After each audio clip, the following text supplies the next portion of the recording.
Sup. Yeah, still gonna keep pushing Genshin here for a bit.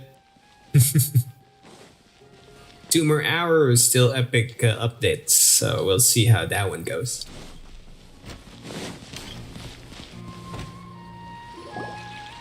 But yeah, got a stream tonight.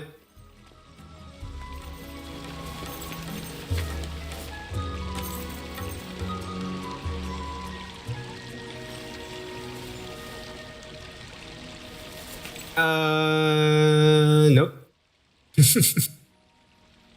Oh, you did? I see. Oh, yeah, I did see your status playing Undertale, but I didn't see you were streaming. Hello, Yeah. everyone. If you bind your Twitch account to your Discord, then people will be able to see if you're streaming on Discord. Yeah, I mentioned that before, right? Yeah. Inaya's taken her place on the stage. Oh, Paimon wonders how she'll. How's Undertale going? Almost done? You got any general idea? How many more? How long till the end game? Everyone's wisdom, Inaya's determination. Huh? What do you mean by that? About 50%. Okay, I see. Yeah, I never played that game, so... Wait, so if it's 50%, I think... How many hours have you played so far? How long is the game?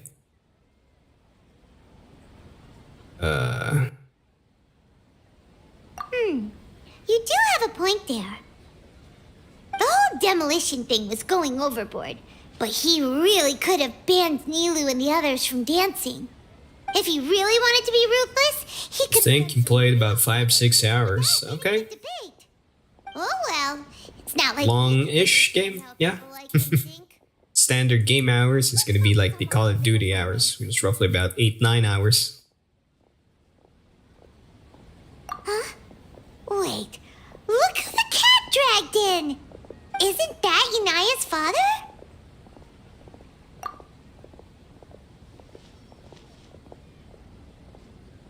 Oh, it's you two. I don't have much to do today, so I just came to look around this place. Are you looking for Inaya? No, I am simply here to watch a performance. There is no need to trouble her. Well, I was for a time. My loss at the debate caused quite the loss of face for the academia, so there was a period of unrest. I used this opportunity to suggest that my superiors temporarily suspend me from duty. Otherwise, the rumors would probably persist for even longer. Suspended from duty? Yes, I am temporarily unemployed. However, I now... Well, on that note, I think I've already done like watch a show. I admit almost 20 plus hours of Genshin catch-up. curiosity has been piqued. I still And cannot it's still not that done. young lady's perseverance. Inaya would almost certainly mature in the presence of such a person. There are no parents who do not worry about their children. I suppose she managed to hit a weak spot of mine. I know. I do not. That's what you get for not playing for 3 updates. Already here, so Or you 4. might as well go see her. No, that is not necessary. I will take my leave after the show concludes. Do not. Yeah, so better prepare your stream schedule, like literally. Come on. Get that list going. Like this again. Don't want get into backlog hell here. To make peace with your past. Show your father how much you've grown. Don't be nervous. Everyone at Zubair Theater has your back.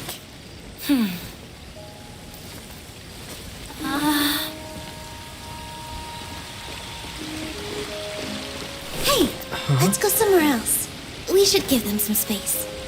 You sure they'll be okay? I don't know, but I think we should have faith in them. 2 days per week. Only 2 days? Yes. Yeah, best not go too overboard. But yeah. I'm still learning. It's hardly a masterpiece. Online course for learning Python. Whoa. Someone's learning Python. Nice. You don't have to take it. It's fine. Is it Python general or Python to a specific purpose? Let's have a heart-to-heart. Father. Like father, like daughter. They're both so awkward with their feelings. Yeah. She probably would have snuck away as well if I didn't drag her back. Okay, gotcha. Do you Yep. think they'll be able to Gotta start somewhere. I'm not sure.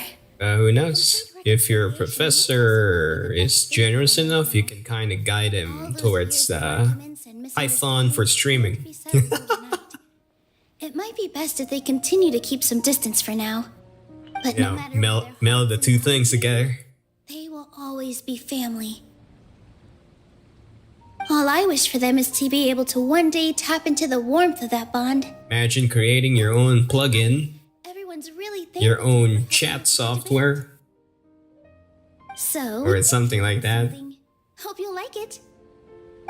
Yeah. Isn't this Zubair Theater? Whoa! This is Can be a thing. Who knows? It's so detailed and polished. We've also never made Okay, anything this complicated. 100%. Okay, if we're talking about data science stuff, think about it this way. Imagine if you could pull data While Inaya and I met from all your the pieces stream of platform, others.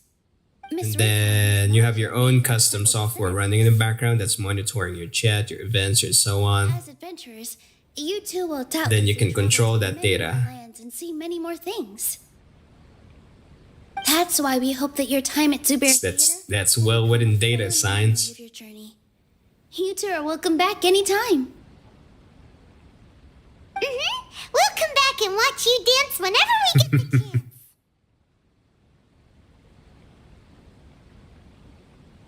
You're welcome. And there's no need to be so polite. You learned fast. Come on, take it. This is the story of you and me. It's a tale that I'll Well, technically, there already is a kind of a program like that, but it's bound to Streamlabs. It's called Stream Labels. Have you ever heard of it? Yeah, it's a data gathering software that can access Streamlabs API, and it's storing the data locally on your PC, and then you got free reign over what you want to do with the data. What's up, Spec? Welcome back. World Cup final starting in 10 minutes. We're not big on the soccer here in the Philippines, but unfortunately. So I never actually did develop the, the hype.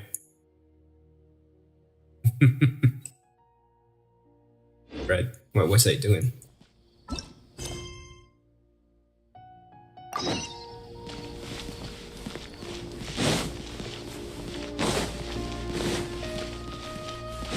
What about you, Tep? You a soccer fan?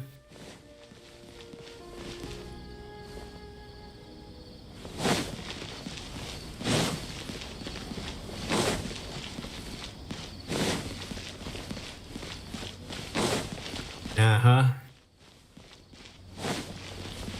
Badminton fan, I see. Yeah, I'm not much into the sporty stuff.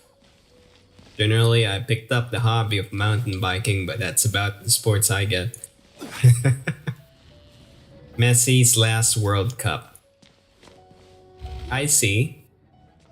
Well, hope the guy wins, because he better make it count. Scribe? Please, wait. Are you Scribe Al-Haytham?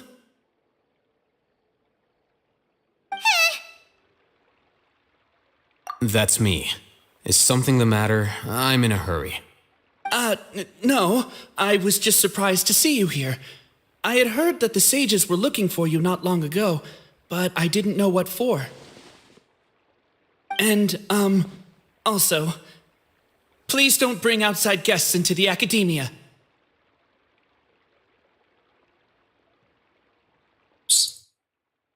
Outside guests. How did you arrive at such a conclusion? Your groundless inference shames the Haravatat Darshan. What did you say? I'm the top student in Haravatat, and I earned 3rd place at the last Inter-Darshan debate. Don't look down on me! That wasn't my intention. As your Haravatat senior, I just assumed that you possessed a greater aptitude for critical thinking. Look, based on what you already know, the purpose of my return and the reason they're here should be obvious. Is that so? Wait a moment. Let me think. Don't tell me the answer. The sages search for you. A blonde-haired traveler. Outside guests. So, from the start, the sages weren't looking for you, but this traveler? And you were gone from the academia for so long because... Hey, shh. Yes, you've proven yourself as the top student in Haravatat. I surmise you've arrived at the correct conclusion. As I expected. Please forgive me. I wasn't thinking clearly just now. Thank you for getting me back on track. It's nothing. We'll be on our way then. All right. Thank you for your contributions to the academia, Scribe.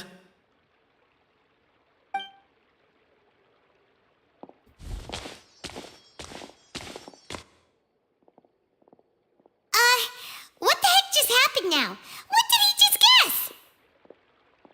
I'm afraid I don't know either. You have no idea? He convinced himself of whatever truth he came up with. That is the so-called pride of a scholar. If someone questions their academic facility, they will instantly feign understanding to keep up appearances. Nowadays, the academia is rampant with this type of scholar. Their obvious farces of intellect only serve to highlight themselves as fools. Wow. So there are special ways to deal with smart people. We don't even need to make up our own excuses. We shouldn't waste any more time. It would be problematic if we missed our window of opportunity. Let's go.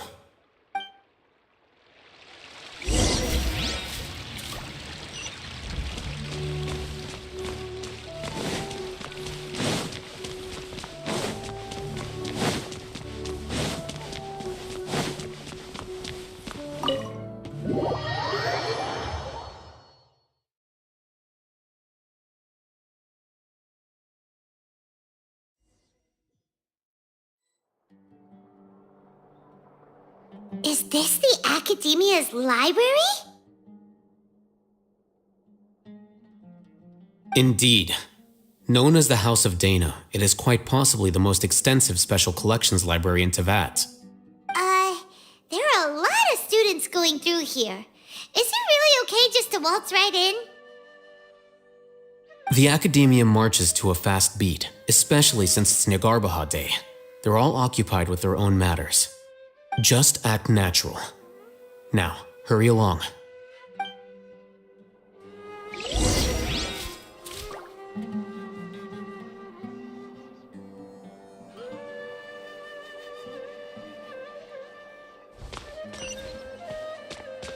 Okay, hide where?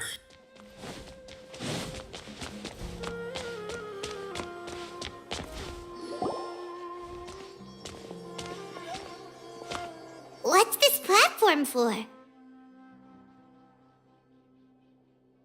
It's a lift that Academia personnel use to access higher floors. Are we gonna take it then? The Grand Sage's office is up there somewhere. No, not right now. We can't guarantee that we won't run into the Great Sage. Let's step back and observe for now.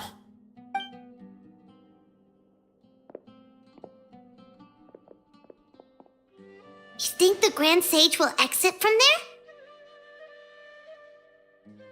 And after he does, we'd sneak past him? Oh, Paimon thinks that's really dangerous. Who knows? However, if we can confirm Azar's current location, our operation will be much safer if we... Allow me to offer you a hint. If you wish to know his location, look behind you. You're... What's Grand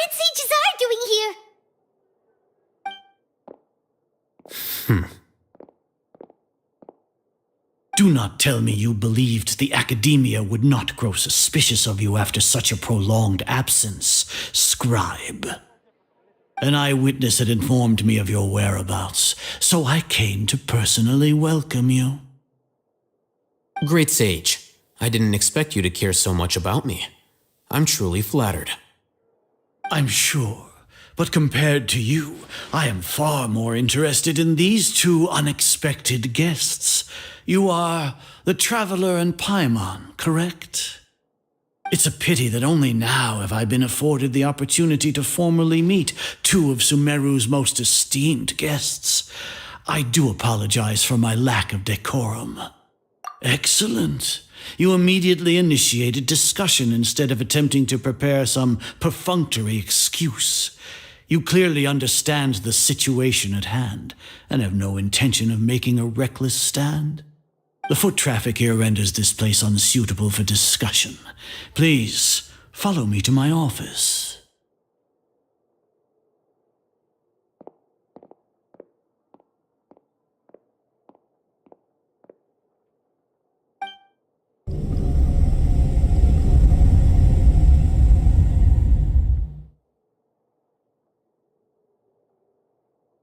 This place is crawling with guards. There's no way out for us. All right then, Traveler. What did you wish to discuss with me?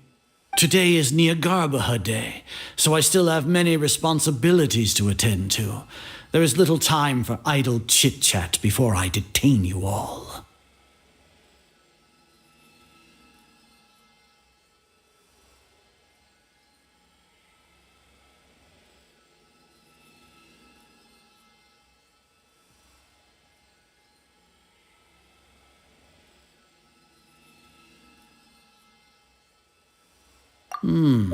You seem to know quite a bit about our endeavors. If that is so, then you should be praising our great work rather than using your trivial misgivings in a futile attempt to sway me. Trivial? Then tell me, what do the Fatui want from me?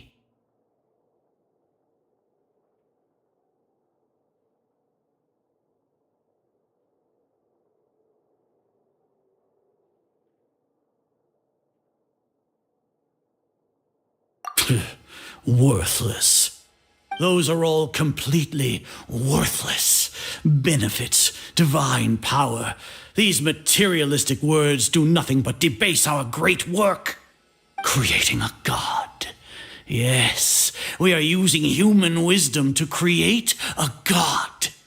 If humanity cannot attain omniscience and omnipotence, then we shall create a god to reveal them. This is the pinnacle of human wisdom. We shall regain a god's guidance at long last. No longer will we flounder in the interminable void of consciousness and knowledge. Even Irminsul will be freed from its plight. For our nation of scholars, this is the ultimate aspiration. No cost is too great to realize it. You will never understand the rapture of having a god be born within your very hands. With your degree of knowledge, you cannot even comprehend such an emotion.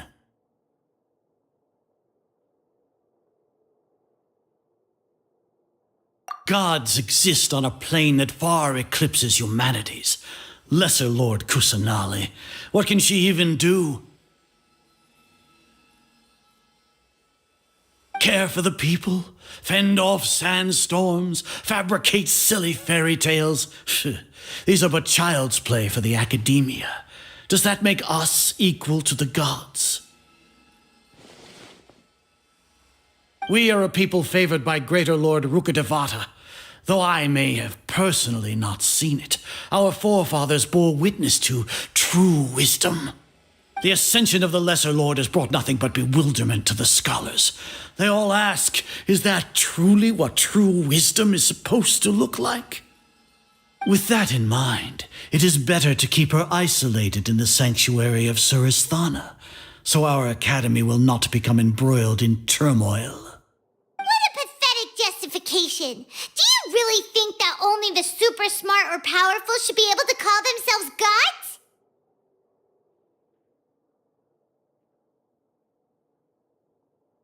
As per your judgment, Grand Sage, they are indeed dangerous individuals. Not only are they acting against the academia, but their ideologies have the potential to lead scholars astray. Looks like there really was merit in my assignment. Haytham? Are you talking about us? Anyway, I've brought them to the academia as ordered, but it took some time and trouble. Oh, that reminds me. Here's the investigation report you had requested. It's a summary of my time spent with the Traveler, an array of information about him ready for your perusal.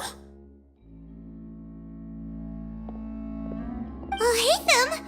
So you're still on the academia side! We finally started to trust you!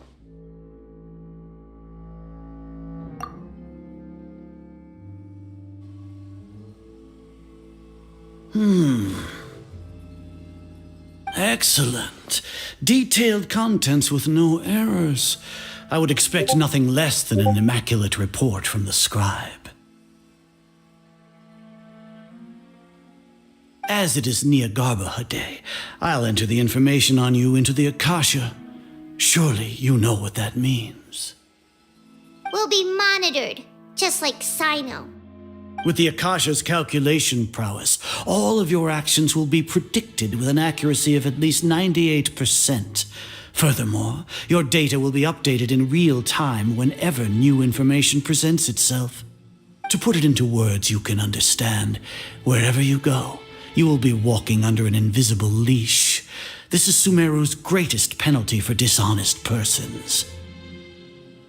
Are you not familiar with the concept that great responsibility begets an equally great suspicion? In any case, you are Sumeru's most concerning external variable. Locking you down will greatly decrease the chance of any undesirable outcomes coming to pass. You're despicable! Despicable? Perhaps from your perspective, but I suppose you had mentally prepared yourselves for this, no? Your ploy was to sacrifice the Traveler here, was it not? Lord Azar, I know what you're trying to say, but I've been following your plan this entire time. Why are you doubting me at this juncture? Must I delineate your entire plan? Very well, I will spell things out. First off, I received an eyewitness report that you were spotted with the Traveler at Caravan Ribat. However, you immediately departed for the desert and escaped surveillance range. Judging by the time, you all likely encountered the truant General Mahamatra in the desert. Am I correct? Maybe Paimon shouldn't have mentioned Sino just now. The Academia had not received correspondence from its scribe for a prolonged time. You were also in the company of the Traveler, a close associate of Lesser Lord Kusanali and General Mahamatra Sino, who had defected from the Academia. With their instigation, what was the probability that you would betray the Academia? Rationally speaking, 50%? 70%? What do you think? Regardless, that's only a guess. The facts are that I've brought the Traveler right before you, and I gave you my report. Indeed, your boldness deserves praise. To think that despite status as an outlander, the Traveler is still willing to sacrifice for the sake of your plan.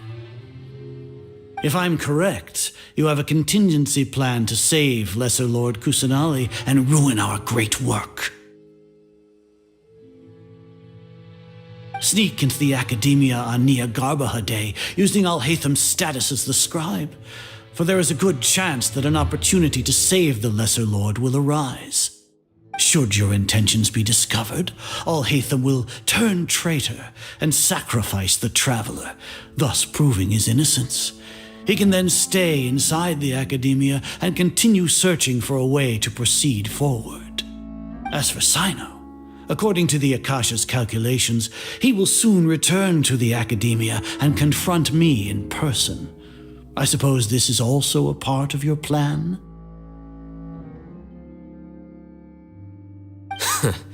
You'll see me as a traitor regardless of what I say, no? Even if you impugn me, it would have little effect on you all. You misunderstand. Losing our scribe would irreparably damage the Academia's regular operations and the development of Sumeru's future academic systems. However, under the current circumstances, even that is trivial compared to what we stand to gain from our great work. You said that I betrayed the Academia, but you, Azar, you've betrayed all of Sumeru, betrayed its Archon.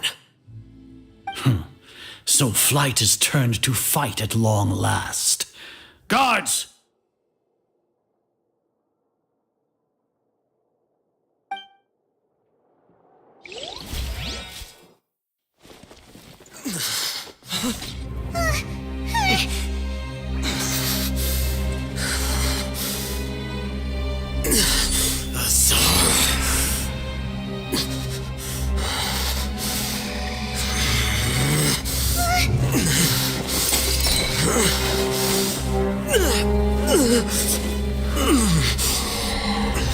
Well, what do we have here?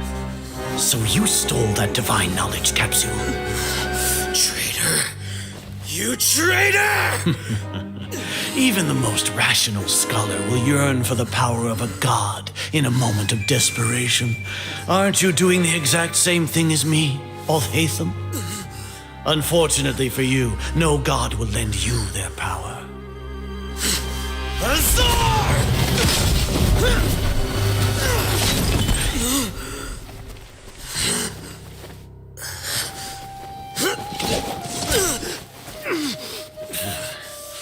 He has gone completely insane.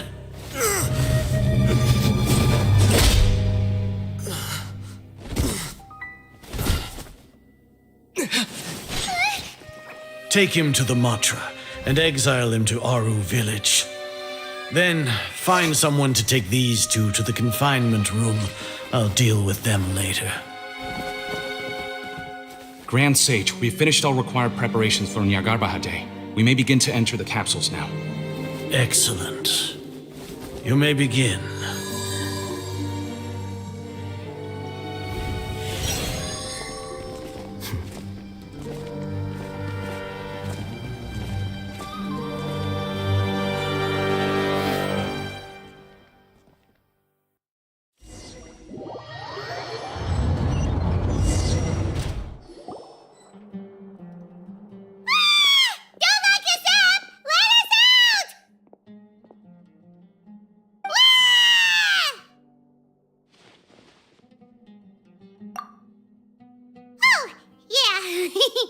Paimon got a bit carried away there. How was Paimon acting just now? Great, huh? Everything's going according to plan so far. We made it into confinement, and Alhaitham's probably done with his part too. We even managed to trick Grand Sage Azar. Alhaitham sure knows how to cook up a plan. What are we doing next? Paimon has trouble remembering things when she's worked up. Right! Paimon thinks it went something like this. Apart from that, we still have yet another goal in the first stage of our operation, which is to send the Traveler to the confinement room. What? Why do we want to get him locked up on purpose? He's always been the person the sages are most afraid of, as well as the greatest obstacle to their successful implementation of their plan. They are very aware of the risk he poses to them. Once the Traveler is imprisoned, the sages will likely think that everything is under control.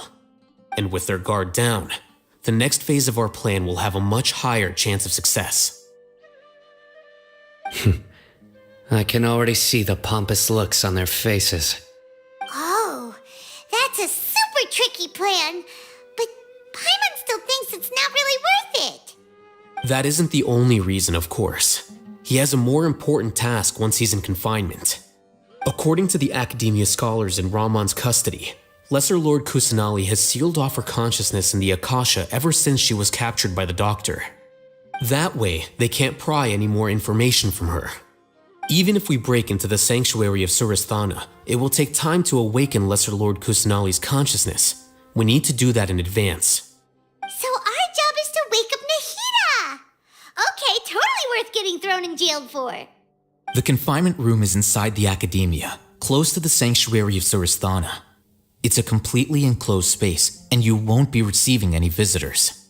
I'll work with Ramon's scholars to make some modifications to your Akasha terminal. Once you're in, get as close as you can to Lesser Lord Kusanali and try to connect to her consciousness. However, as for whether she'll actually wake up, that will depend on our luck.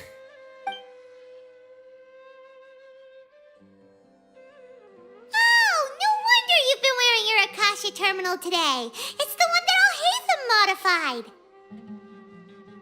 Paimon thought they'd take our Akasha terminals when they locked us up in here. Were they being careless?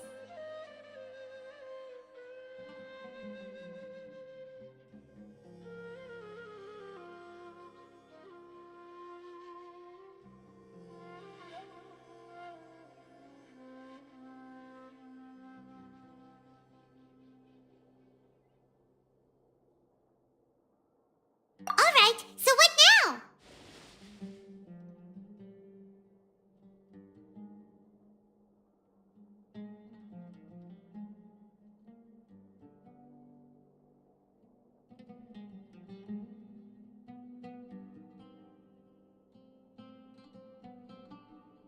Sounds easy enough.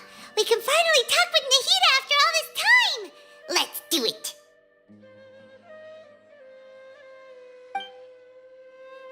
There's a light flashing on your Akasha terminal. It's almost like... the faster it blinks, the better the signal.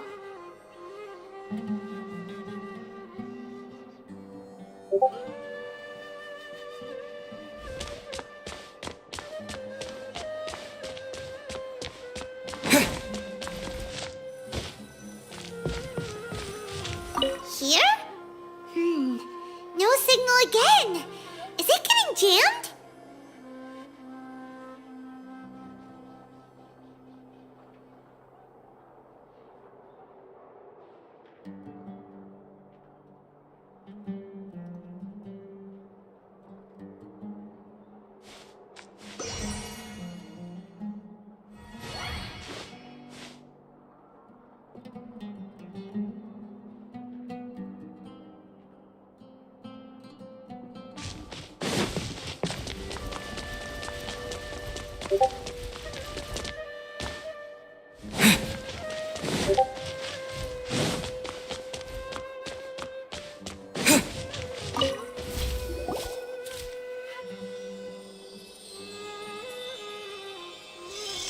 Eh?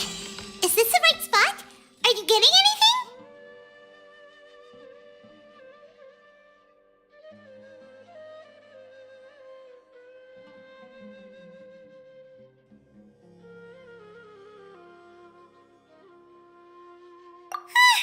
Please work.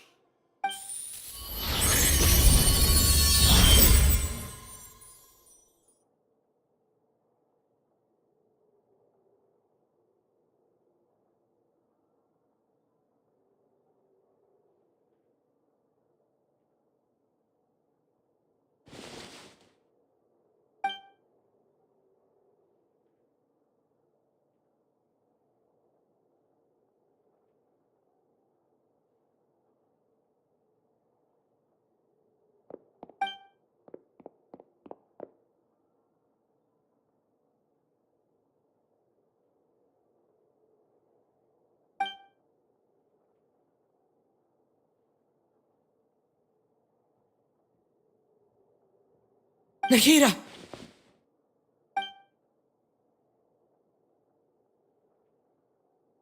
Hey, Nahida!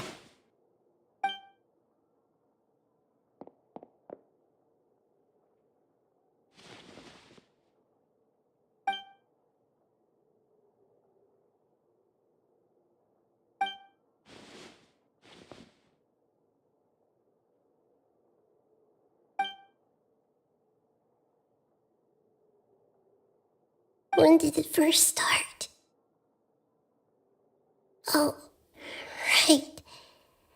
It started from the moment I was born.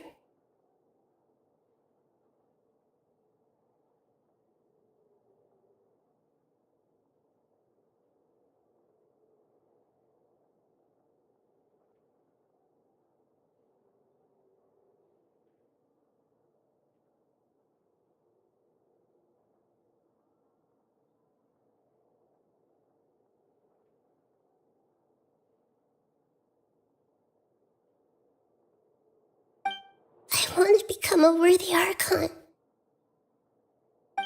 So I've kept studying, kept listening to my people and their hearts, kept looking for a way to save Irminsul, so I can catch up to Greater Lord Rukkhadevata. But I'm stuck in the sanctuary of Surasthana. The sages are creating a god to replace me, and I'm forced to lock my consciousness in this boundless darkness. Nahida!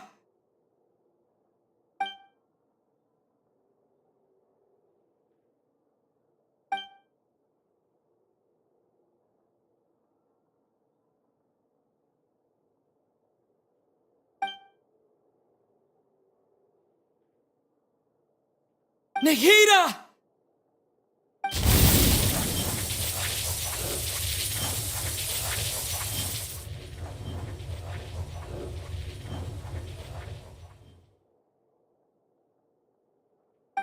It's so quiet here.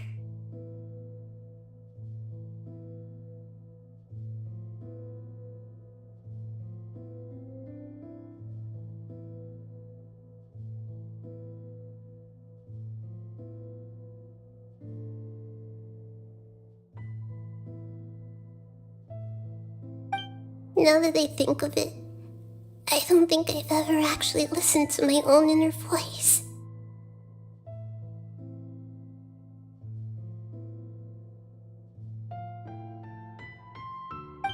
Do Archons have them?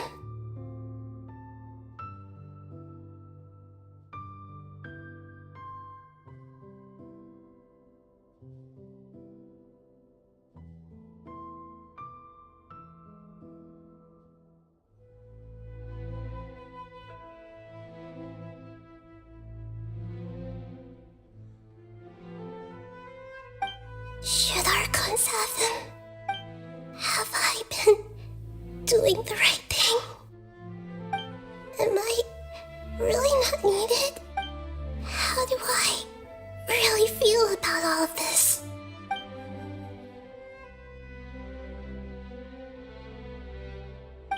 It's so quiet here.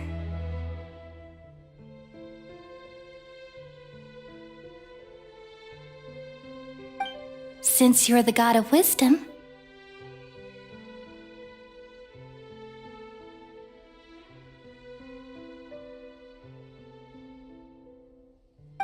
you've known the answers to all these questions since the very beginning, haven't you? Who are you? Whose voice is that? It sounds familiar.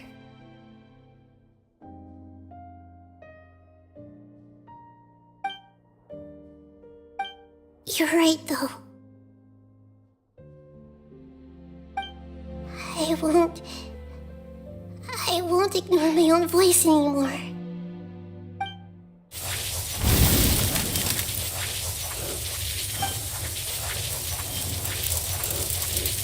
Nahida!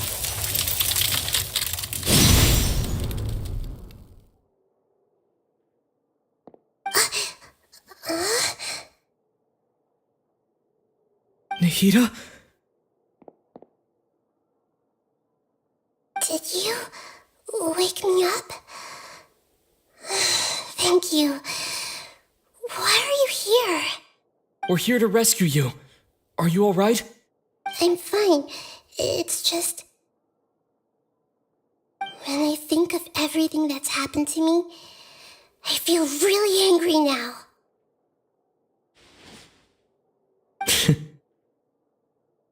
You should have been angry ages ago.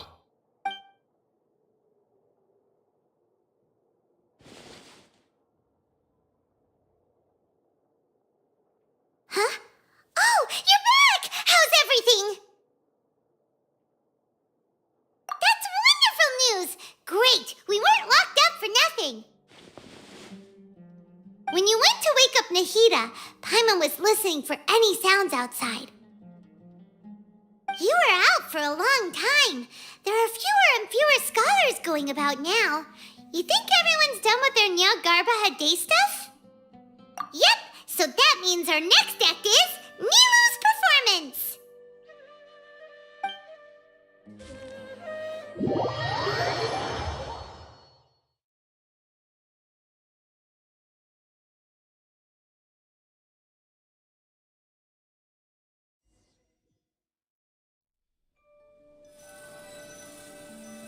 Nilu, are you sure about this? You're taking such a great risk for them. I'm sure, and I'm going. You know that I don't like to pass up any opportunity to dance, and this one is especially important. All right. You seem to have a lot of trust in them, so I won't say more on the subject. But if anything happens, the few of us here may not be able to help you. Don't worry. They've been through worse. Everything's going to be fine. All right. You know, if you really do get arrested, we'll do everything we can to get you back. Be careful, even if it's only for our sakes. Thanks, Mr. Zubair. You're so very kind.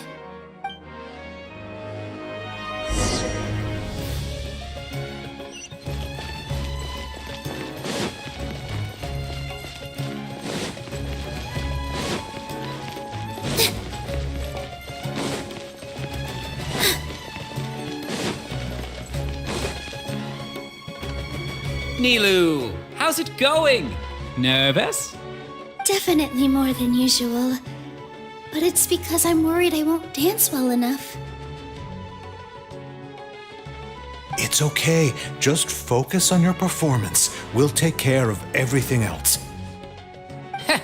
You sure know how to talk. Taking all the credit, even though we came here together to help out. Well, thank you both. I'll have to treat you to a meal after all this ends. I really, really appreciate all of your help. Ooh, that sounds great. How can we say no to that? All right, let's get back to business. Nilu, we'll be here to keep people from going to the academia so they don't interrupt your performance.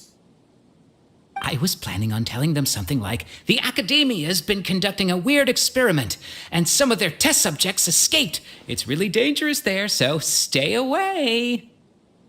Oh, you couldn't think of anything better? Oh well, I guess it does sound like something the academia would do. I think it sounds great. I'm counting on you guys. Don't worry, it'll be a piece of cake.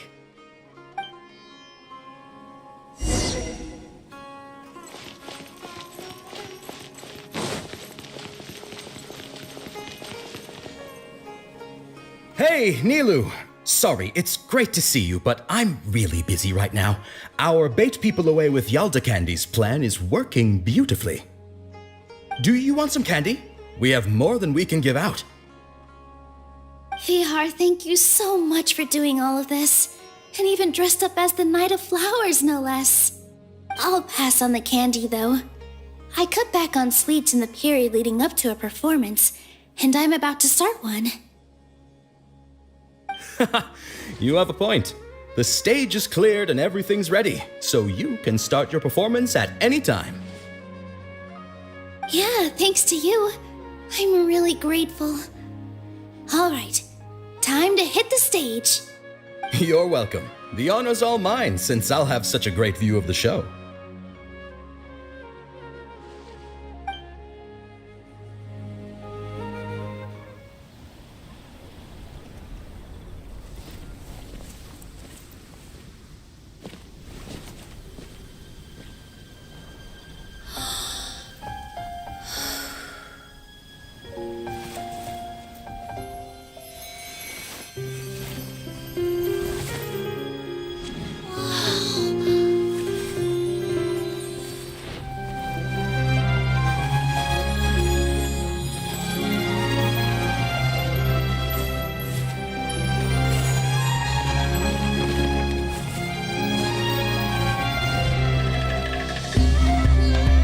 I've never seen a performance like this. This is incredible. Yeah, but I heard that public performances like these have been banned. I can't believe she's doing this here.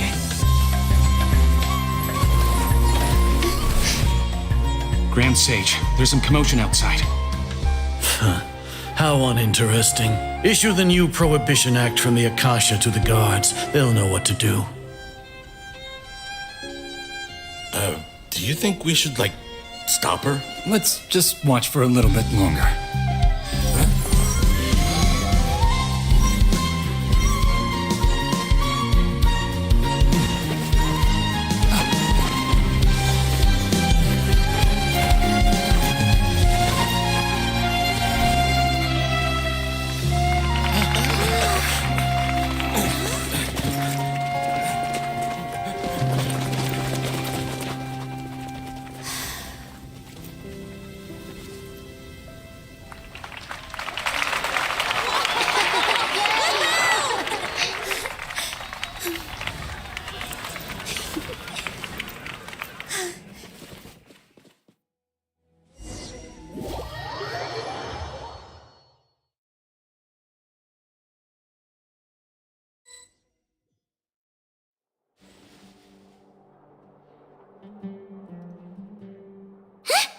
Did you hear that?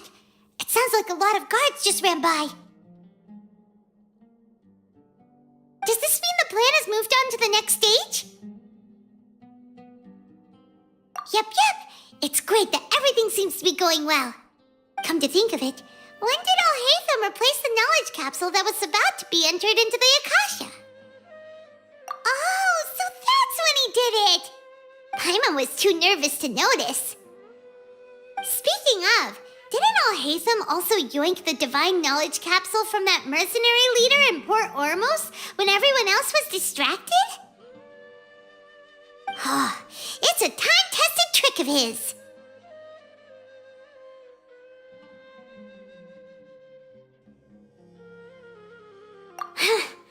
Why are we complimenting him?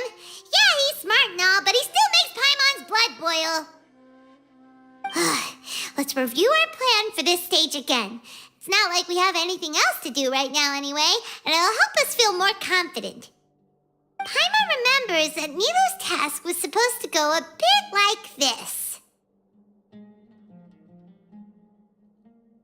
Now that Lesser Lord Kusanali's consciousness has been forcefully sealed, the core figures of the academia and their guards have started to wear their Akasha terminals again. With the doctor's technological support, they think they have nothing to fear. How despicable of them to rely on such a person. But this is also our chance. I was originally asked to draft the knowledge capsule for the Artistic Performances Prohibition Act when I was still at the academia. It should be on the Grand Sage's desk right now, and will be entered into the Akasha during the next Nyagarbha Day. Are they really going to stop all artistic performances? That's horrible! I'll make an identical knowledge capsule, but this time I'll smuggle some misleading information into it. We only need to find an opportunity to switch the capsules. Once it's been entered into the Akasha on Nyagarbha Day, if someone were to be seen performing in public, the sages would definitely use that opportunity to announce the ban, and so the misleading information will be disseminated amongst the guards. Sure sounds complicated, but it seems like if everything goes well, we'll be able to get rid of all the guards in the academia without any effort. That's pretty clever, getting right into their heads. I just have one question. Even if we manage to get the misleading info out to the guards, how can we be sure that they'll believe it? People who are used to relying on the Akasha become less inquisitive, and their ability to distinguish truth from misinformation is significantly reduced. They will view everything the Akasha releases to them as the unequivocal truth. The Akasha will turn humans into machines. I've seen it happen many times. Yikes. Good thing I didn't wear it for long when I was working in Sumeru City. At first, I thought it was a good thing too. By the way, this plan still requires a performer, right? Do you have someone in mind? Nilu of Zubair Theater. I know her really well, but we can trust her. I'm kinda hesitant to ask her to participate in a dangerous plan like this, but we can ask her in person. All right. After the guards in the academia are gone, Then it'll be time for me and my stowaway brothers to shine.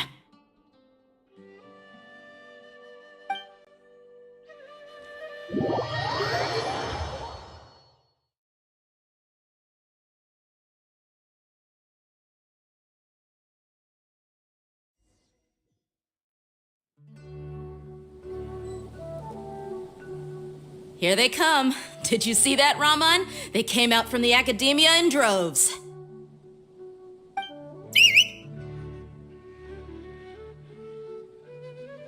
After laying low in the city for so long, this is the moment we've been waiting for. My brothers have already sprung into action. We couldn't do anything to them inside their coop, but outside the academia, this is our hunting ground.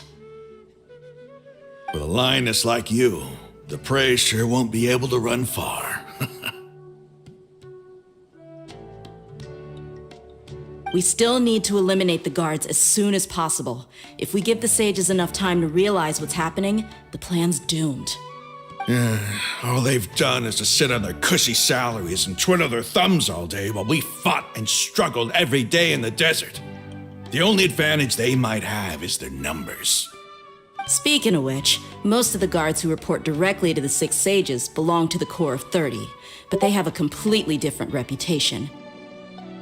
Following those blasted sages every whim, throwing away all the principles of being a mercenary. As someone in the same profession, I'm obligated to teach him a good lesson today. Indeed, the trap has been set. All we need to do is lead them there. All right, let's each take a road and herd those scattered guards back into one place. Make sure to attract their attention. Isak will be the key. You gave such an important task to that child. Will he be okay? It'll be fine. Isak was so determined to help, so let's put our faith in him. Besides, even if he's caught, the guards would be too scared to do anything to him. They've never seen Lesser Lord Kusanali in person, after all. You've got a point. Anyway, I think I see them coming. Let's head out. Good luck.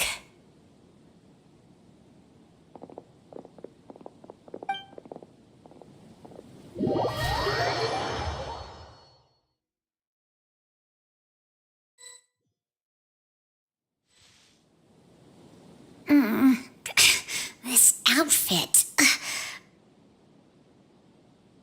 Hey, do you remember what you need to do, Isak? When the guards get here, you'll pretend to be Lesser Lord Kusanali and run away from them. Oh, yeah, I remember. Of course I do. I'm just a little nervous. Relax. Don't think about getting caught. Even if that happens, we won't leave you behind. You only need to think about getting the guards' attention and leading them to the Grand Bazaar. Leave the rest to us. Okay, got it. I'm here to pay back Lesser Lord Kusanali for helping Grandpa. I won't get cold feet. Hey, they're here. I can see the Academia guard.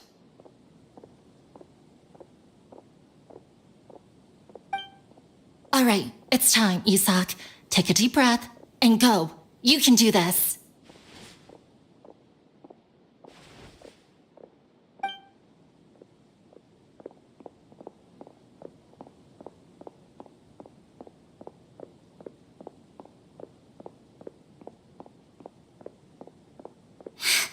Why is there a guard over there? Did he already run ahead of me? This is different from our plan. But there's no time. I need to make a choice.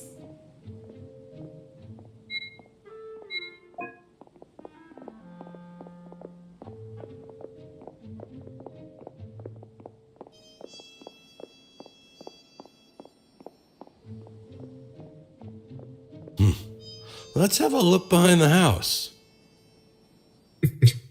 Well, shit. What should I do next? Huh. Looks like nothing's here. A wasted time. Luckily, he didn't check behind the tree. What should I do next? The guard looks alert. What should I do next? Doesn't seem like anything unusual's around here. Looks like the guard finally left. I need to go.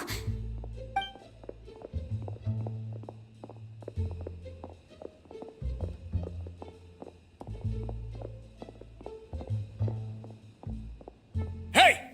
Lesser Lord Kusanali is over there! Stop! What? Lesser Lord Kusanali? How did I not notice that? They found me.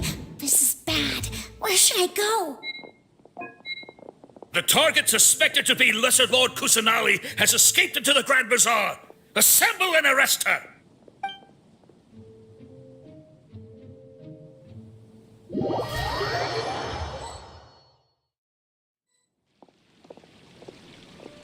Where did she go?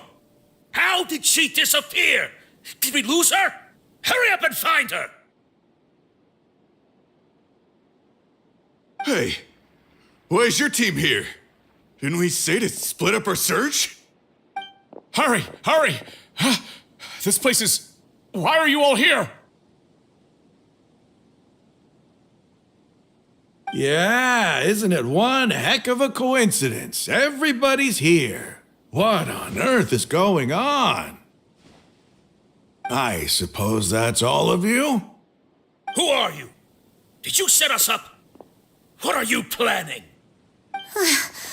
Phew, that was rough. I almost got caught. Little brat! So you're not actually Lesser Lord Kusanali. Who exactly are you all? Eremites from the desert? Just some colleagues. Think of this as a business competition or a personal grudge. After stepping into our traps, stop thinking of yourselves as hunters. Behave like the prey you are.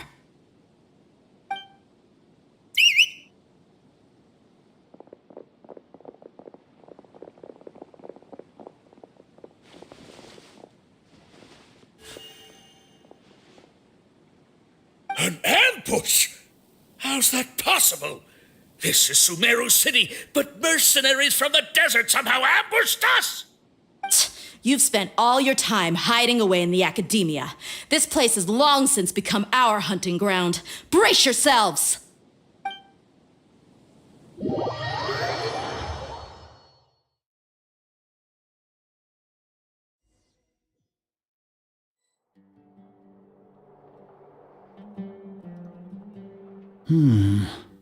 This is odd. The academia has quieted down after the conclusion of the Nyagarbha Day ceremonies, but it's much quieter than usual. Where are the guards? Why have I not seen a single one? Guards? Guards! Grand Sage, how may I be of assistance? I called for the guards. Why did you come? My apologies, Grand Sage. Right now, all Academia guards have entered the city to perform the ordered arrest. I thought you knew. Arrest? Who is there to arrest? I have an ominous feeling. Arrest Lesser Lord Kusanali, right? Is that not what the order was? Lesser Lord Kusanali? You mean she has disappeared? Yes. I wouldn't dare make up something like that. Right now, everyone is in a panic, and many are saying that Lesser Lord Kusanali will take revenge on us. What happened? Just what is going on? Lesser Lord Kusanali somehow escaped? Was it Alhaitham and his party that freed her? That's impossible. The Academia is heavily guarded today, and any order to release Lesser Lord Kusanali would be strictly confidential. Besides, Alhaitham and the Traveler are already in our hands. What manner of trickery did they employ? How could Lesser Lord Kusanali disappear into thin air? Disappear? Wait. How was the arrest order distributed to the guards? It was issued by the Akasha earlier today. Only you have the authority to send messages like that, so I thought it was your order. Let me check.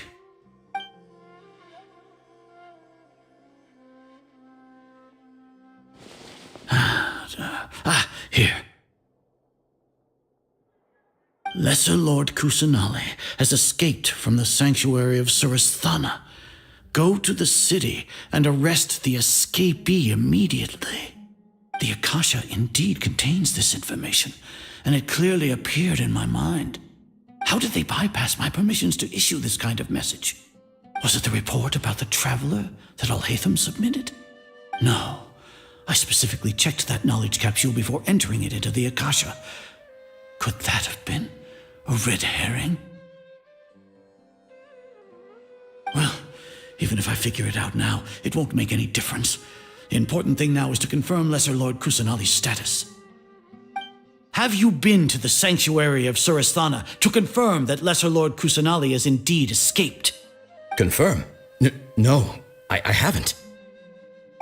It may be a bit offensive to say this, but Grand Sage, what you're saying doesn't make any sense. How can the information in the Akasha be inaccurate? What the Akasha decrees is fact. That is common knowledge to all of us. If we have to confirm the information and knowledge from the Akasha ourselves, then how is that any different from us learning that information ourselves? Wouldn't Greater Lord Rukkhadevata's legacy lose its meaning that way?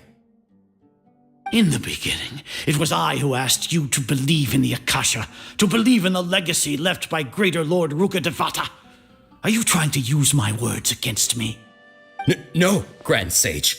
I'm merely confused because I believe in you. I never meant to refute you.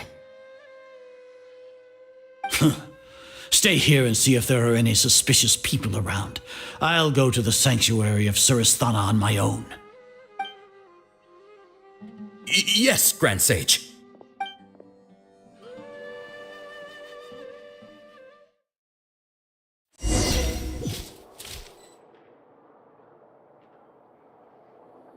Lesser Lord Kusanali has escaped from the sanctuary of Surasthana.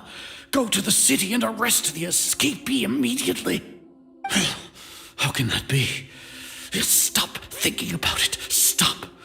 It must be a trick of theirs. As long as I personally confirm it. Ah! Impossible. That's impossible. There must be something wrong with my eyes.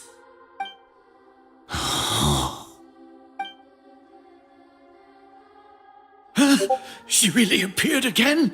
What is the meaning of this? What a comical sight, Azar. Once the Akasha has put certain thoughts into your head, even the Grand Sage can no longer see what's right in front of him.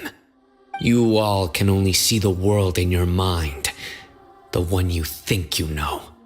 And precisely because of this, you disregarded Lesser Lord Kusanali's existence. She has been a wise and worthy Archon. Sino, have you been waiting for a chance like this? The Akasha predicted that you would return to the Academia to confront me, but I didn't expect it to turn out like this. I was careless. No, you were blinded. Your faults stem from your reliance on the Akasha. You're still the same as always. I truly did not expect a proud person like you to cooperate with Alhaitham and the Traveler. People change, Azar. Admit it. The Akasha can't predict my actions anymore. Then tell me, what have you found during your investigation? You want to buy time?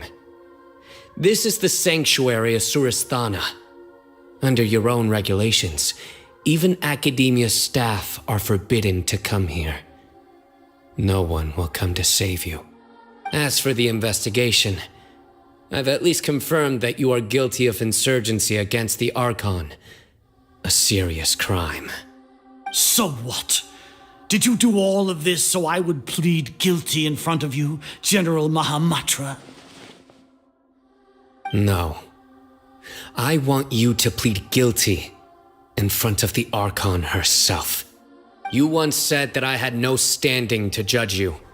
So now, How about judgment in the name of a god? How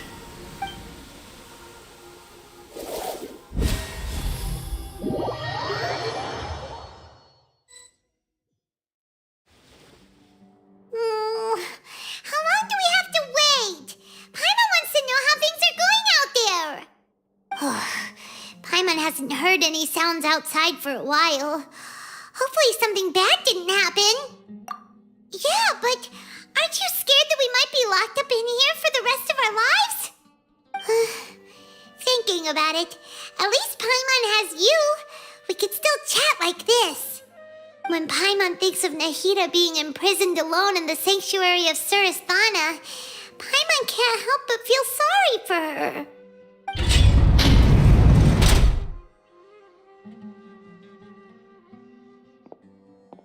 Here comes your savior. Dia! Paimon just knew you would come to rescue us! You two really owe me some big thanks. I had to search through who knows how many guards to find the key here. It felt even more tiring than whacking them. I'm exhausted. Thanks a lot. Need Paimon to rub your shoulders? No, that's, I'll pass. What are you afraid of? Oh, are you ticklish? Now isn't the time to talk about being ticklish. Things in the city and on Sino's side are both going well. The guards that stormed out of the academia are all taken care of. The Corps of 30 is in charge of the city's defenses, but we already talked to Asfand. They've been fed up with the sages bossing them around. As long as it doesn't break their employment contracts, they'll turn a blind eye. That's probably because you've been super great friends with them for a long time. So, how's Sino doing? The Grand Sage is in his custody. Even I know how terrible it is to fall into Sino's hands, so he probably does too. Sino forced him to release Lesser Lord Kusanali. He has no choice but to obey. So, hurry to the sanctuary of Surasthana. Assuming nothing weird happened, we should have already rescued our Archon. Honestly, I didn't expect our ragtag bunch to do this well. We just came together last minute to save the Archon, you know? Alright, you two better go. I still have to clean up some messes in the city. See you around.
They say it's nice to meet you.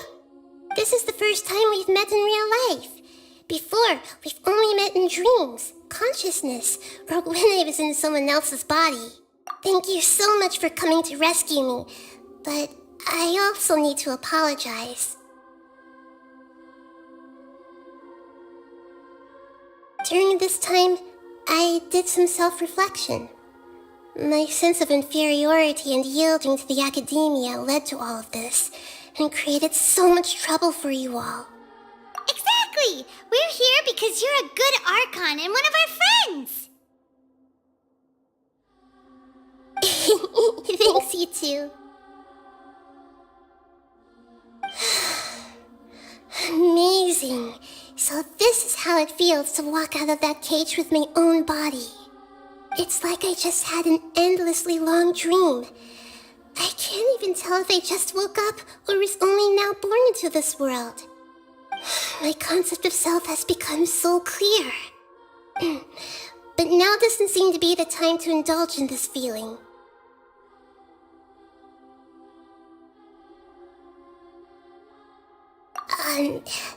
This is really embarrassing. You all just rescued an Archon, and now she needs your help to save her country, and even the entire world. It's okay. With you here, Paimon's sure that everything will work out. There's one more thing. What is it? For all the things the Academia did to me, and for all the folly it committed in the name of wisdom, as their Archon, I will make them pay. Ah! Wow! That's the spirit! You're finally standing up for yourself and not letting people walk all over you! I understand now. To be a better Archon, I first need to better myself. If you haven't even figured out how to be a caterpillar, how can you be a butterfly? Yes, true. That reminds me. I wonder how far along the Academia is with their god creation plan. We need to hurry and prevent the birth of that false god. I need to make some preparations. Since I'm now free, I can establish a direct link to the Akasha and control it. First things first, I need to remove the restrictions that the doctor put on me in the Akasha. After that, I'll make some adjustments and revoke the sage's permissions. The Akasha will then be like how it originally was, only operable by the Archon. After all, the Academia betrayed Greater Lord Rukkhadevata's trust. This might take some time. In the meantime, you should also work on your own preparations. If we don't stop the god creation plan in time, we'll be in for a tough fight.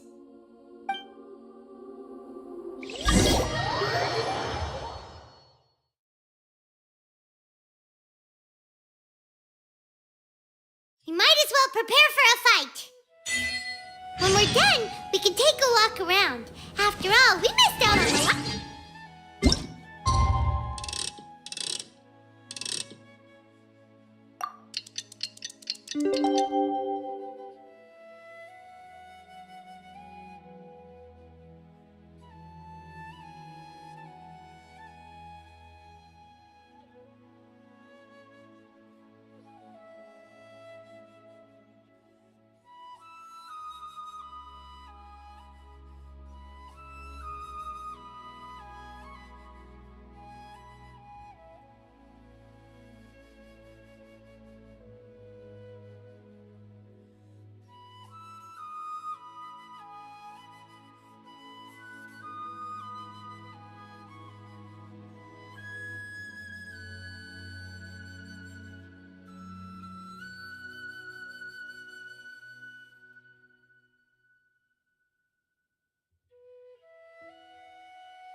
How's it going, Nahida?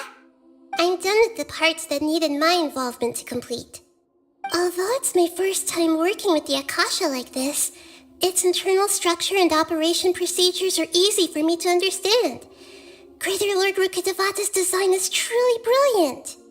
Oh, also, this is for you. Huh? What's this little floaty thingy? It's a small device I put together just now. You can think of it as an upgraded Akasha terminal. You may not need it right now, but it should be helpful in certain situations. Wait! This thing has the same characteristics as Paimon! We're both small things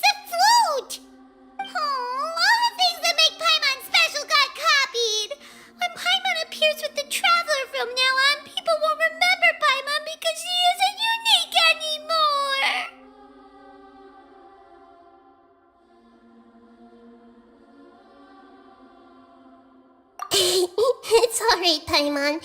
It can't replace you. It's only a flying device, but you're the traveler's irreplaceable friend. You're so good at comforting people, Nahida. If only the traveler was as smart as you.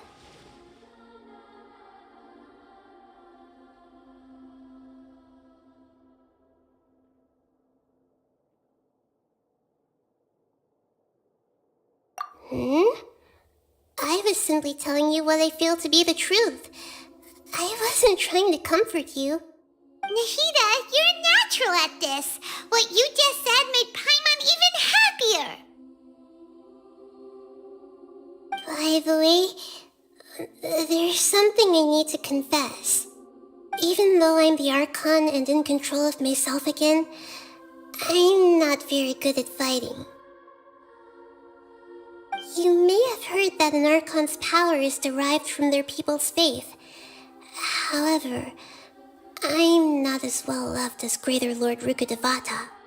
If we get into a situation where combat is our only option, I'll have to count on you, and I'll do my best to provide support.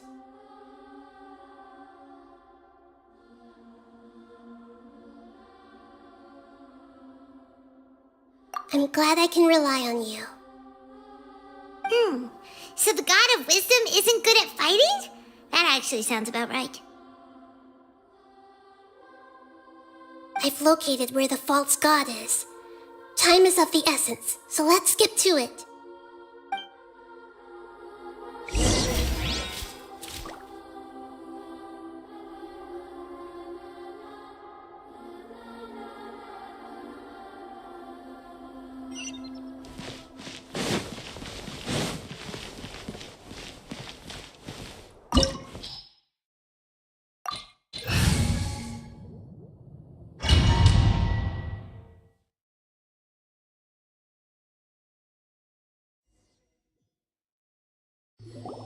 What is this place? Is this really the way we need to go? Wow. Who would have thought there'd be a place like this hidden right slap bang in the middle of the city? The sages wanted to realize their god creation plan without being discovered. The safest and most convenient way would be to build within the academia itself. That's true. They were already hiding one god, so why not two? Judging from the structure here, the project is a huge undertaking. The sages really saw the god creation plan as their ultimate goal. But this place doesn't look like it could have been constructed by the academia alone.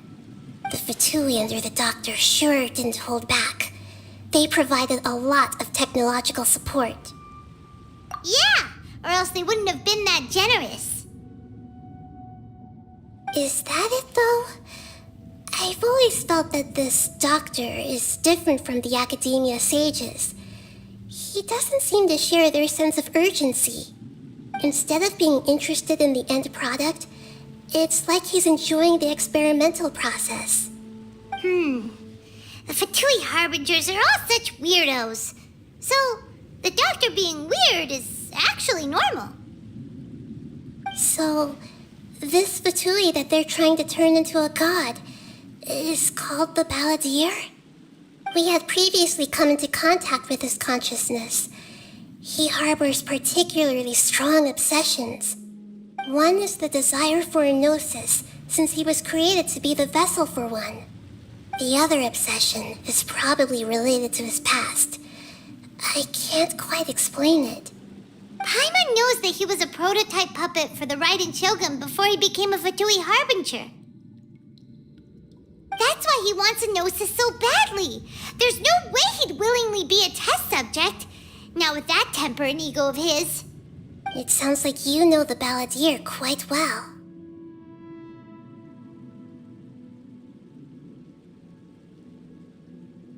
I see. Tell me more about him and what he's like. The more we know now, the better we can plan for and react to any future situation.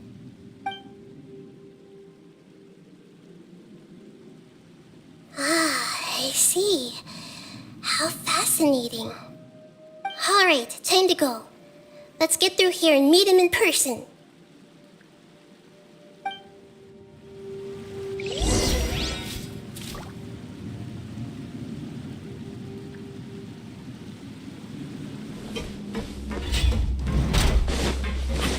Stabilize. I will have order.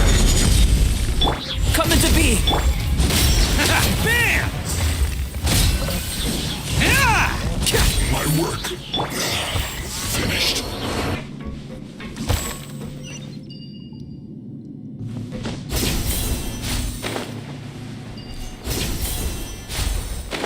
It looks like we can climb up these pipes.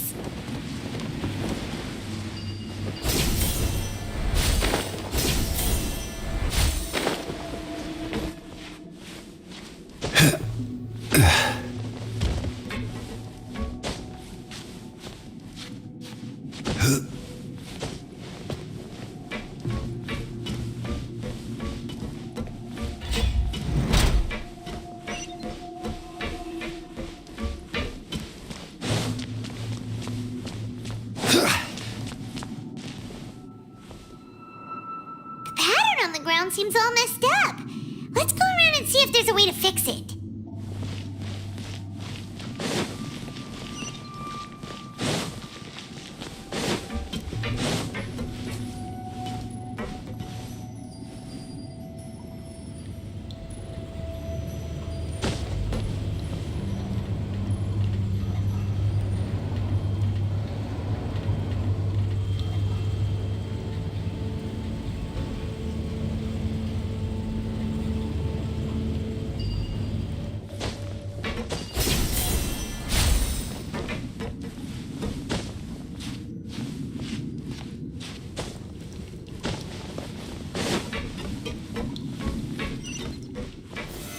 Solidify! Burst forth!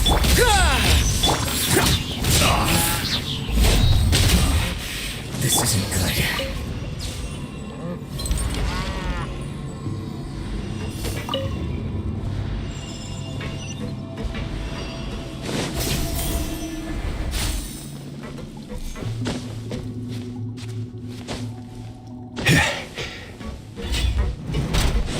You'll get boss fight. Order guide you. Fall in! Live! Attaboy! Just dudes. You can't run from death.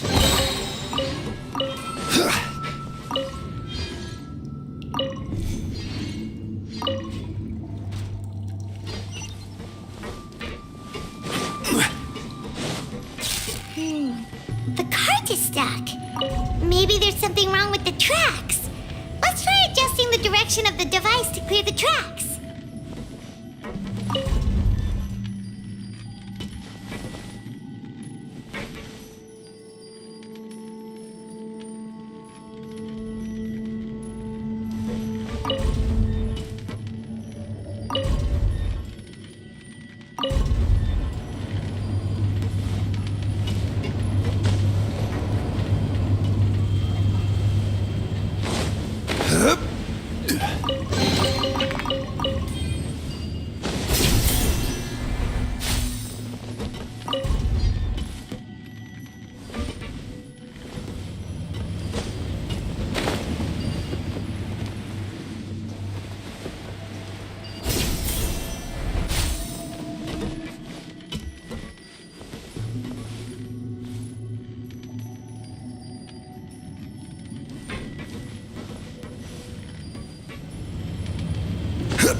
I will have order.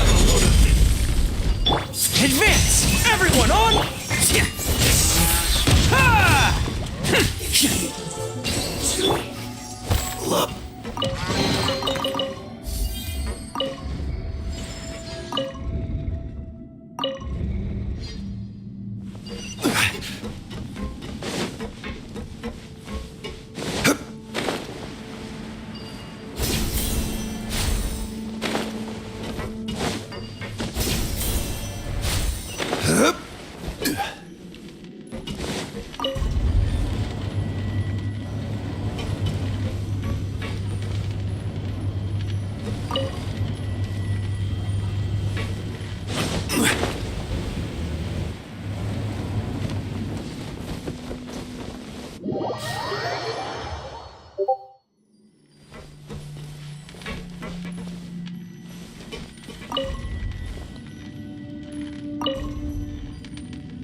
solidify.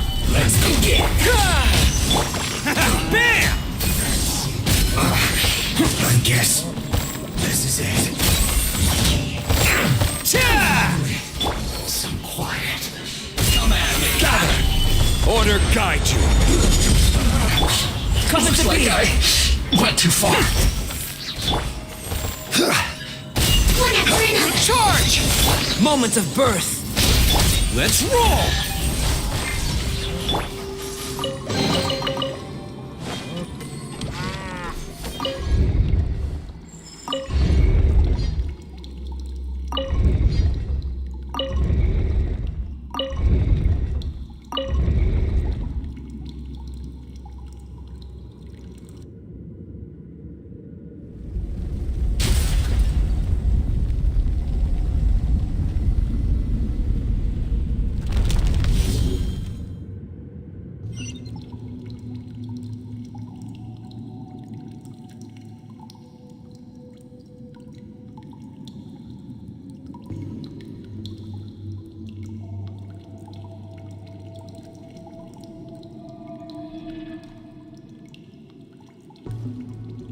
Every journey has its final day. Don't rush.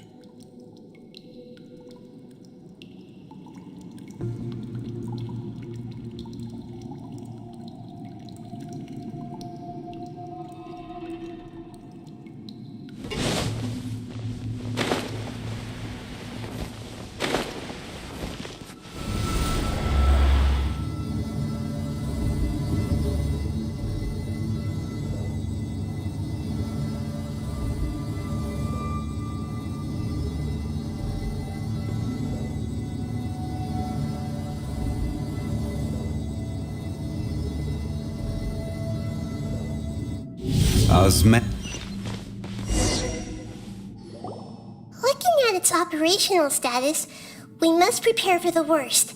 The god they wanted to create is likely close to completion or already completed. Oh no! What should we do?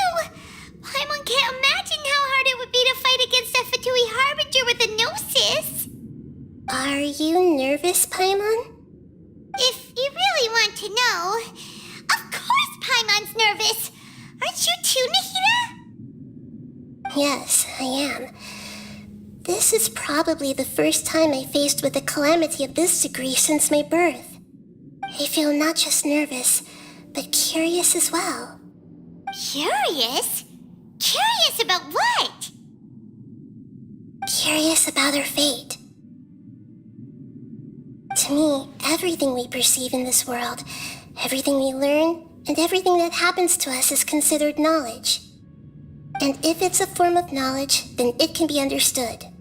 However, only fate is about that which has yet to occur, so it has always drawn my curiosity. So to me, fate is the ultimate knowledge. That's also why I love observing humans and all the things that happen to them. It all brings me great satisfaction. And now, at long last, I'm not just an observer anymore. I will personally experience my own fate with you by my side. Isn't this such a wonderfully exciting thing? Ah, so that's what you mean. Paimon thinks she understands what you're feeling. Agreed. Okay, let's continue on. I can sense his aura from here.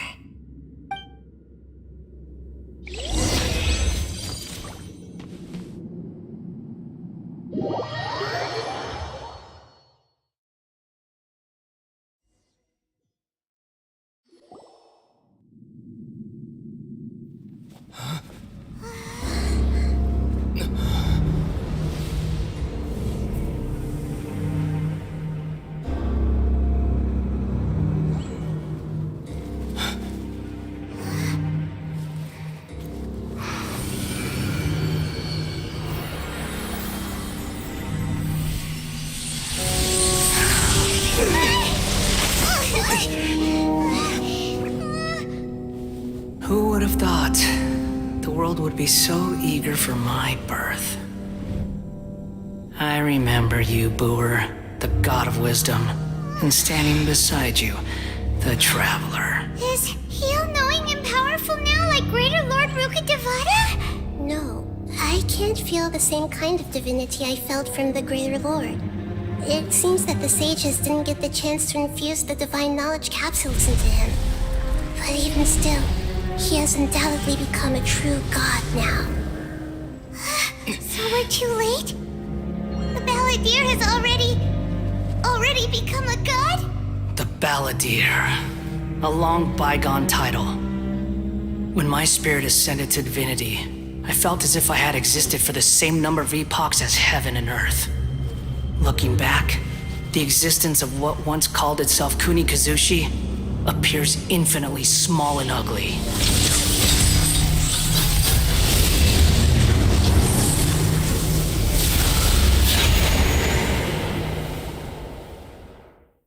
This imposing aura, it really feels like the gods!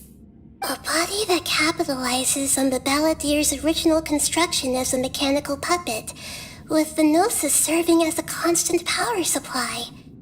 How much effort and resources did the sages put into this? From a purely technological perspective, it's a commendable achievement indeed. It's no exaggeration to say, this is the culmination of human wisdom. You sure are something! Dishing out compliments at a time like this? But I don't think he's reached the spiritual height of a god.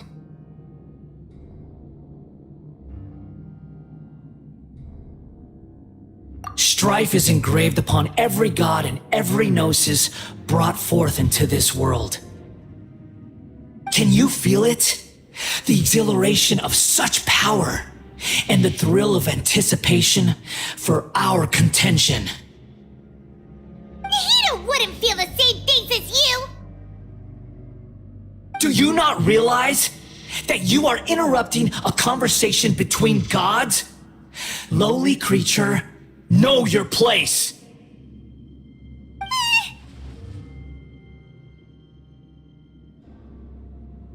The strife engraved upon a gnosis. You're talking about the Archon War. Teyvat's current peace was not easily won. I didn't personally participate in the Archon War, but the way I see it, all those losses were meaningless, driven by the demands of the laws. There's no point in bringing it up again. Is that so? Yet I am deeply disappointed that I was never allowed the fortuity to personally participate in the Archon War. This is a first. Encountering a god in this world who does not crave power. No wonder your own people have abandoned you, God of Wisdom.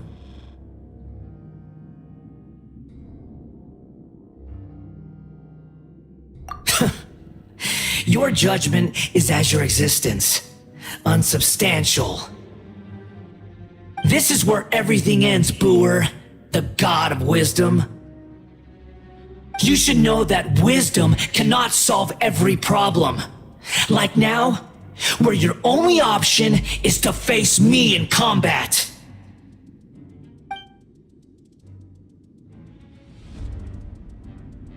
Come!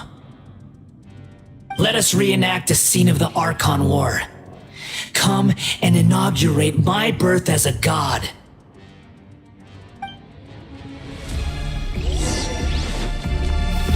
Solidify! Be First more force. human! I will have order.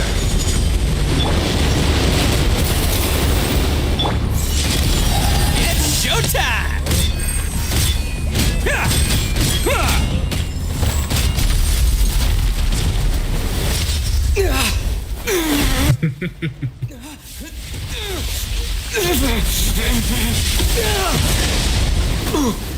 Dude, that didn't last long.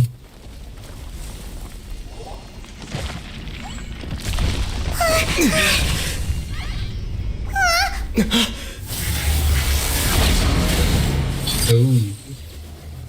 Phase 2, okay. Cool.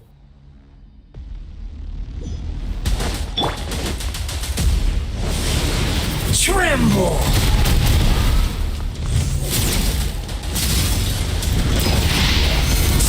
rise! To oblivion! Then, advance!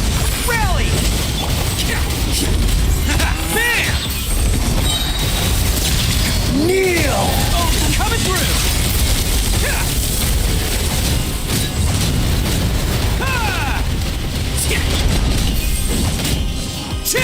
Let's roll!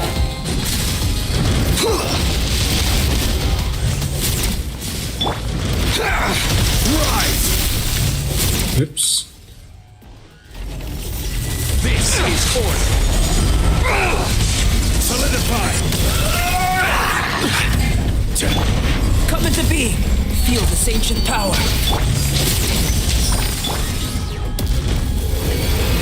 Reality is pain!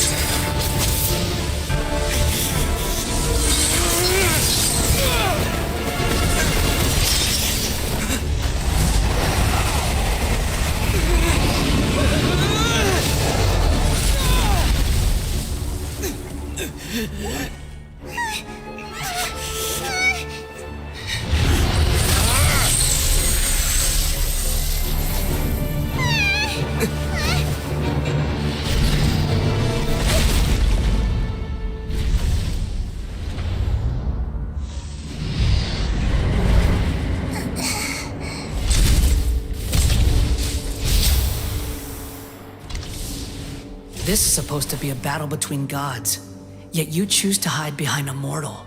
And now, you're acting like you'd sacrifice yourself for a human. Are you having fun proving a false sense of heroism to yourself, Boor?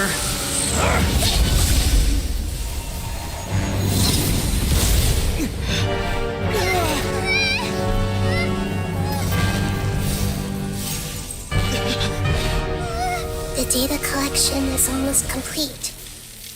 Do you even know how many times you've tried to take my gnosis from me?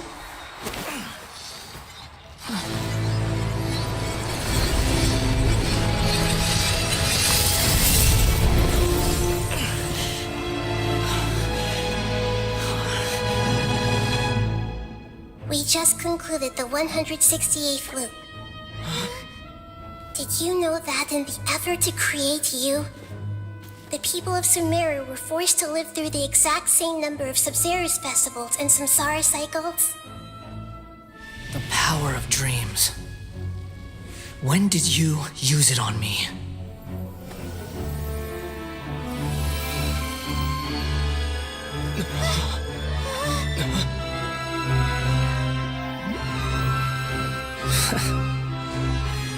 You can't even defeat me in a dream. What do you hope to achieve with this little trick? Come, traveler. Just like before.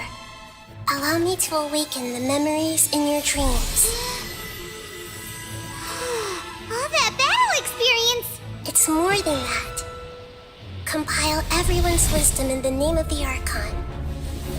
That is the original function of the Akasha. I've sent everything that happened just now to the people of Sumeru in the form of knowledge. I've asked them to help you find a way to defeat the false god.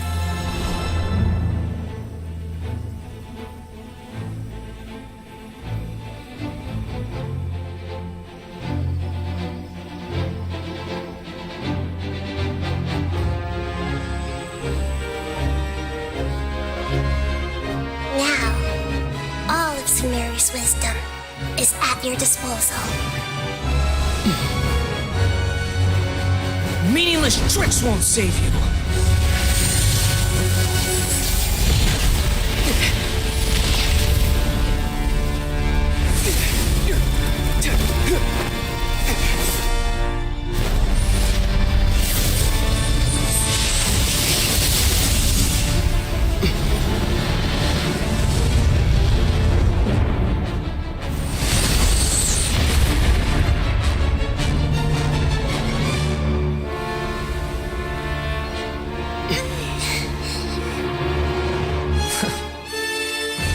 Are you done with your tricks? Can I finally take this as a real battle between gods?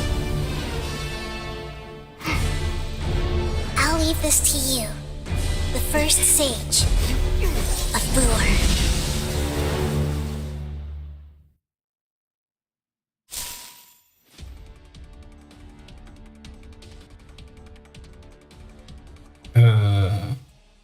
What? Why me here? I am the all-knowing God.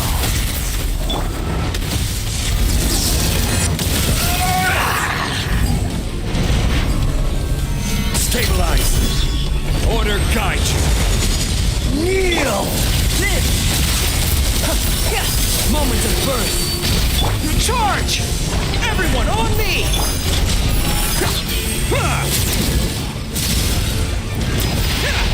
Burn to oblivion! Who wants some of this?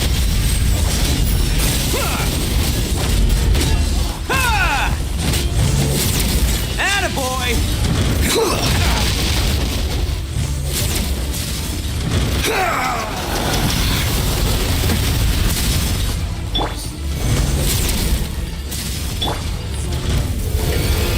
Reality Make yourselves at home. is pain! Gather! Come into being! Fall in! Bam!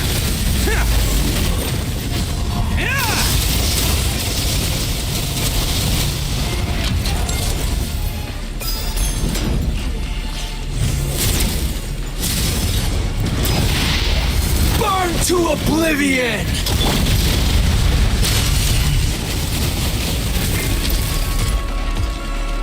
Good riddance, cruel world.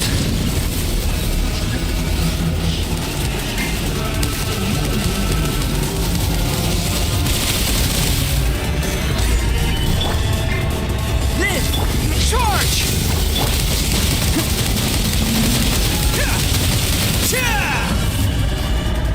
Can't catch me.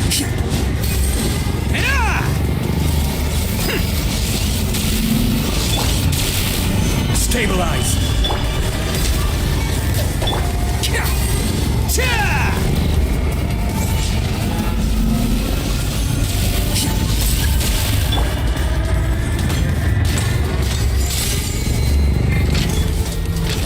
Your new god awakens! Now, your eyes have been opened.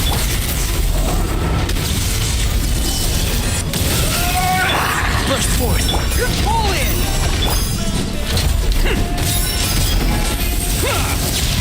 Kneel!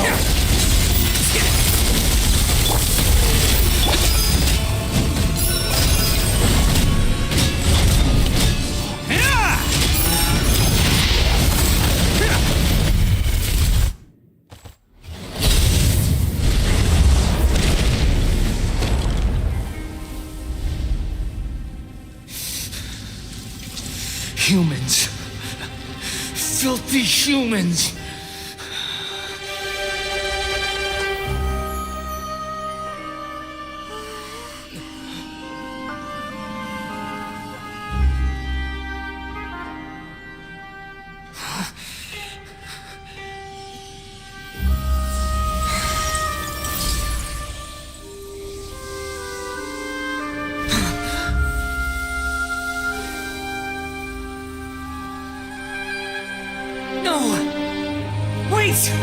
Please!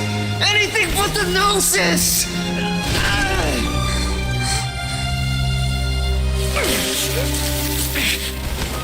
That's mine!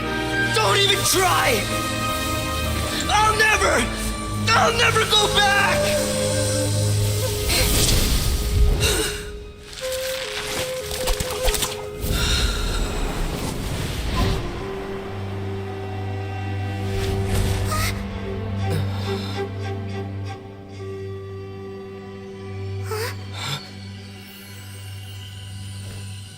We haven't yet found the answer to the most important mystery.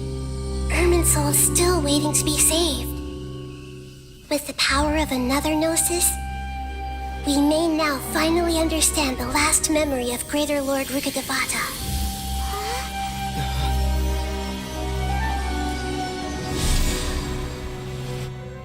This is... That's right. This is the last memory of my predecessor.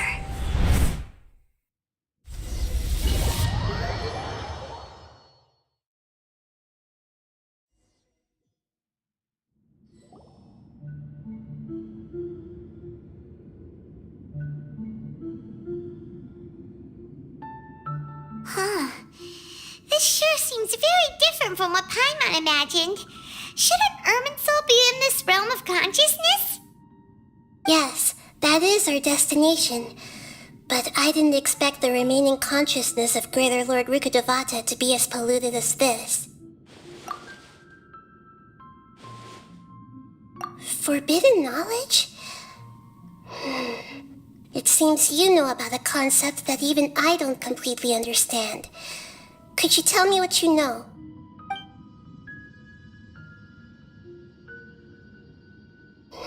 Your inference seems logical enough.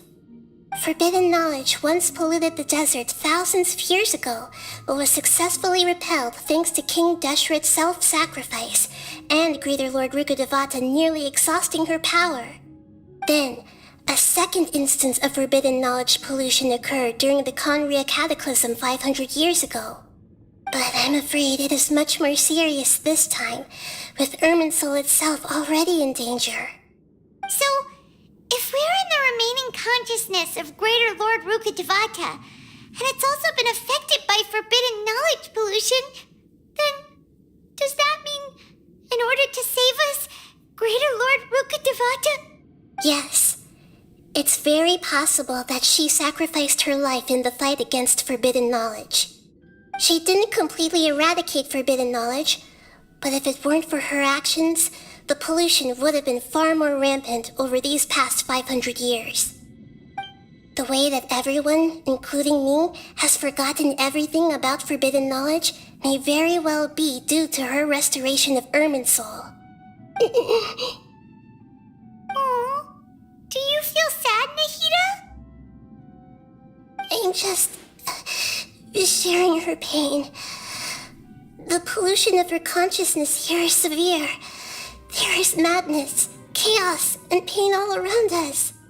Did she fight to resist the forbidden knowledge pollution in such terrible conditions, all the way up to her last breath? She even used her last remnant of lucid consciousness to leave a clue for us to follow.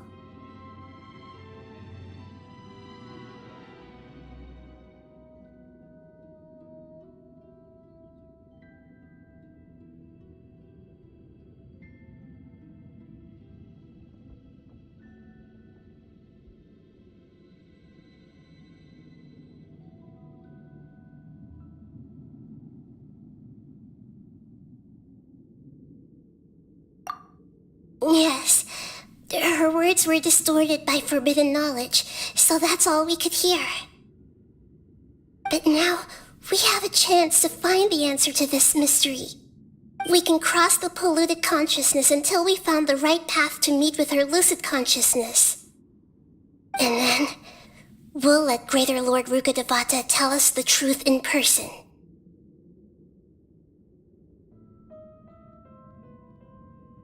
Each of us need to be mindful of the state of our own consciousness while we are here. Even with the Gnosis' protection, we must always keep a clear mind. Otherwise, we could go mad at any moment. That's so scary. Don't worry, it should be easy enough for you to keep that mind of yours clear, Paimon. Let's go.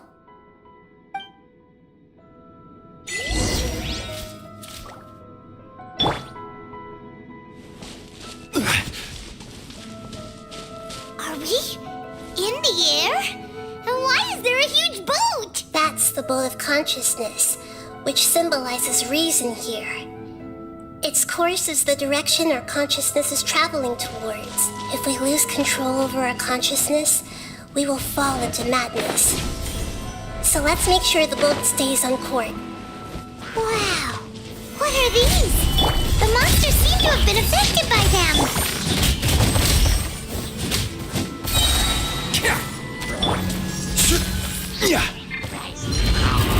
This is order. Coming to be. Attaboy! Oni coming through!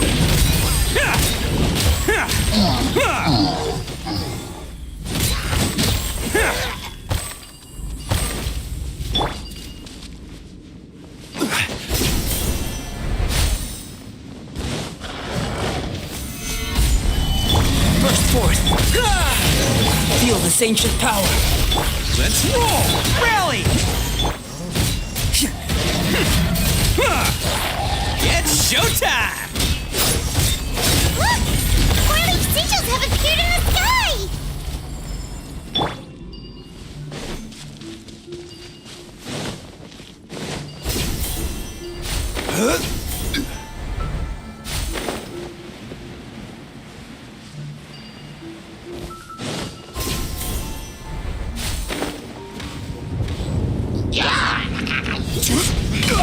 Order guide you. Stabilize. Coming to be! Charge!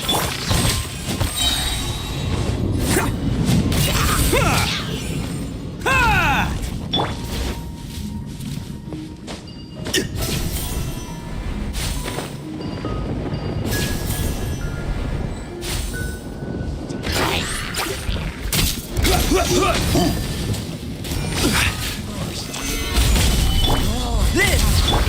Advance! Everyone on me! Witness my great undertaking! Coming to be! Attaboy!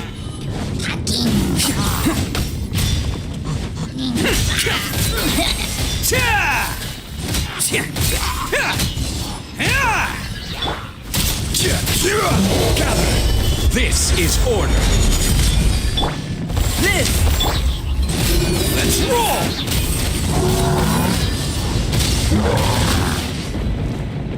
What the? It's cheating. Attaboy! Coming to be! Stabilize.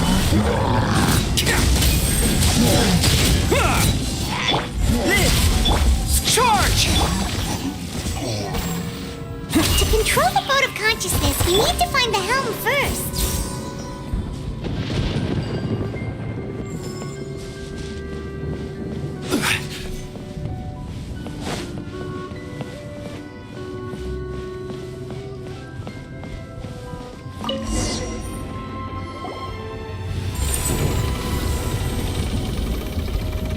We changed direction.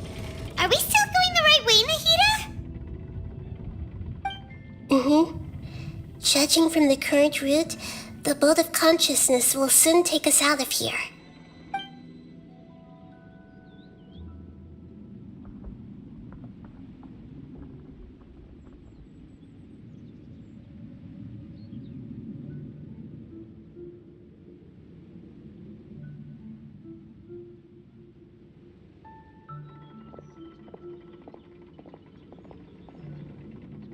We'll be arriving at our destination soon. How are you feeling? Are your minds still intact?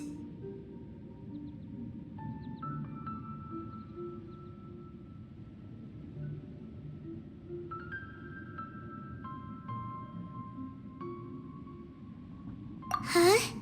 But everything's been completely normal for Paimon. Hopefully there won't be any more interruptions. This time, we should be able to meet Greater Lord Rukkhadevata. Are you saying you've never met Greater Lord Rukkhadevata before? No, it seems that my birth and her death took place at the same time. Otherwise, I think she would have given me a little more guidance, and I could have done a better job. Hey, you've done a great job, Nahida. Let's get out of this creepy place and go meet her.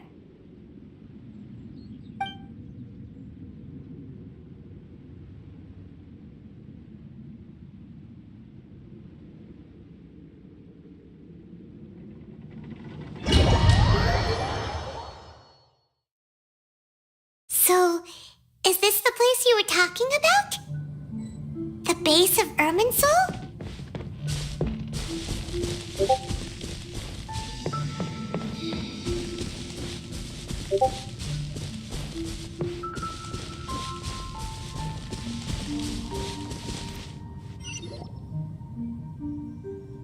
Well, this is the place.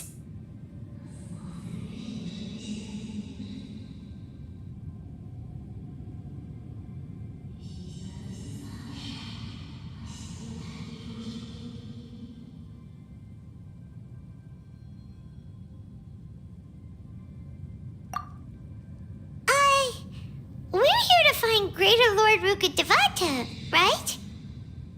But the one standing over there is... Is that me? She looks exactly like me. Are you Greater Lord Rukkhadevata? Yes, that's me. Are you surprised by my appearance?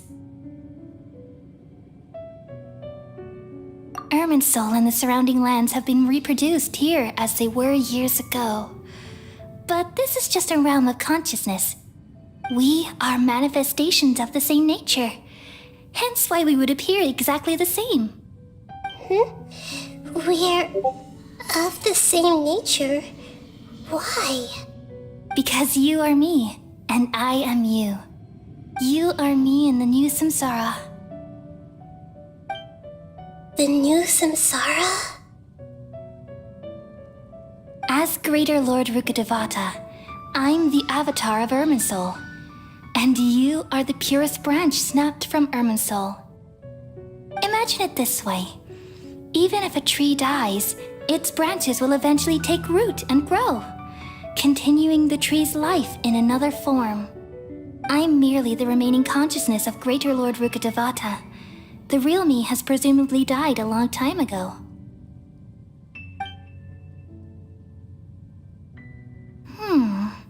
Judging from your appearance, I've probably been dead for 500 years. But you're finally here. My new self in the samsara.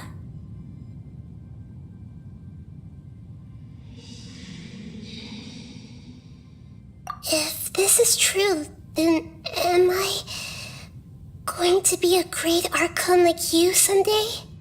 Though we share the same nature, our fates are bound to be different. All things have their own fate. When a branch grows into a mature tree, it won't be the same as the original tree. That's why fate is the ultimate knowledge, isn't it? That's a great insight. Yes, very good. It's also precisely why you won't become like me. Really? But perhaps you may become an even greater Archon than I. I already see a determination in you that I didn't possess in my time, and the future that it leads you to will be yours alone. Along with the blessings from your past experiences. Don't worry. The growth of wisdom is like that of a plant. You only need to wait quietly for the flower to bloom. Come to think of it, the sages never had the faintest inkling of the meaning of wisdom. Thank you. Nothing makes me happier than discovering that the Archon I always admired was in fact myself in another fate. It's so nice to speak with you, Greater Lord Rukkhadevata. I've always wanted to meet you. The feeling is mutual. From the moment I snapped the branch off Irminsul and created you, I've also looked forward to talking with you. Could you tell me why you wanted to create me? And what exactly happened when you died? Ah, I see. You're here seeking answers, right? Everything that day, even the sky itself, changed into a color like this.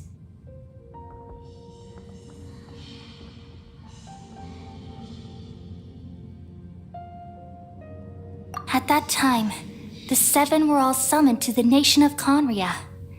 Except for me. I had a more important task to attend to.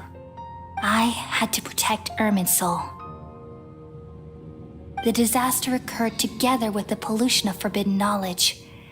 At that very moment, with my consciousness connected to Irminsul, I sensed something was wrong. The pain started to torment my mind.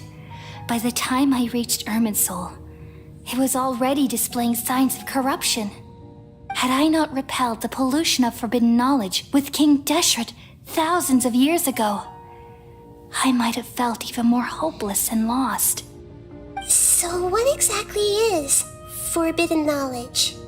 It's a kind of knowledge that doesn't belong to this world, and a form of truth that can't be understood.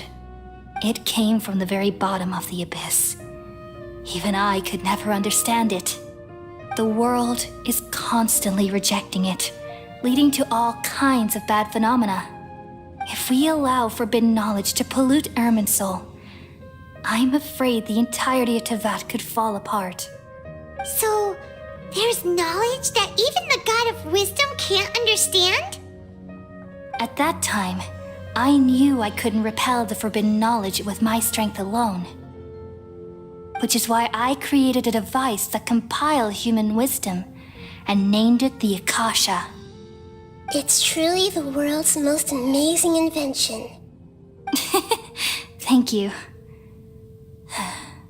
For a long time, I thought dreams were the fruit of human wisdom.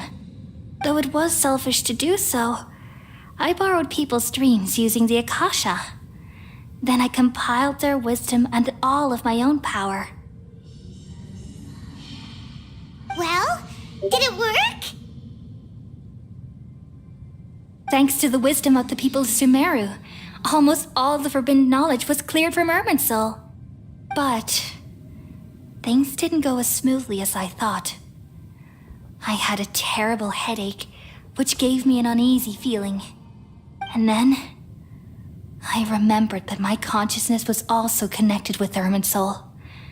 It brought me knowledge and wisdom, but vile corruption as well. From the very beginning, my existence had been polluted by the forbidden knowledge. Oh no! How could that happen? I've experienced that pain in your consciousness. It must have been a horrible experience. Yes, but my feelings weren't important. The important thing was that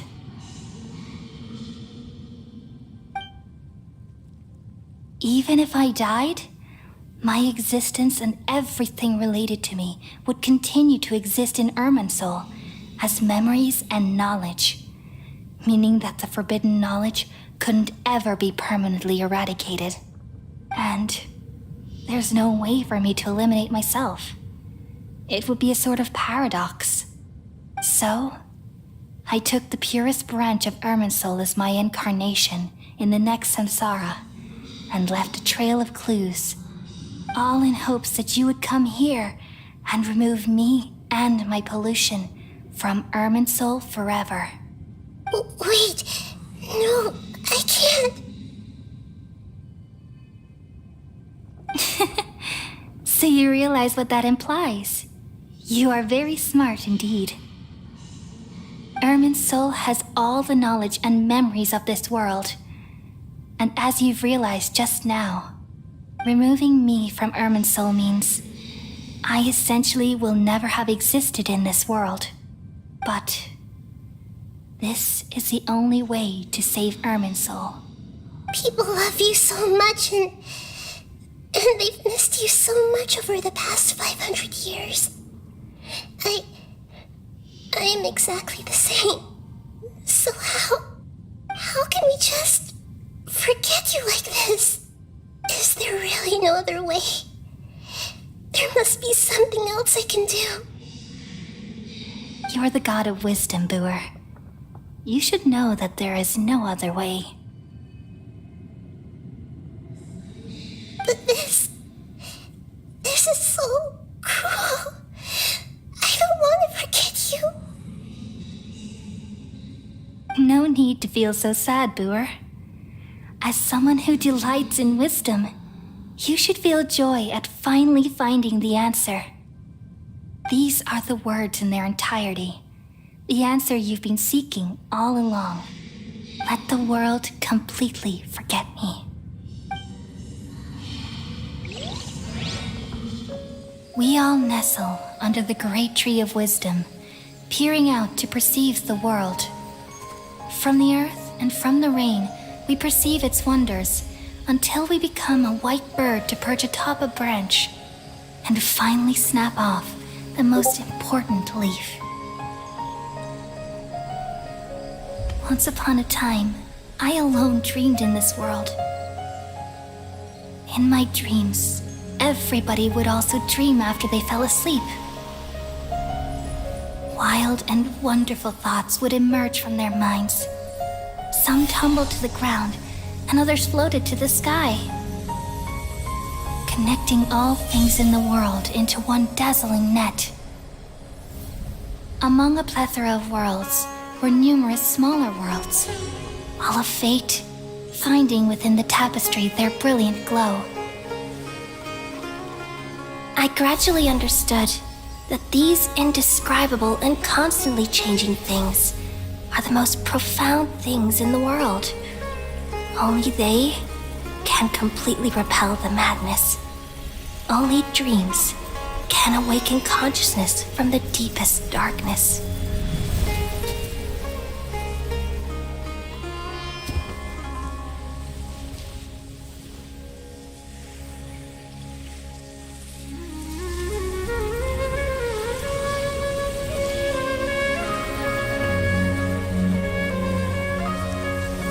I'm the one who posed this question, yet also the one who sought a solution.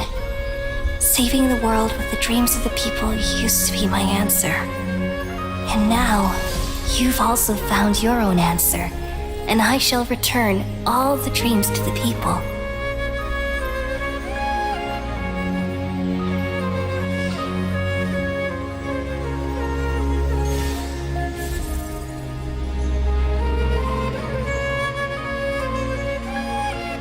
Goodbye, people of Sumeru.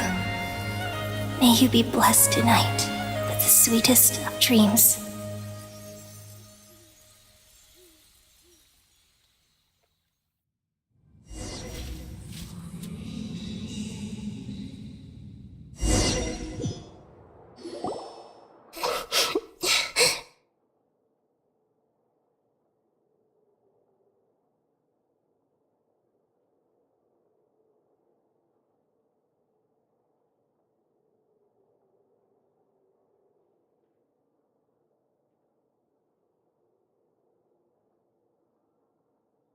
I'm alright.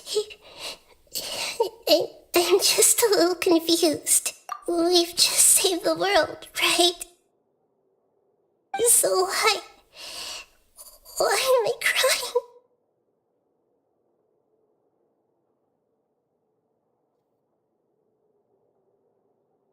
I don't know where this feeling inside of me is coming from, but I feel very sad. Just now, we used the power of two gnosis to successfully connect with the Irminsul consciousness from 500 years ago. Then, we removed the remaining pollution from Irminsul.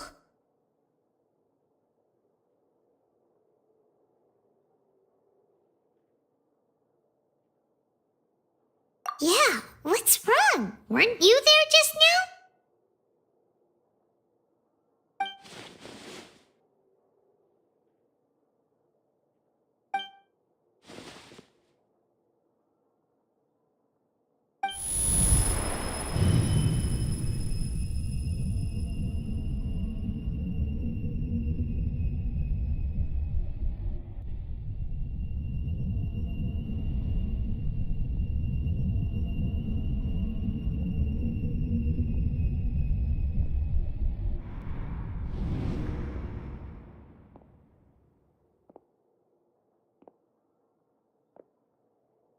Huh? That sound. Traveler! Paimon! I've been waiting here far too long, but finally I have the chance to be alone with you. All the precious time I wasted has finally paid off. The doctor! What have you done? Just a type of sound wave that can quickly put defenseless people into a dream. As I expected, it doesn't have any effect on gods. This is the only thing of interest I found among the sage's research. I thought I'd take it for a little spin. Don't worry. I know you would never forgive me if I actually killed them. I'm here to negotiate with you. Naturally, I won't do anything dangerous that could potentially damage our relationship. Negotiate with me? I heard you had already left Sumeru. Why are you here again now? I left Sumeru, but I also stayed in Sumeru. Even the God of Wisdom is restricted by the habits of cognition. How disappointing. You mean there are many different versions of you in this world? An astute guess. Even the same individual will have different cognitions at different ages. A long time ago, I made a major decision in hopes of preserving all my perspectives of how I observed the world. Observation is the first step of any experiment, but observing the current world doesn't satisfy me. It lacks an important dimension, that of time. So I saved segments of all my ages and made them into independent individuals. That's all there is to it. Indulge me. How does the God of Wisdom find my method of seeking knowledge? It's an insult to the very concept of life. Life inherently has many rules and restrictions, each with its own significance and reason to exist. They can't be broken on a whim. Good. Amazing, even. Indeed, it's difficult for humans to make peace with themselves, not to mention oneself from a different period. Since you were in the academia, why wait until now to show up? You could very well have stopped us and helped that fake god. Simple. Let me ask you this. Would any staff member ever help the subject in the middle of an experiment? It was my experiment. So why should I interfere with the results? The academia saw the plan to create a god as their ultimate goal, yet you only saw it as an ordinary experiment. You really are crazy. If the experiment succeeded, you would have had a new god on your hands. How would you have faced your own god then? Would you still take the same stance? Would you still hold the same view of yourself? I'm first and foremost a scholar. These results should be left to the judgment of the hypothetical me confronted with that outcome. But you're right. And that's exactly why I'm disappointed with the conclusion of this experiment. As an individual, you don't have any sense of belonging. You seem to have even fewer convictions than a typical scholar. Oh no, I certainly have my own convictions. They just don't fit your standards, that's all. All right, that's enough conversation for today. The experiment is over, and it's time to tidy up the equipment and reclaim any useful materials. For example, the Gnosis. Lesser Lord Kusanali, you're an intelligent Archon. I'm sure you understand the disparity in our combat abilities at this time. Besides, you have no way to use that Electro-Gnosis in battle. Didn't you say you were here to negotiate with me? Somehow, it's starting to seem like you intend to take it by force now. I'm merely stating a fact. After all, I'm also a scholar. Naturally, I hope to show proper respect and dignity to the God of Wisdom. Your hypocrisy is built on absolute confidence. I understand your scheme, but what if I were to destroy the Gnosis now and awaken the heavenly principles? Awaken the heavenly principles? Do you think that's really possible? The heavenly principles have been silent for many years, but the Gnosis are symbols of their control over Teyvat and all the laws. Will the destruction of a Gnosis attract the attention of the heavenly principles? And if so, how do the Fatui plan to deal with the consequences? Do you dare to gamble such a possibility with me? Gamble? How surprising. I thought you would show evidence or use rigorous reasoning to prove your point.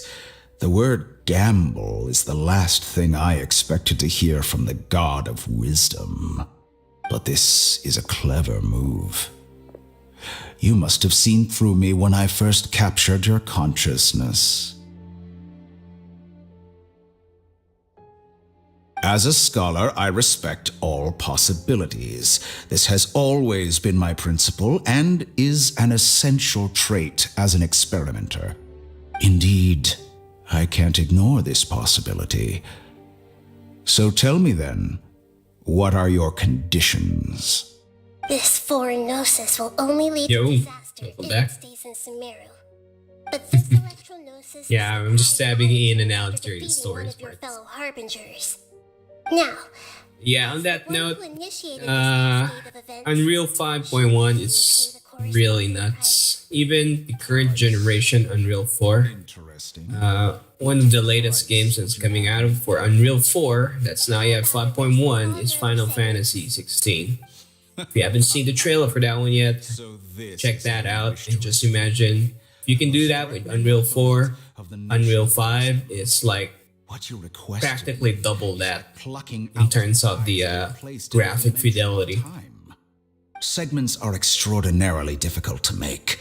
They require extremely rare resources and enormous amounts of time and effort, requiring me to destroy them all here and now.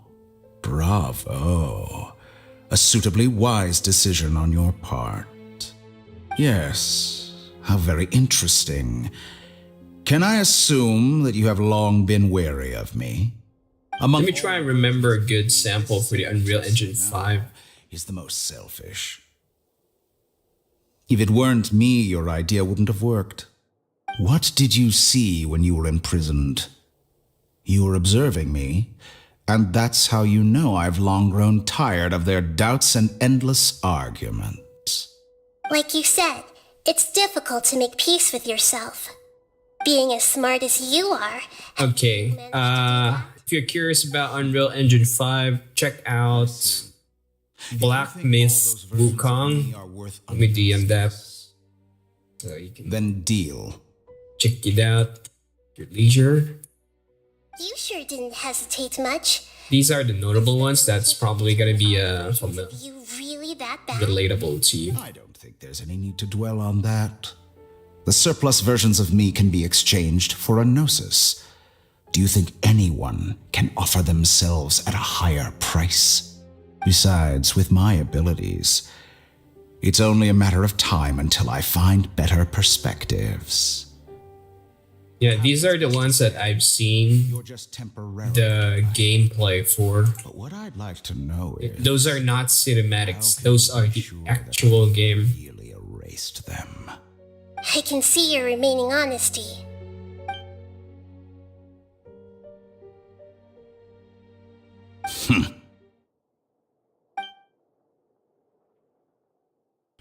What a ridiculous decision! Sheer You can't be serious! How could I have been so short-sighted? You think this is the end? Wait, I'll have Please my wait. You'll make Good this moment riddance. count. You will regret this! Well, have you confirmed that it's complete? Sure. Take it. The future of Sumeru City will be in my hands alone. I will shut down the Akasha and let curiosity and the thirst for knowledge drive the realm of academics once again. There won't be any further gaps for you to exploit. It truly pains me that my academic achievements have never been appreciated in my homeland. Of course, I have no interest in being rejected by this city for a third time. Another chess piece. And where is your dendronosis? Don't be greedy, Harbinger of Snezhnaya. No, this is a different transaction. If you intend to turn off the Akasha anyway, then there's no further use for the Gnosis of Sumeru, is there? Besides, isn't it the Archon's duty to deliver what's desired of the Seeker? Oh, judging from your expression, you don't seem to find the idea very agreeable. Then let's think of it this way. Since you're the god of wisdom, how about I exchange some knowledge with you? People exchanging knowledge with the god of wisdom is the stuff of legends. Yet here you wish to exchange knowledge for the god of wisdom's property. Arrogant as that is, it has piqued my interest. Let me ask you, have you in all your mighty knowledge ever heard the rumor that the skies of Teyvat are fake? Huh? That's the secret hidden by Irminsul concerning the truth of this world.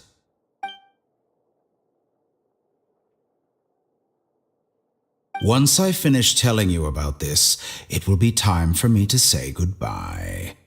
With negotiations, we've all gotten what we wanted.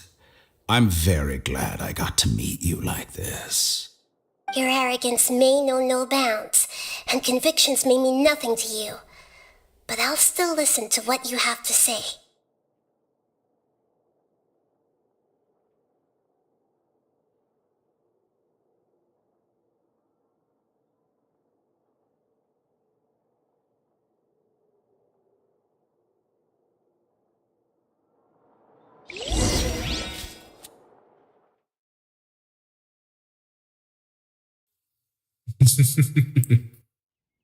Yeah. The lines between gameplay and cinematics is gone. Completely gone now. It's it's no longer blurred, it's gone. But yeah, you're gonna need an actual beefy PC though. Holly says it's time for breakfast.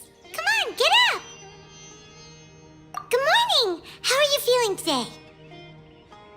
Good to hear. It looks like we've recovered pretty well. Not even Tainari could stop us from going out now, right? That's gonna be the standard in the next like 2 years from now. All the games are gonna be running at that level.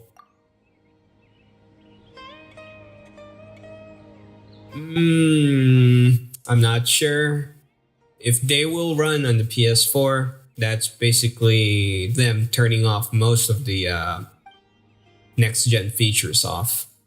So that pretty much reverses the fact. But yeah, you're probably gonna need at least a PS5.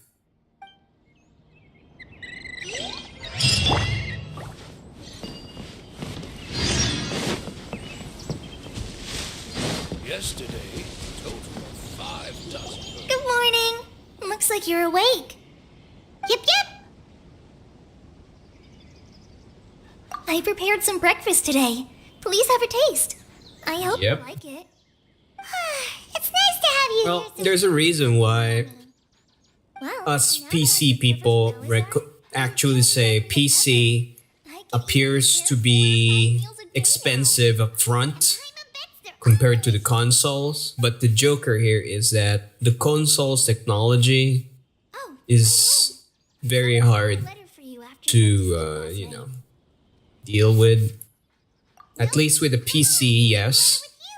Up front, it's gonna cost you more, but in the end, it's gonna be cheaper because the only thing you gotta upgrade, if you buy the right parts, as long as you make sure you're buying the right ones, usually you only need to upgrade the video card within after 4 years. The CPU, you can have that CPU for nigh on a decade. Look at my CPU. I'm playing, I'm streaming, and this CPU processor is practically 10 years old. You can search for i7-3770. You can do the math. It still works. So I've saved a lot of money from buying the right ones. Sometimes I'm really envious of strong and confident people like you. Oh, You're embarrassing me. Anyway, let's go to the grand. And the only reason why I had to buy a new video card was because something went wrong with my old one prematurely. But if that didn't happen, I would probably still be running my old video card, the 970.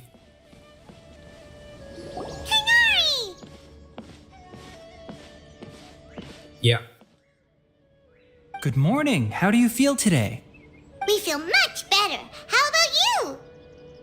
I'm recovering well. Thanks for asking. But from the looks of it, you seem to be already busy with work again. Yeah. Once you get into the hobby of PC gaming and you got the initial investments done, it's very affordable actually. Like for example, a gaming monitor. That monitor is gonna last you another 10 years. Started to recover too. Yes, but there are still some residual effects. My old monitor was 8 years old, but I had issues with the power supply for that thing, and it got so old that there are no more parts available for it, so By the way, that's the reason why. But I only needed one part, fix it, but it just did not exist He anymore. had already mentioned it to me before. It still works. If the part, yeah, the part that kind of yoinked there was just dodgy. Sometimes it works, sometimes it doesn't. He just asked me a few questions and left. And you probably already know all about the celebration feast. Celebration feast? No. But if you buy the consoles, my god, the games you can play in the consoles are almost always 2 generations back of the PC. Perhaps, or alternatively, he doesn't know about it either. And the other problem with the consoles is you can only play with a thing. With a PC, you're investing into your gaming, your business, your profession, and in general. It's multi-use. So it's not just for gaming. Unlike the consoles. So value for money-wise, that's a different story. You and Kale are both Sino's close friends. Why don't you come to the feast with us? Consoles are actually what's holding back gaming, to be honest. People don't like hearing that, but that's actually the case. Because if the games are designed for consoles, the developers need to design for the weaker hardware of the consoles. So they're kind of hard locked with what the consoles can run.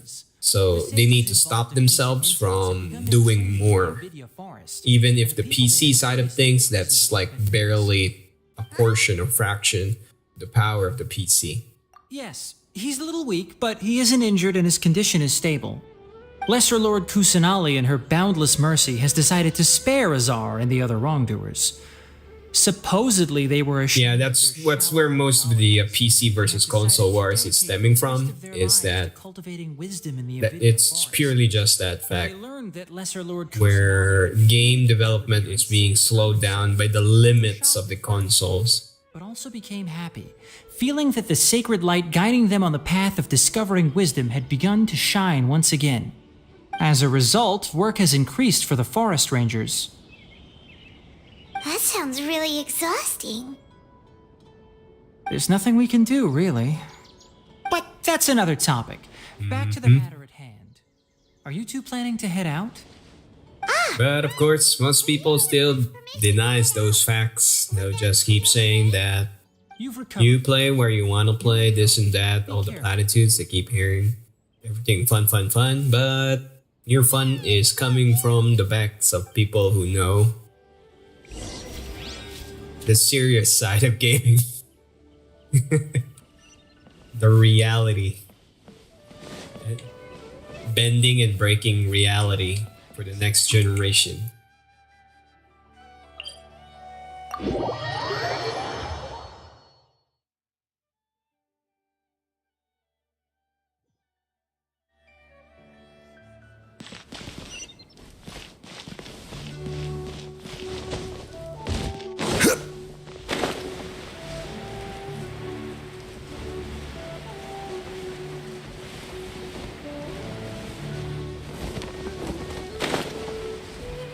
But yeah, So if you're going into the PC side of things, like you said, you're interested in data science.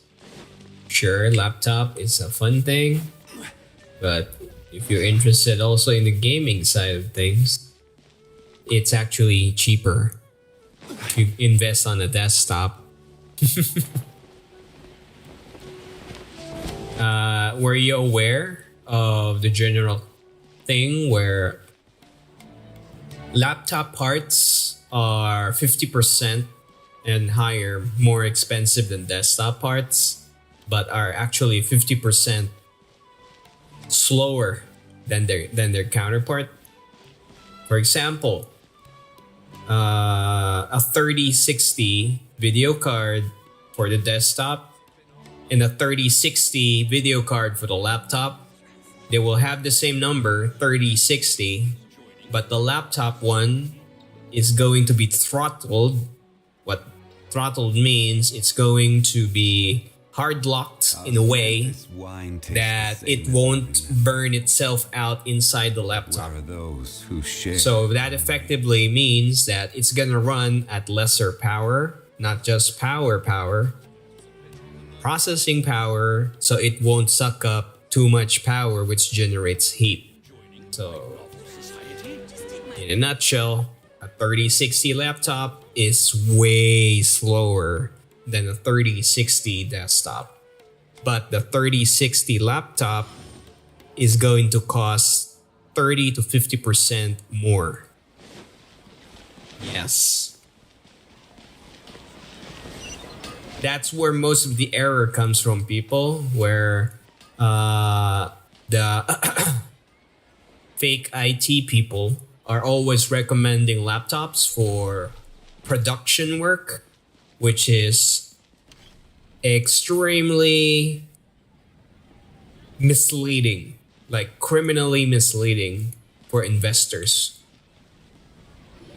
Well, there won't be any. So if you're investing into, like, say, video editing, 3D modeling, animations and whatnot, and you hear the ID guy say, buy a laptop, that's bullshit, straight up. Unless you really need to have a laptop to move around, it's fine. But if you don't need to move around, you're just overpaying for less. That's the Joker. You're overpaying for less. Traveler, Paimon. We got your letters, so here we are! You're the best. The other guests haven't even replied yet. Huh? Yeah, I had someone deliver letters to all of our guests. But maybe everyone is still busy with other things. Look, I get it. Sumeru is in an extremely important period of transition right now, but even if your friends are important figures... Like, for example, from the same value of your laptop, I don't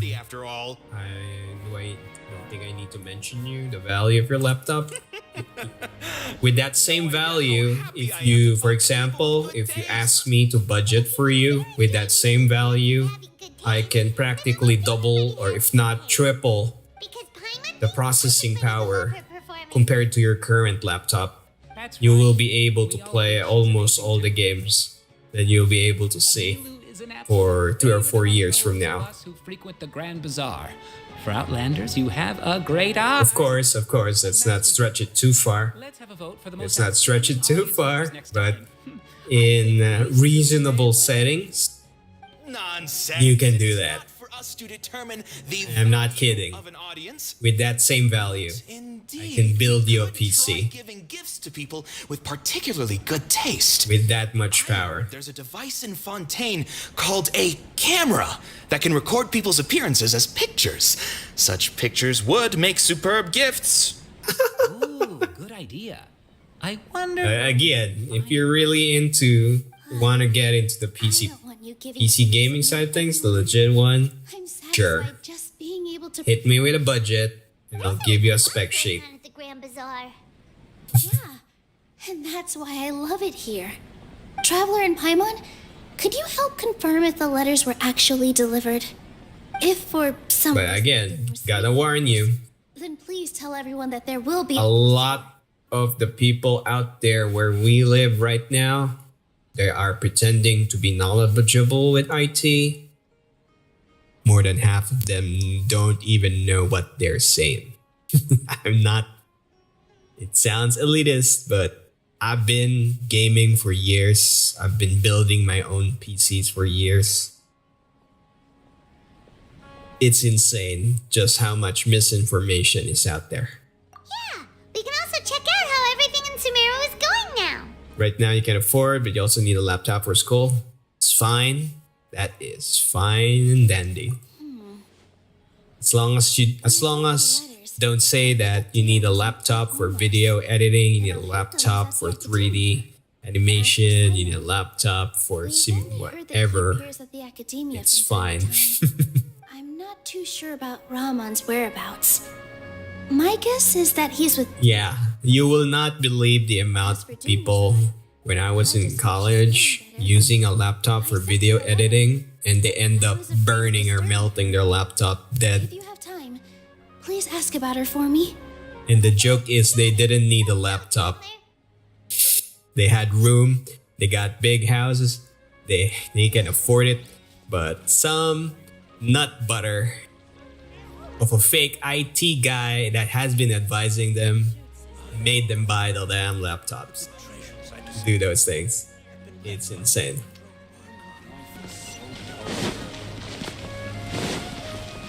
Yeah, you can hear some angst from me because again, I've been witness to all the BS people have been shoving down the next generation's minds about, you know, their personal rigs, their investment on their PCs. My God, those guys are being milked for money.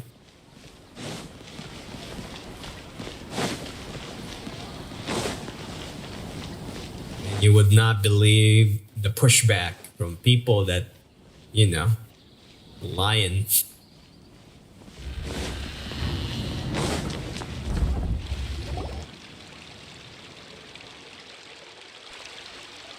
Like I said, I don't just say things, you see it as an example from what I've been doing. I'm streaming and playing this game with a 10-year-old PC. Hey there, have you seen Al-Haytham around? Yes, it seems Scribe Al-Haytham has gone to the House of Death. And we're talking legit games here. You're already the second. We're not talking about the pixel games or sprite games. Oh? Who else was looking for him? Because I know what I'm doing. That's it. You wouldn't believe how terrible their relationship Simply it. And now you two are here. Don't tell me everyone's here looking for gossip about the sages. Oops. No way. We're strictly here on business. Ah, I see.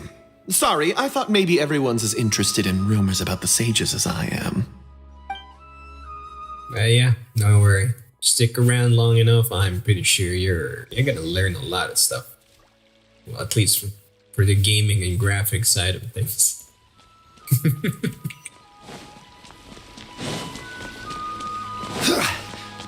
Yeah, got any questions? Just keep shooting.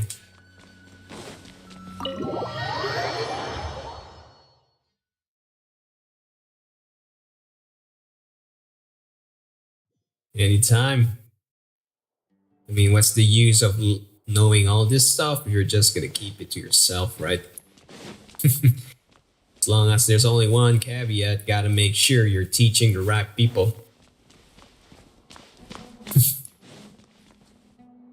Al-Haytham should Gotta be smart about it. Oh, he's over there! But it looks like he might not have time for us. Just put down that worthless book and tell me what happened in the academia. This is not just some worthless book. Do you have any idea how difficult it is to find a physical book like this in Sumeru? It doesn't matter. It's probably just another thing that you used your authority to get your hands on anyway. Just put it aside. Listen, I came back today only to hear that the sages have disappeared. Oh, you sound surprised. I thought you would already know the inside story. Would I be here asking you if I knew? You're the scribe, not me. So just tell me what you know already. Well, I almost became a sage. Huh? Oh, don't sound too surprised now. You're the renowned Kaveh, light of the Ksharawar.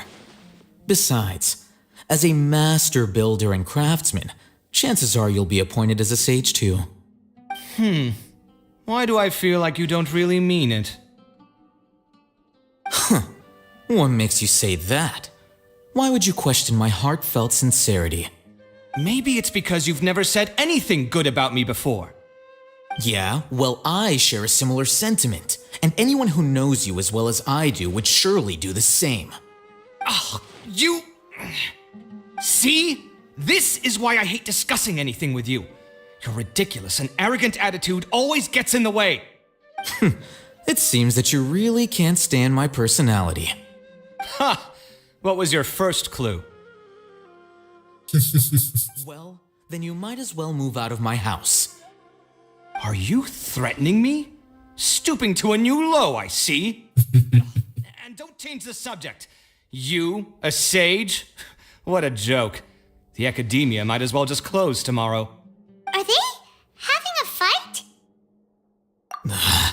Forget what's going on with the academia. Haven't you been busy with your construction project? Tell me, when are you going to build yourself a mansion? Don't get me started. I get angry just thinking about it. So, what great building did our master architect work on this time? Like I need to tell you. Keep your nose out of my business. No, I think we What's deserve that? to know. Where were you when Sumeru needed you most? I was in the desert for a large project, but considering Haravatat's utter ignorance of architectural and aesthetic... Not gonna lie, no idea what that word means. Which is truly unfortunate. I can only pity the man who doesn't understand the first thing about beauty and romance. Unlike a true... hold on, wait a second. What do you mean by when Sumeru needed me most? Well, while Oh. you were out fiddling around in the Well, desert, that's a first for people me. came together to save Sumeru from a crisis. Ha! And you think I'd believe that? Look, all you really need to know is that Azar and all his accomplices have all been overthrown. Huh? What nonsense are you talking about? It's no skin off my nose if you don't believe me. It's not like my Darshan was the one trying to apply for funding from the Grand Sage. Yours, though, on the Okay, that's an interesting take on You know it. what? I'll ask around. Someone knows what's going on here. Yeah, I'm not gonna say it, but since you mention it, yeah.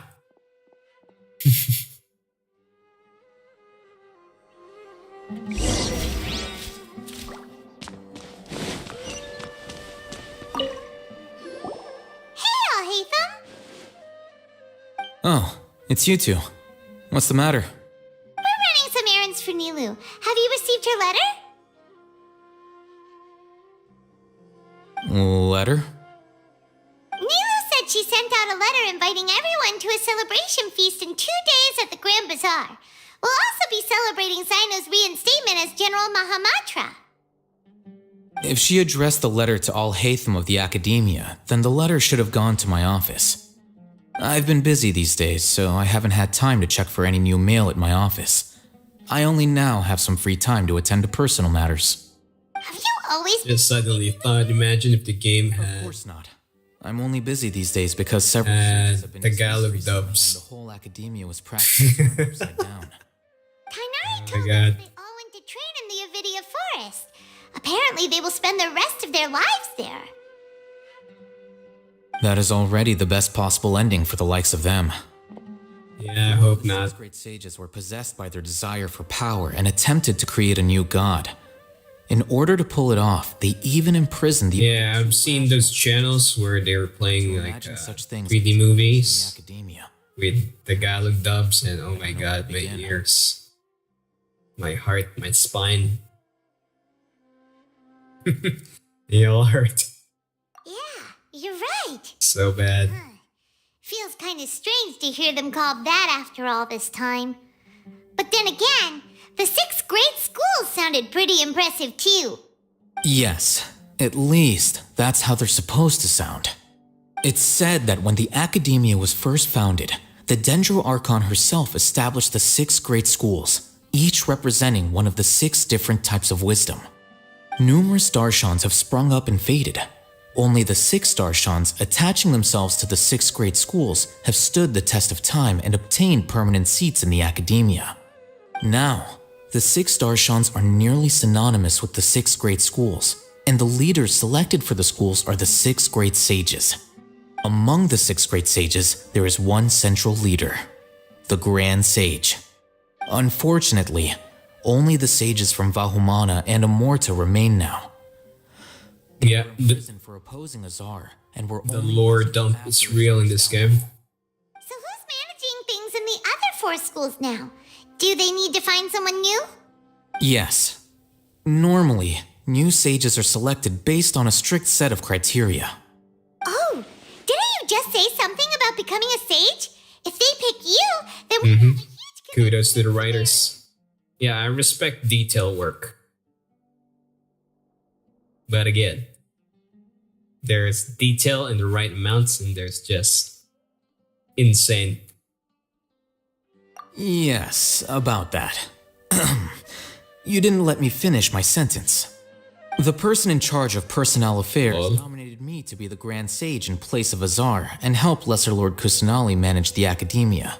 But I refused. Huh? But why?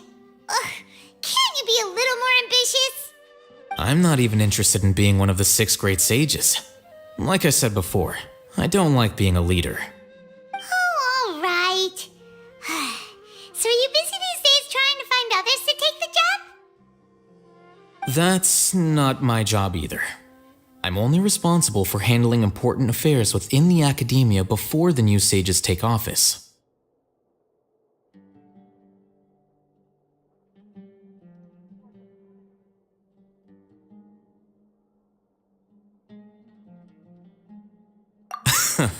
And the first thing I'll do is reject Kasharawar's application for funding. By the way, who was that other person just now? Is he your friend? Do we look like friends? Whoa. Paimon doesn't know. That's why Paimon's asking. His name is Kaveh, my roommate. You could say he's the representative for Ksharawar scholars. The what now? Which is exactly why he always has so many problems. So everything that's happened recently must be a huge change for the people of Sumeru. Such is the work of the Academia Scribe. Well, anyway, no matter how busy you are, since you are our planner, remember to attend the celebration feast in 2 days. Alright, I'll see you there.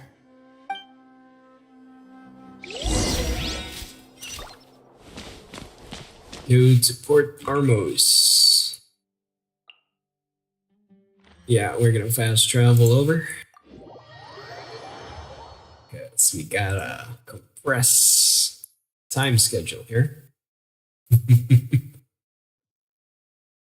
A lot of games I want to go through.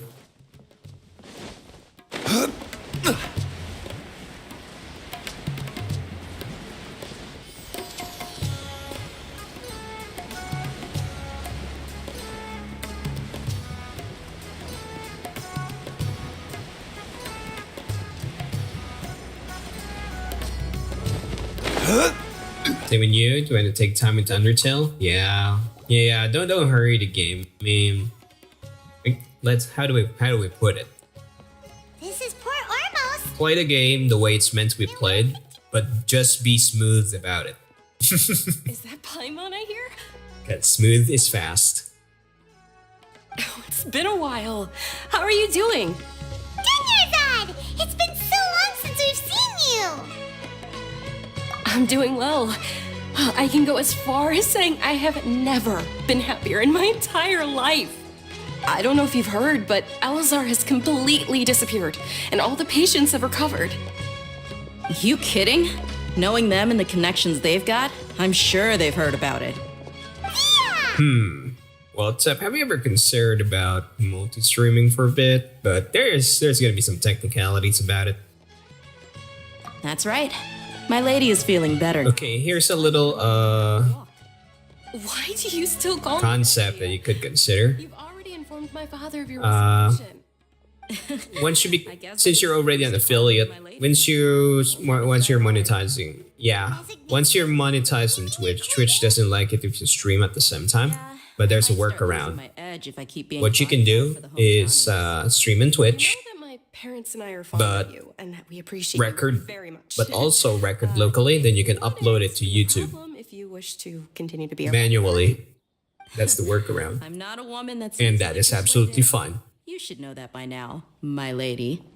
When I took this job, I had already decided that I'd quit as soon as... Yeah, that's part of the reason why you could see me on YouTube also. YouTube currently has no time limit for the videos. Unlike with Twitch, Twitch will only retain your videos for 7 days or 14 days, I think, once you're affiliate. 7 days for free, and then Facebook also has the 7-day limit wouldn't now. have come up with this idea. And currently, only YouTube will keep your videos indefinitely. Going all out in a fight. It made me realize that I'm still a mercenary. So YouTube is currently a great way to be your... And I'm happy that I got to be a part of that operation. There's another word for storage. Also made me realize that But there yeah, are still many problems. treat it as your library. And as a desert dweller, I'm still not completely ready to settle down on this side of the wall. Well, I remember a friend. Yeah, since you're doing a playthrough. You mean I'll hate them? I'm sure there will be some people who'd like to watch your past VODs in sequence. That's kind of the thing with the first playthrough. Yeah, I saw your labeling. Yeah, we're doing the same thing, first playthrough, blind playthrough. Same mushroom, same banana. I heard that Azar and his cronies And most of the viewers that watches now was a good time playthroughs, to find a job in the they watch in academia. sequence. But only if I wanted to. Whoa. But not just online, also during offline. So something you could consider. Me neither. But I think Dia would look great dressed up as a scholar. Ugh, forget about it. I wouldn't last 10 seconds in there. Agreed. I'll hate them probably just like the way I worked and knew Yeah, the sooner you know about it, the sooner you set it up, the better. I mean, it's gonna be way less problems for you later on. Sino might actually agree and let you become a Matra. Because you're super amazing. The Matra have all the talent they need as long as they have Sino. I prefer to be free to live however I choose. In fact, I chose this job from the very start because I knew it'd be right up my alley. Even if being a mercenary means facing all kinds of danger. A lion has to return to the wild sooner or later. If anything, being your bodyguard has been unfamiliar territory for me. I don't want to see you go, but I'll respect your decision. I'm glad to hear you say that. Come on, no need for the sad face. It's not like we'll never meet again. Once the whole Dendro Archon thing is settled, everything in Sumeru will take a turn for the better. That makes me happy too. But a peaceful society will probably mean less demand for mercenaries like me. Before long, we'll be a dying breed. So I'd better get to work while I still can. Huh? But wait a second. You make it sound like you're leaving now. Well, no, not yet at least. I promised my lady I'd stick around until next week. So, have you been in Port Ormos this entire time? We were wondering if you had received a letter from Nilu. Oh, did Nilu write to us? She heard that you were seen in Port Ormos, so she sent the letter here. Huh. It was probably sent to the inn that we're staying at. My lady has been very energetic lately and keeps taking me on hikes, staying out even into the night. By the time we get back, the receptionist is usually off napping on the job. Right, and we tend to leave quite early in the morning, so the old man on duty is also usually dozing off. So what it really sounds like is that the person on duty is always asleep. I bet the letter's at the reception desk. I'll go check later. No wonder there wasn't a reply. You never received the letter. Good thing Nilu asked us to come and check on that. Sorry to make you two come all the way out here. It must be something important for Nilu to specifically write to us like that. Yes, she said they were preparing a victory feast in the Grand Bazaar, and will also be celebrating Sino's reinstatement as General Mahamatra. She was hoping you could come. Great! I'll be sure to attend. Count me in too. But is there some sort of dress code or anything for the feast? Can I just show up looking like this? Since it's being organized by Nilu, I don't think she'll be too picky about that. If anything, I think she wants to see us as our most natural selves. All right, then this is how I'll show up. The feast will be held in 2 days, so don't forget. Sure. Thank you so much for letting us know. We'll see you there. Oh, by the way, do you happen to know where Sino and Raman are? The General Mahamatra always comes and goes without a trace. Normally no one knows his whereabouts. Oh. But last time we met, he mentioned that he had something to do in Aru village. You can try your luck there. As for Raman, your guess is as good as mine.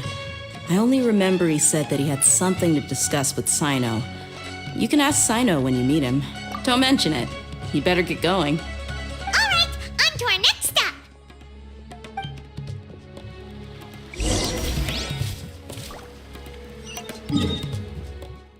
Okay, Air Village.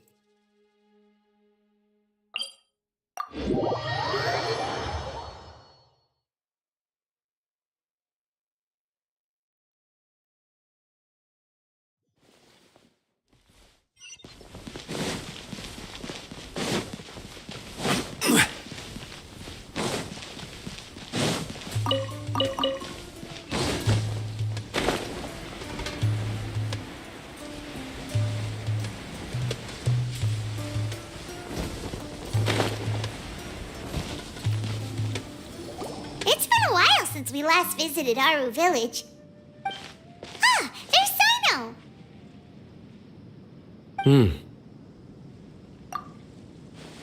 What brings you here? We recovered well, and Tanari agreed to let us leave, so now we're out and about again. It seems Gandharvaville's medical treatment is still as good as ever. Mm-hmm, and Tanari is recovering well, too. That's good to hear. Yeah, you're the one who brought us to him when we lost consciousness, right? Thanks for that. You're welcome. Tainari has excellent medical skills, and Kale is quite attentive. It was the best place for you. But why are you just standing here like a dead tree? I'm meeting some people. Oh, you mean Candace? I've already talked with Candace and the village chief. They're still at the usual place. You can go there if you'd like to see them. But you know one of the people I'm meeting as well. Oh, by King Deshret's blessing, my friend suddenly appears in the desert. Don't tell me you've run into trouble and need us to help now. Raman! And, Sataria? Oh, you know me? Oh, well, you're pretty famous in the academia. Don't worry, these are our friends. No need to be so guarded. I see.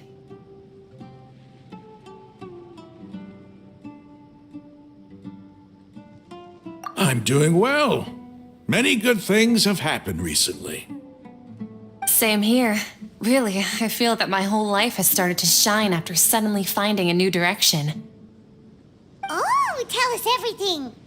Yeah, you go ahead. All right, well, I suppose I should start by saying I've decided to leave the academia. What? It's not that I've given up on being a scholar. Instead, you could say I've found a new identity. I will no longer pursue research like a typical scholar, but I have not completely given up on my relationship to knowledge either. I can see what you're saying now. What do you mean? I plan to leave the academia and return to teach here in the desert. Wow, so you want to become a teacher? Sitaria will return to support education here and teach people from the desert. She can't teach everyone on her own, but there are many of us Eremites all over Sumeru. She came to discuss a collaboration with me and hoped that I could bring her ideas to the Eremites. Yes, it's my hope that the Eremites can help me select a group of smart people with the best aptitude for teaching. I'll teach them, and after they've finished learning from me, they can go educate more people. That is the true meaning of education and the spreading of knowledge. The people of King Deshret suffer from sandstorms, exile, and ignorance. Miss Sitaria is more than welcome to come teach here. Her arrival is like a star shining in the desert night. The stars have always guided caravans, thieves, soldiers, and travelers who get lost in the night. They lead those in the dark out of trouble and back to safety. Oh, please, where's all of this coming from? I'm starting to feel a little embarrassed. You deserve these compliments. Mercenaries are accustomed to danger and don't fear death, which is why we recognize extraordinary actions that common people would easily overlook. Sitaria's idea will bring much good to many people. At first, I feared it was destined to fail. Everyone knows that the academia doesn't allow scholars to teach in the desert without permission. As you know, all knowledge is under their surveillance and control, and very few desert dwellers are as lucky as me. But what I heard at that time has been haunting my heart, as if there were lightning bolts constantly bombarding my soul. Sitaria, you tread a treacherous path, and the longer you ignore it, the tighter the academia's grasp on you will become. Sitaria, why haven't you gone home? Never forget that the desert that belongs to you lies elsewhere. Miss. These words sparked something in me, and I knew that I had to bring something back to my people after going home. I gathered up the courage to approach the Grand Sage, only to find that he was no longer at the Academia. Lord Sino told me that Azar didn't belong there anymore. Azar has received much-needed punishment. Though, if you ask me, it may have been too light. You probably have already heard.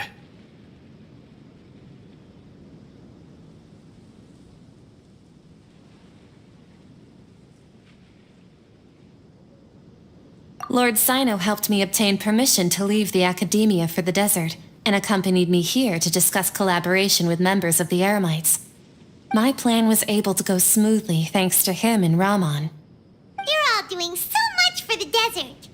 Aside from that, I also have some other business to discuss with Sino. Lesser Lord Kusanali has allocated many resources to support and develop the desert. I've done some business for her, and part of it required the assistance of the Eremites.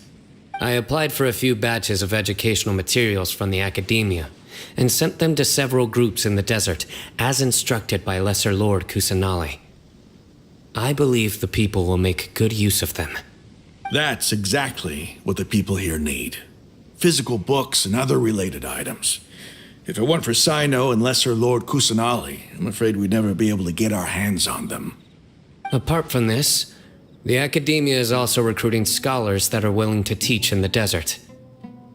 I'll let you and Sitaria know as soon as I have any more news. We must be persistent about this, and maintain these resources to ensure long-term effectiveness. This is the first time in hundreds of years we've had a glimmer of hope. I think this may be the turning point for the desert. Remember these words. Here lies our faithful priest, Kasala. His wisdom is a miracle among the people, deserving of high praise and admiration. I hope people with wisdom like that priest will rise again among the desert dwellers. Then we'll once again see the wisdom and glory that once shook the world. Enough about us. Are you here to discuss some business too? No, not at all. We're actually here on behalf of Nilu. Nilu wanted to write to everyone, but she wasn't sure where the letters should be sent, so she asked us to come find everyone personally. A celebration feast will be held in 2 days at the Grand Bazaar. She hopes that all of you will be able to attend. At the feast, we'll also be celebrating Sino's reinstatement as General Mahamatra. Although, just Judging from your appearance, it seems you've already been reinstated. Paimon thought you would only start working for the Academia after the feast. Celebration? Feast?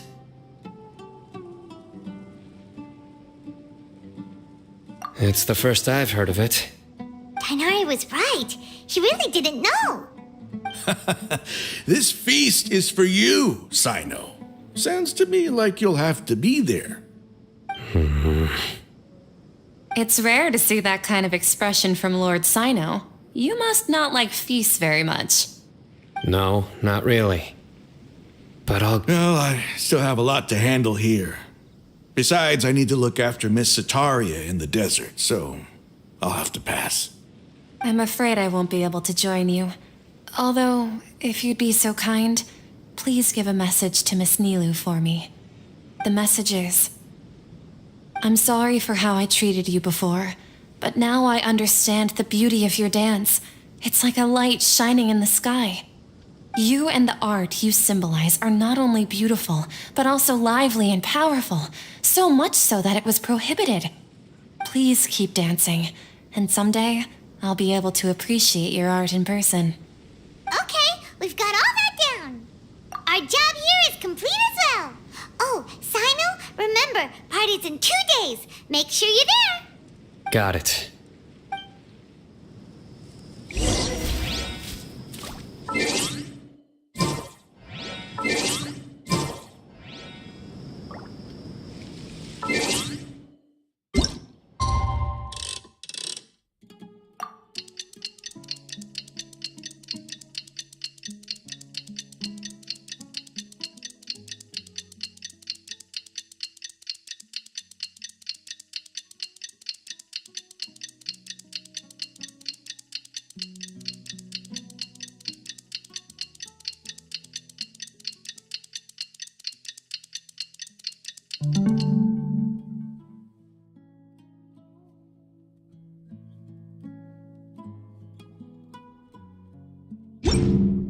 What do you want to... Today's the big day! Let's go to the Grand Bazaar and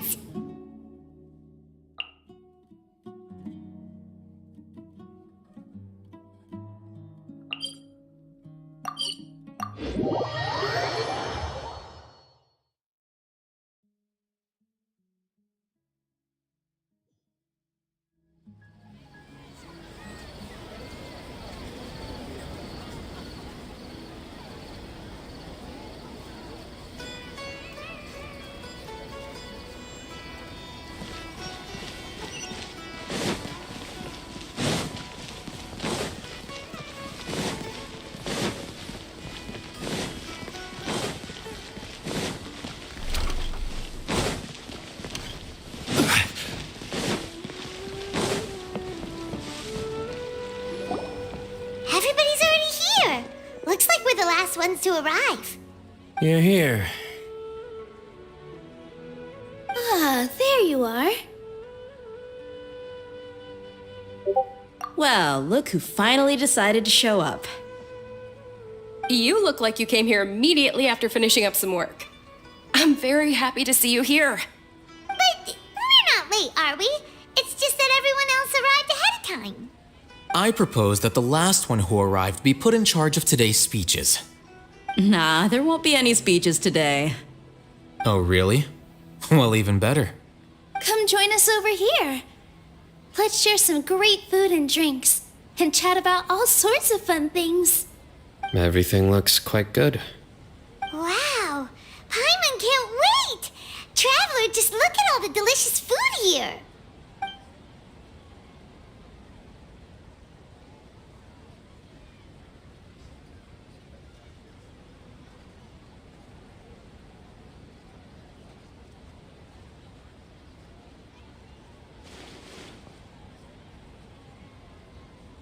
Whoa, it's so delicious!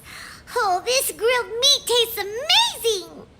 The food was specially prepared for you by everyone in the Grand Bazaar. And we have gifts that were sent by the residents of Sumeru City when they heard we were holding a feast. Everyone that came said that you saved Sumeru and wanted me to thank you all on their behalf. Ah, feels kinda nice to be seen as a hero. I could get used to this. Being a bodyguard is also a hero's job. You've always been amazing, Dia. My lady sure has a way with words. Thanks. I'm glad to hear it. And I'm happy to meet everyone that participated in the great plan. Don't mention it. Come to think of it, we've really done something impressive together. It's unbelievable. We owe it to our abilities. And luck. Really? Why do I remember everybody thinking that luck was against us and feeling like we hardly had a chance of succeeding? That's how I remember it too. It's luck that brought us together, and it was luck that let us form a team. Then, it took even more luck for us to formulate a plan and implement it successfully. Moreover, judging from the results, everything worked out well. Yeah, everyone gave it their all when it mattered most. It was almost like a performance. We took the stage and put on our best show. Everyone played their part, and thanks to everyone's efforts, the performance was a great success. So, would you say we're good actors too? It's such a blessing that Lesser Lord Kusanali was able to return to power at the Academia. Yes, even after being abandoned and neglected so many times, she's finally returned.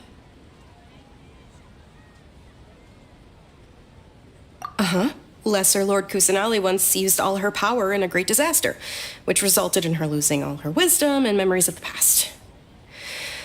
The Academia basically abandoned her because of it. This should be something everybody should remember. Huh? You look surprised. I didn't say anything wrong, did I? No, everything you said is correct. That's good. Something wrong? Yeah, what's with that face? You knew all of this already. Even if those two giants of the Academia are here, I still have to say it. Those sages really have some nerve. 500 years ago, Lesser Lord Kusanali used all her power for the people of Sumeru, and what did they do in return?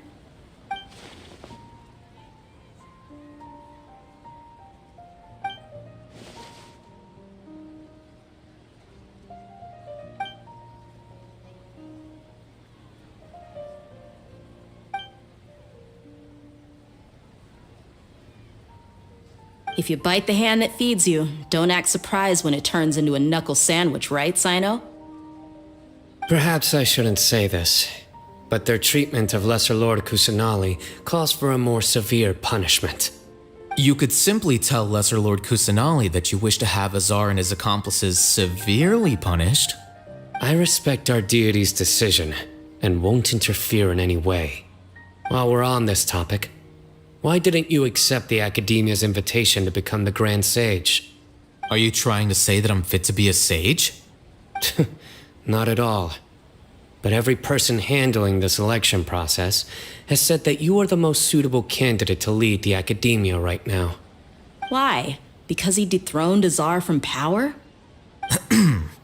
Could you try to put it another way? This is a good thing, yet you're making it sound like I overthrew Azar for my own personal gain. But seriously, though, I always wondered if you had some personal motives behind it. I did have my own motive, but it had nothing to do with being a sage. If the rules of our nation were suddenly cast by the wayside, then it wouldn't be long until chaos ensued. I had no intention of letting their dreams disrupt my life. By that, you mean your life working as the Academia's scribe. Precisely. Wait, is that all? So, that's the only reason why you joined us and came up with all those plans? It's reason enough. You've certainly got quite the personality. You flatter me. All right then. How about you? You've already resumed work as the General Mahamatra, right? That's right. Will you be happy with that life? It's not about being happy. There are merely a lot of things that I must do. Even so, keep your spirits up and try to be happy, okay? And try to smile more every day, just like I'm doing now. Thank you. I'll keep that in mind.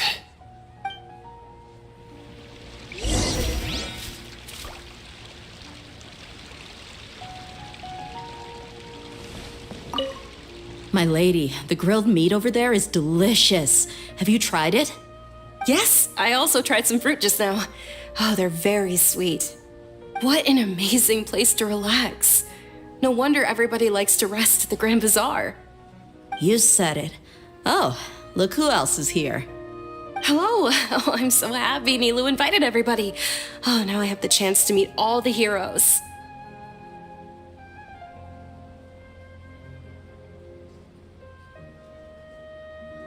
Hey, less of that polite chit-chat and more eating and drinking. The feast is about having fun, not stuffy formalities.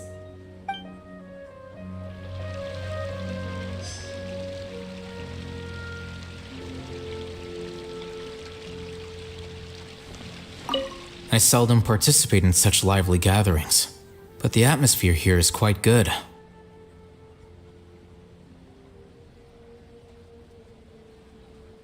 No. This gathering today has a unique meaning. The Grand Bazaar is lively because the people here feel happiness from the bottom of their hearts, unlike the farces at the Academia. That happiness is an emotion that'll be forever alien to those bookworms who have driven themselves insane by studying. I seem to have taken both keys when I left the house. Oh well.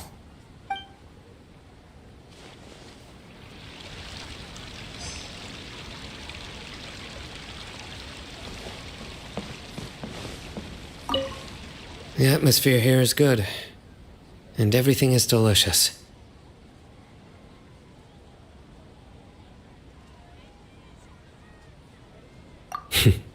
Yeah. I don't often come to such places, but it feels quite good. I have a lot to handle these days. Otherwise, I could show you around.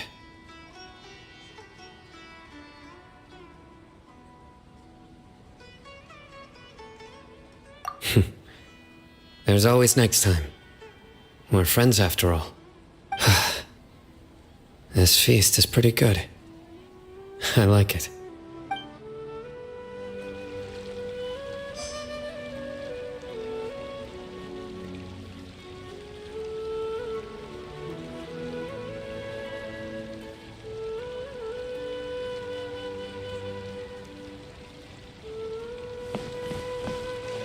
Ah, there you are, traveler.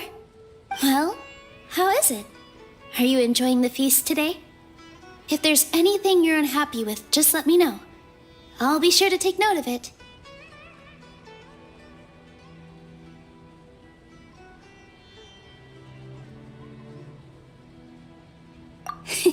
That's good. It's the first time I've ever invited so many exceptional people to one place. I was a little nervous myself. You see, every guest here is quite extraordinary. It's unbelievable that we've got everyone together here. Almost like a fairy tale. Make sure you live it up tonight. I'll be happy as long as you're enjoying yourselves.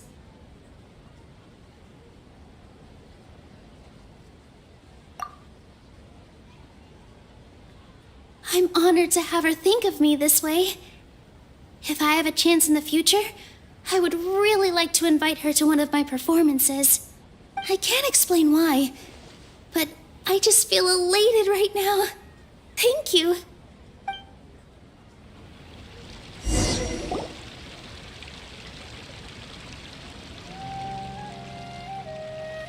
Hey, what's wrong? Your head is starting to droop.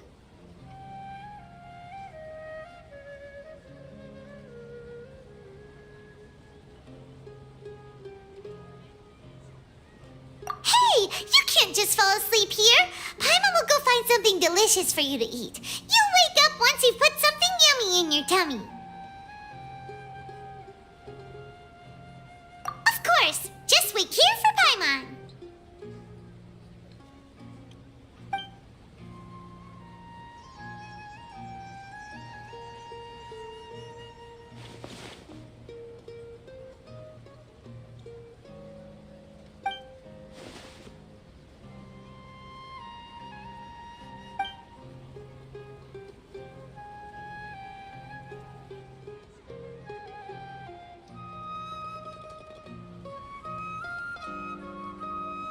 It's me.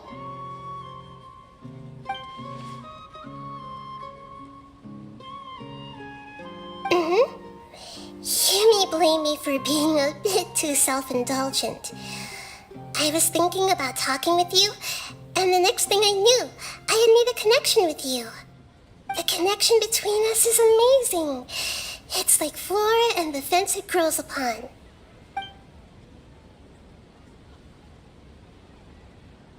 I heard there's an amazing celebration feast today at the Grand Bazaar.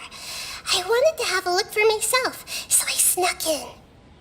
Lately, I've been so busy dealing with all the fallout from recent events, so I really haven't had any free time. Although you've already helped me with a lot, there's still one more thing I hope you can help me with.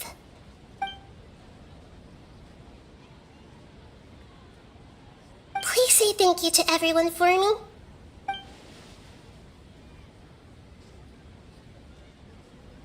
Oh, is it not convenient for you to do that for me?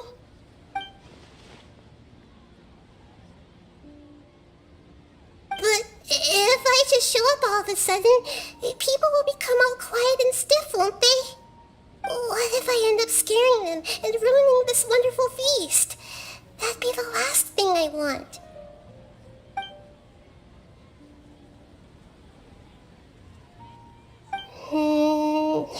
Let me think about it. Okay.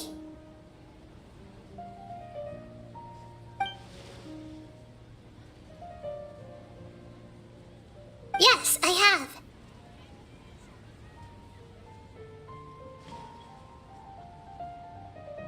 You said I should go thank everyone as myself, right? So, I've decided to borrow your body for the time being. Please don't blame me. The flora also climbs up to the fence to get closer to the sky.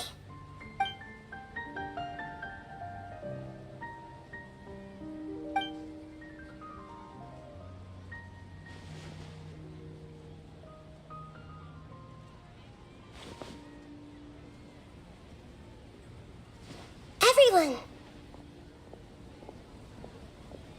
Are you awake now?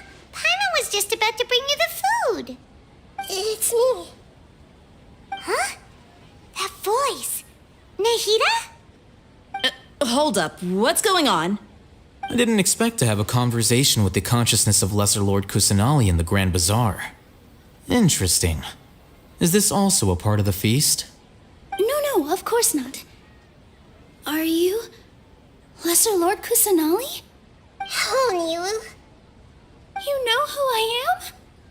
Yes, I already know every one of you. Nilu, Alhaitham, Sino, Dia, Paimon, and Dunyarzad.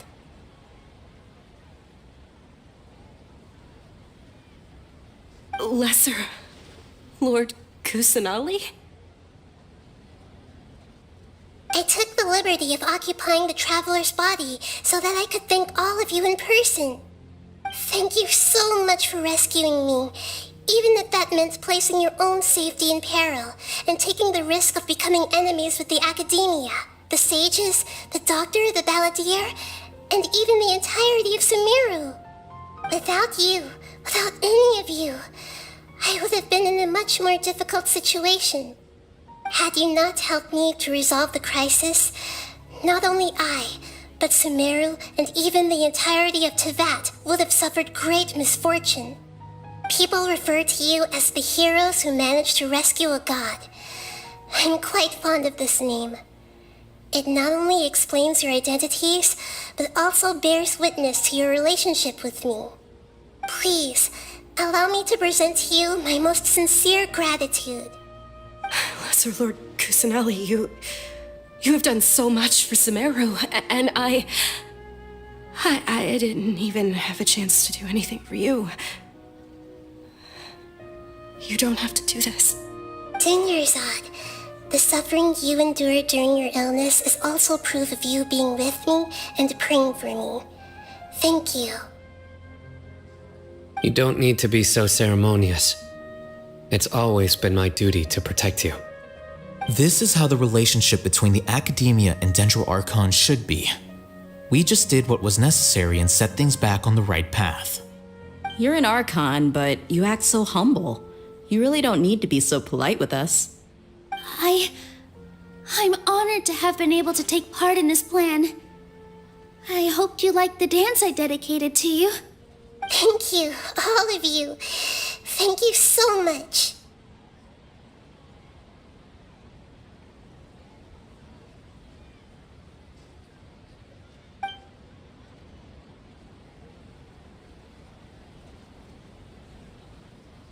Yeah.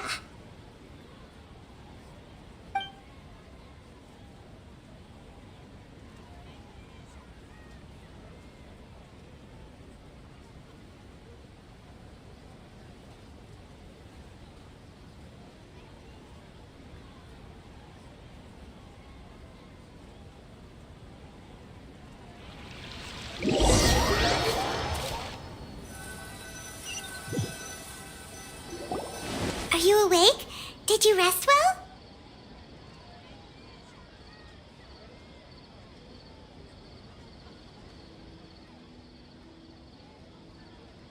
After Nahida left, you ate a lot of food. You've become a glutton. That just means you still have a lot to learn from Master Paimon, the Sage of Gluttony. Alright, since you're awake now, should we go and have a chat with Nahida? She should be in the academia right about now. If you have any questions, now's your chance to ask.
I really want it to be the holidays soon so I can go home. But I think it's way better to stay here instead.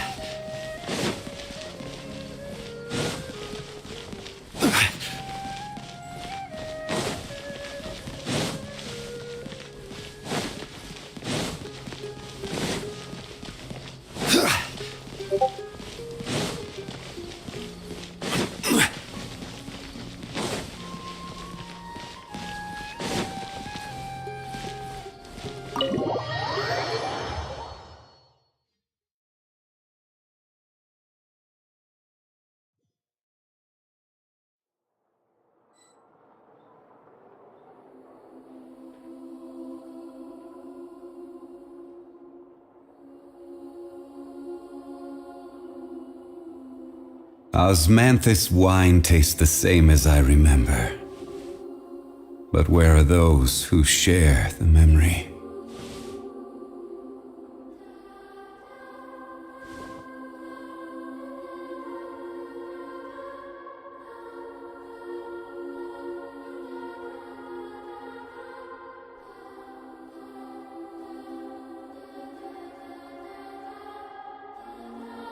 Every journey has its final day.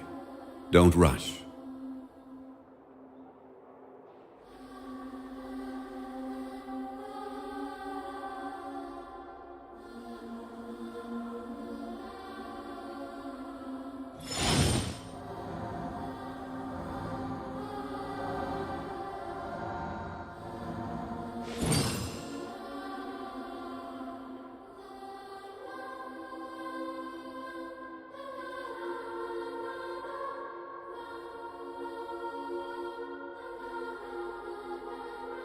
Osmanthus wine tastes the same as I remember. But where are those who share the memory?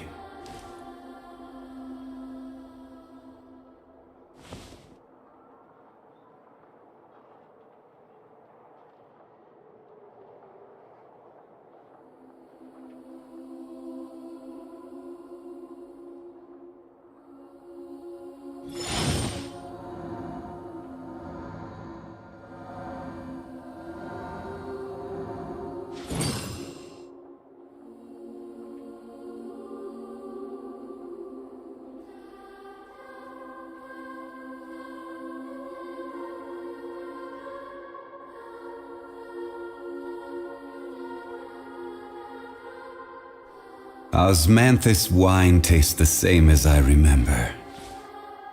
But where are those who share the memory?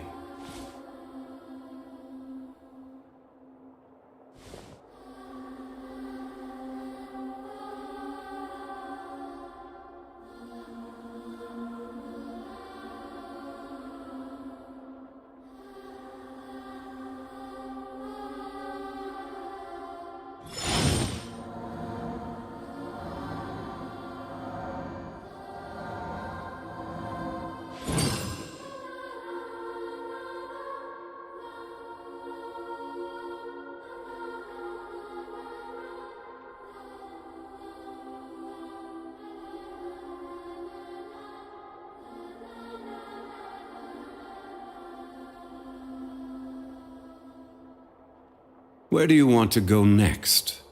If you'd like to see Liyue's tourist spots, I have a few references.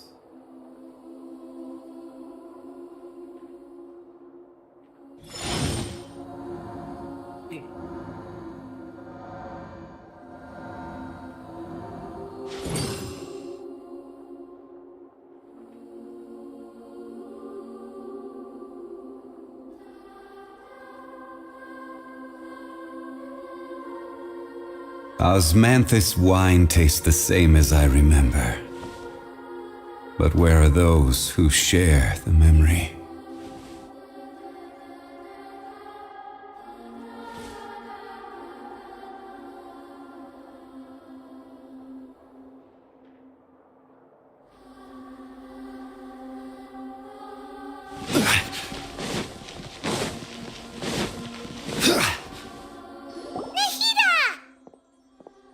Hello, Traveler and Paimon. What a fantastic night. I'm still immersed in all the happiness and joy, like a candle floating on water. So are we, and that's why we're here to talk with you. Is there anything you want to know?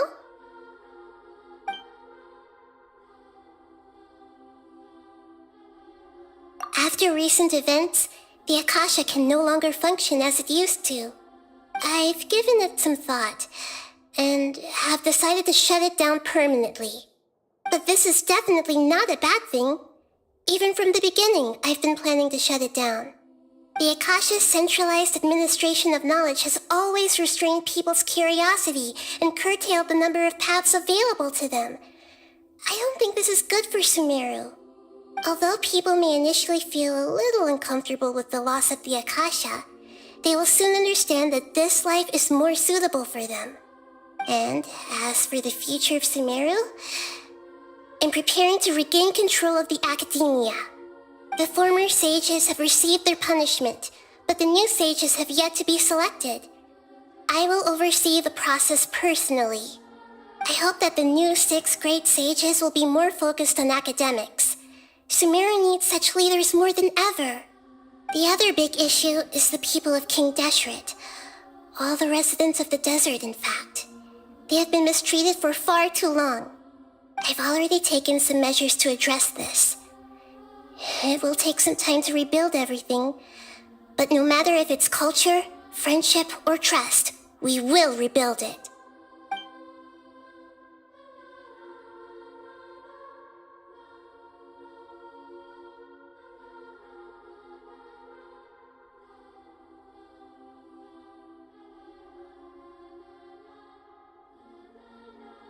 You mean, what happened after the doctor put you to sleep?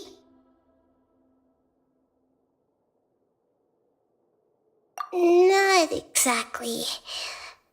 The top-ranked Fatui Harbingers, up to number 3, possess power comparable to that of gods. I was no match for him in that kind of situation.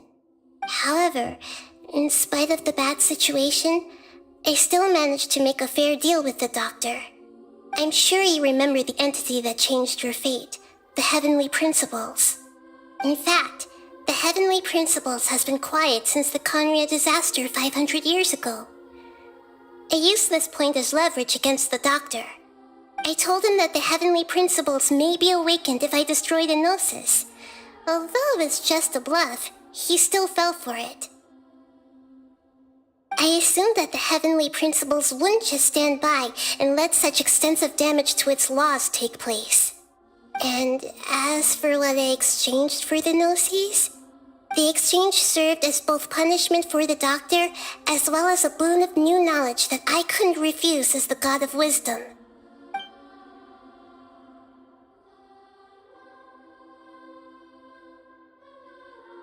He's still in a coma.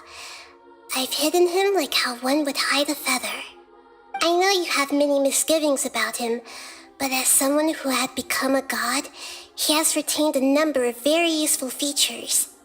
Don't worry, I'll keep an eye on him and make sure he doesn't do any evil. In addition, there are still some mysteries left in him. Some things may be very clear from my perspective, but he is still yet to understand them himself.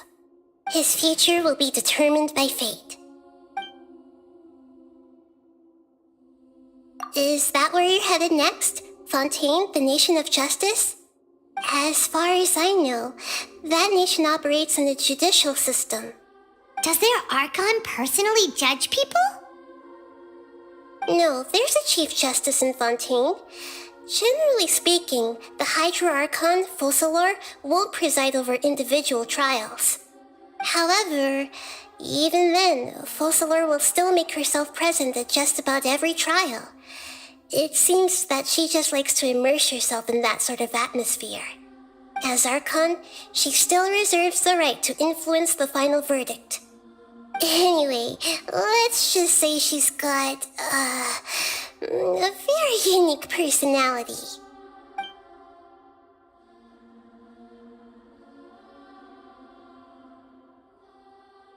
Are you sure? Isn't there something else you haven't asked about yet? Huh? You mean... About your sister. While you were resting at Gandharvaville, I took some time to perform an Irminsul search for information on your sister. Yeah, isn't Irminsul a repository for all the information and memories of Teyvat? So there shouldn't be anything on him or his sister. This is true in your case. Irminsul indeed does not have any information on you. However, there must be something different about your sister, because as it turns out, the world has recorded information on her after all. What? There is only one possible explanation. She belongs to this world.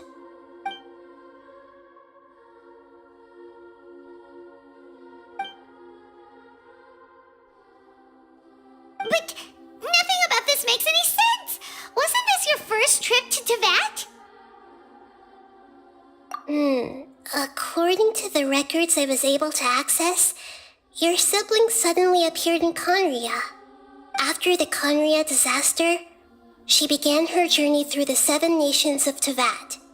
But just as her journey was about to reach its conclusion, the Irminsul records on her suddenly become fuzzy. What do you mean, fuzzy? Did something happen to her? All I know for sure is that somebody, for reasons only they can know, is deliberately obfuscating her fate. And whoever it is, if they can do that, who knows what else they're capable of.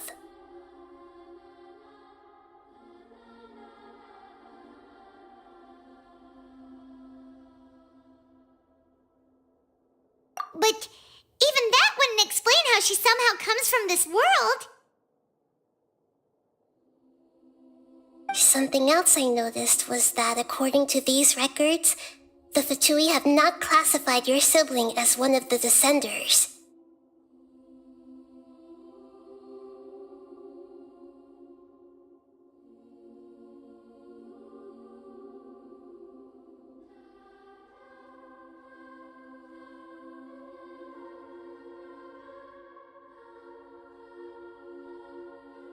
What's a Descender?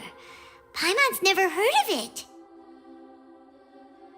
Look, I'm sure you must be curious about the information I received from the Fatui in return for my gnosis, right? A very important part of the intel was about this world's Descenders. External beings, ones that don't belong to this world. Traveler, you are Teyvat's 4th Descender.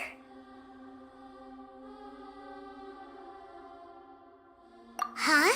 So the Fatui count 3 other Descenders before the Traveler, and his sister isn't even one of them? That's right. My current hypothesis is that the first Descender was likely what we now call the Heavenly Principles. As for the other Descenders, I still need to verify their existence. It could take me some time. Paimon's head's about to burst from all this crazy new information. And yet, even knowing all this, I'm sure you must still have a lot of unanswered questions. I must say, I truly regret that I can't help you more as the God of Wisdom. There are many questions in my heart as well. I will need some time to go through each one of them.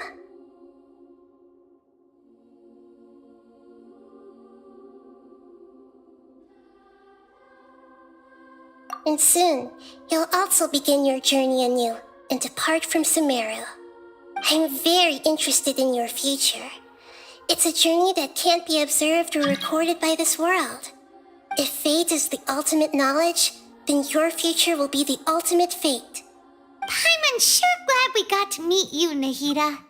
The pleasure is all mine. I can't thank you enough. Alright, that's enough talk for today. If you ever miss me, just close your eyes, and maybe I'll appear in your dreams.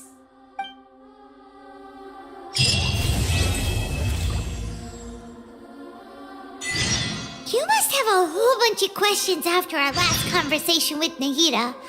Paimon was ready to ask her a million more questions, but...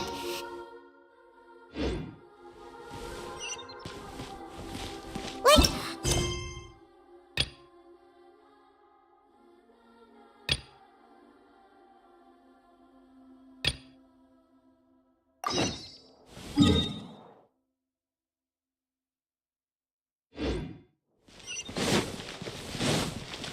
And as for your sister...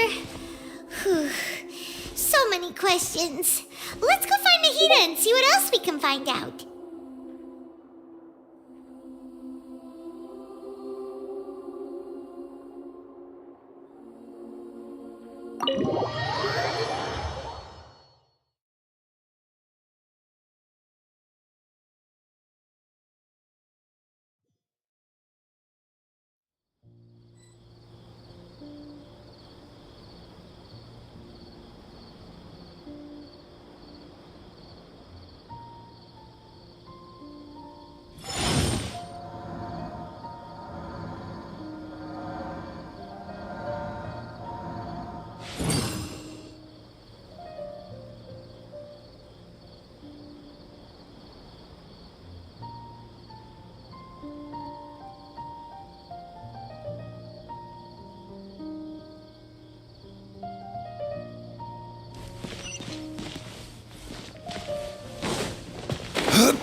Come on, serious suggestions, please. I'm not trying to write a thriller here. It's supposed to be an essay, you understand? An essay! That means facts and logic. Well, if it's facts and logic you're after, you shot yourself in the foot with your choice of research topic, didn't you? The Tatara Suna mystery. When so much remains unexplained, there's little to be objective about. Unless, of course, you restrict yourself to textual criticism. Yeah, well, this is my teacher's area of research. I can't change that. But it's fascinating enough without having to sensationalize it, don't you think? The strange location, the missing details, a mysterious person. I want to write my essay on something interesting, and I'm interested in getting to the bottom of all this. That's the only reason I came to you. Yes, you came to me, so all the more reason to take my advice. The fact is, it's the dramatization that will make people want to read it. There's no getting around that. Okay, but... Did one of them just mention Tatarasuna? But that's all the way in Inazuma! Is it just Paimon, or is it kinda unusual for someone in Sumeru to want to write a paper about that? Everyone here is just going about their business. Maybe it really is just Paimon. Guess people here are free to research pretty much anything.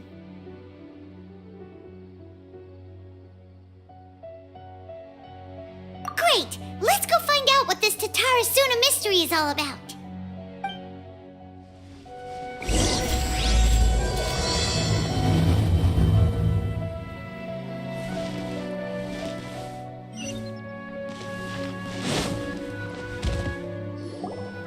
Alright, I guess I'll go with my textual criticism and your editorial direction for the first draft. I have a feeling that the missing Kabuki Mono will end up being the main focus of this paper. Ugh, if only we knew where to find that traveler. From what they say about him, this seems like the kind of thing he'd know about.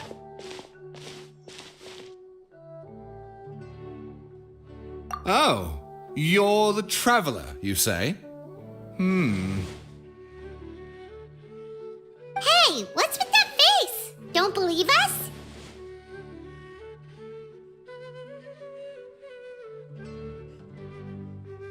No, of course I believe you. Actually, I first heard about your great exploits when I was still in Inazuma. This is my first time coming face to face with you and your mysterious silver-haired companion. I couldn't believe my luck, and out of force of habit, I started, examining the evidence. Sorry. Oh, Sawada, for the love of... Sorry, we don't get out much, so our social skills are kinda lacking.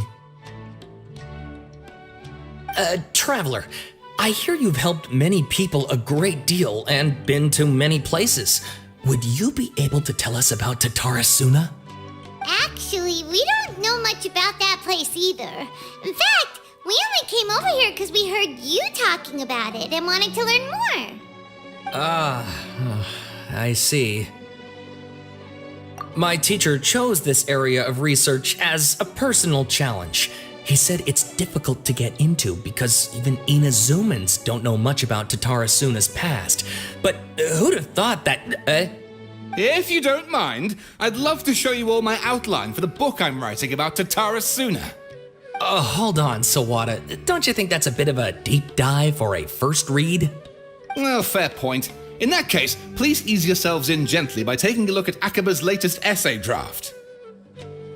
Let me give you some background.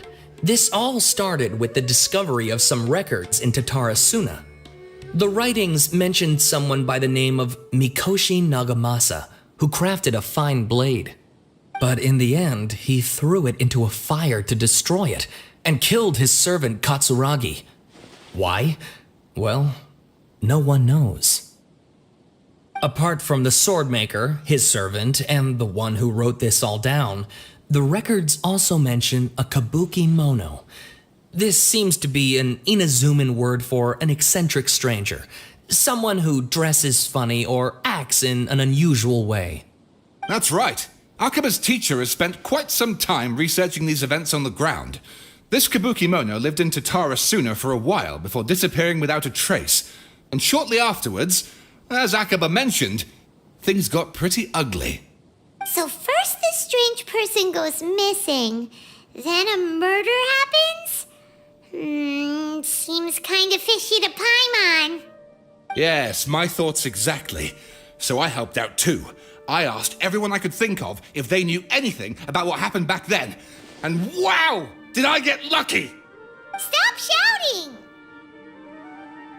This part's important. I just wanted to make it stand out. It just so happens that a friend of mine works at the government records office. He looked into it for me, and I can now confirm that all the aforementioned individuals did, in fact, live in Inazuma over 400 years ago. Even back then, Tatara Suna was already at the center of Inazuma's smelting industry. The man in charge was a government official named Niwa. Curiously enough, it seems like he went missing too.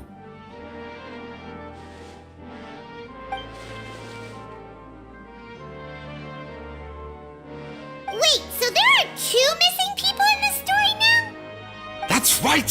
What's more, Niwa is a name with a lot of history to it. Have you ever heard of the great swordsmith clans of Inazuma? Oh, the swordsmiths? Yeah, like Ishin art and so on? Wow, yes, you really know your stuff. That makes things easier. So basically, this Niwa was a distant relative of the Kaidahara clan, the last practitioners of Ishin art. Something then seems to have happened in the Kaidahara clan, leading to their downfall. I don't know the details, but taken in light of everything else going on around that time, it makes you wonder whether it's all connected somehow. The Kaidahara clan? Sawada, you left out the biggest detail of all.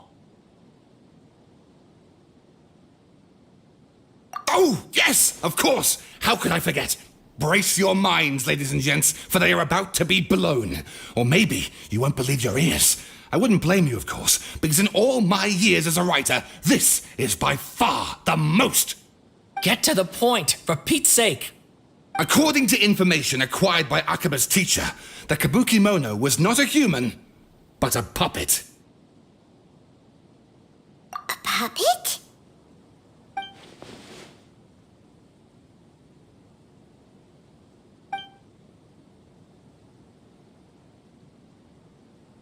Aha! Judging by the looks on your faces, you do know something after all. No! Hyman just meant, how creepy. The way you described it makes it sound like a ghost story. I agree, it does. But considering that non-human races in Inazuma are by no means uncommon, spooky events are to be expected. And that's exactly what my book is about. Please, take a look.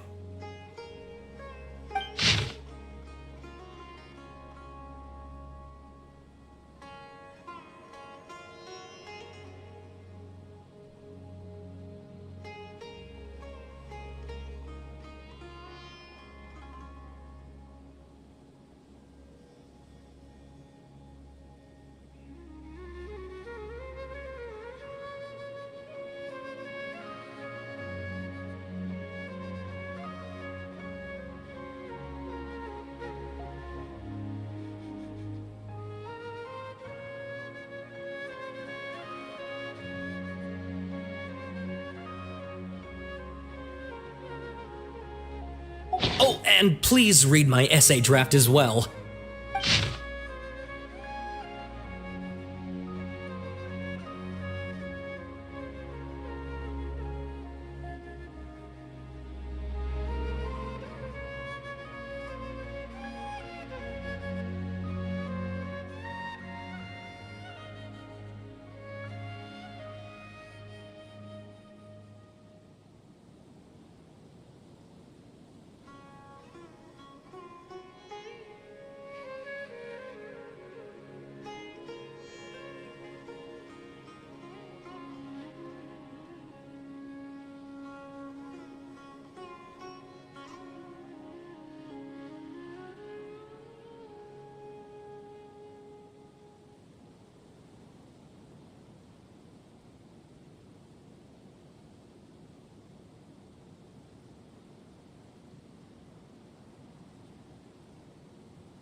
Sawada was encouraging me to follow his more creative approach, but I think essays should be grounded in facts. I don't think explaining everything away with mysterious forces will cut it. Oh, how about if I plug the holes in Sawada's narrative with political intrigue? Like, I could put a turf war between rival factions at the center of the whole series of events. Wait, you're allowed to just make stuff up? Pretty sure you've gone from essay to guessay there. Akaba, look. Your teacher has researched this extensively. I've reached out to everyone I could think of. Whatever information we have now is all that there is to know. This is as much detail as you're ever going to get. Besides, if there really was a political power struggle going on at anything like the level you seem to be suggesting, what hope would we ever have of finding out the truth? Good point. Okay, back to the drawing board, I guess. Give me some time. I need to find a new angle on this.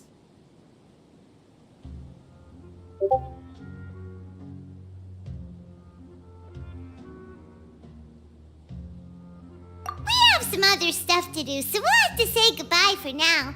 Good luck with your essay! All right, thank you. If you find out any more info about all this, please do let me know. Thanks so much.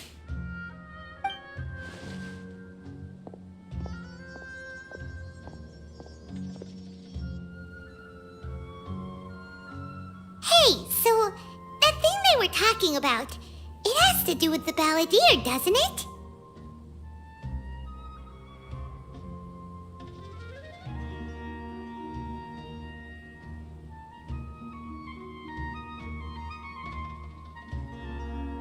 Okay, then, even if we did know something about it, we probably couldn't share it with them, huh?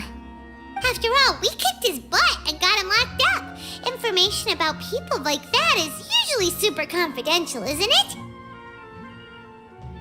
If you ask Paimon, Akaba should just pick a different topic. There must be as many essay topics as there are trees in the forest. There's no point in...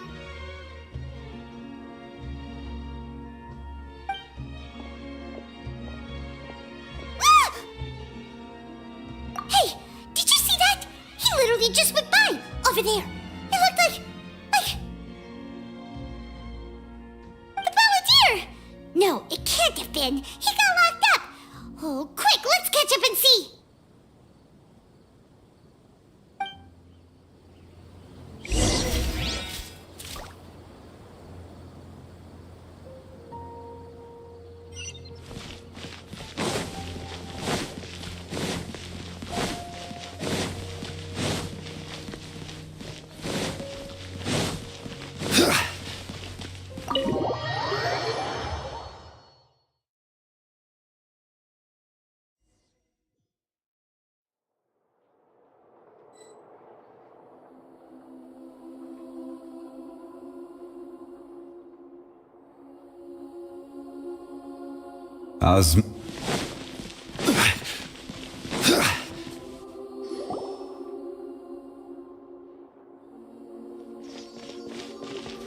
Traveler, Paimon, there you are. Nahida! Bad news. We just saw the balladeer strolling around in public. Did he escape or... Ah! It's him! Sure enough, you're here. Hey! What are you doing in the sanctuary of Sarasthana? Aren't you supposed to be locked up? I know you must have a lot of questions. Please, allow me to explain. It was my idea to set the balladeer free. We made a deal, and he's gonna do some investigation in Irminsul for me. A deal? Huh. You sure you trust this guy? What did you expect? Why do you think Sumeru would keep me around otherwise? Or maybe killing me is all you can think about. But if that's the case, why haven't you done it already? Don't flatter yourself. It was... Nahida said there's still some mysteries in you to figure out. Ah, so if it were up to you, you'd finish the job? Guess I had you all wrong. There I was thinking you were just getting cold feet. Well, that escalated quickly. Not a good start. Could I ask you all to please calm down? But Paimon's worried about you, Nahida. Don't let him trick you. It's not every day you see people questioning the God of Wisdom's judgment. Just when you think you've seen it all. Don't you dare try to drive a wedge between us! As long as the terms are reasonable, I don't think there's a problem in making a deal. Even with the balladeer. Well, I for one have no reason to doubt you, considering you even struck a deal with the doctor. Yes, one in which I gained valuable information. You'll come to understand more about that in the fullness of time. The balladeer's power was all but completely spent after your battle. He's no longer strong enough to be a strategic threat to us. That puts him in quite a precarious position. Plus, he's a former harbinger with knowledge of many of the Fatui's sensitive secrets. Being stuck here in Sumeru could make him a sitting duck, depending on how the Fatui plan to respond. Wait a second. Farmer? You mean he's not a harbinger anymore? I take no pleasure in saying this, but it seems as if the doctor had no intention of welcoming back a loser, so...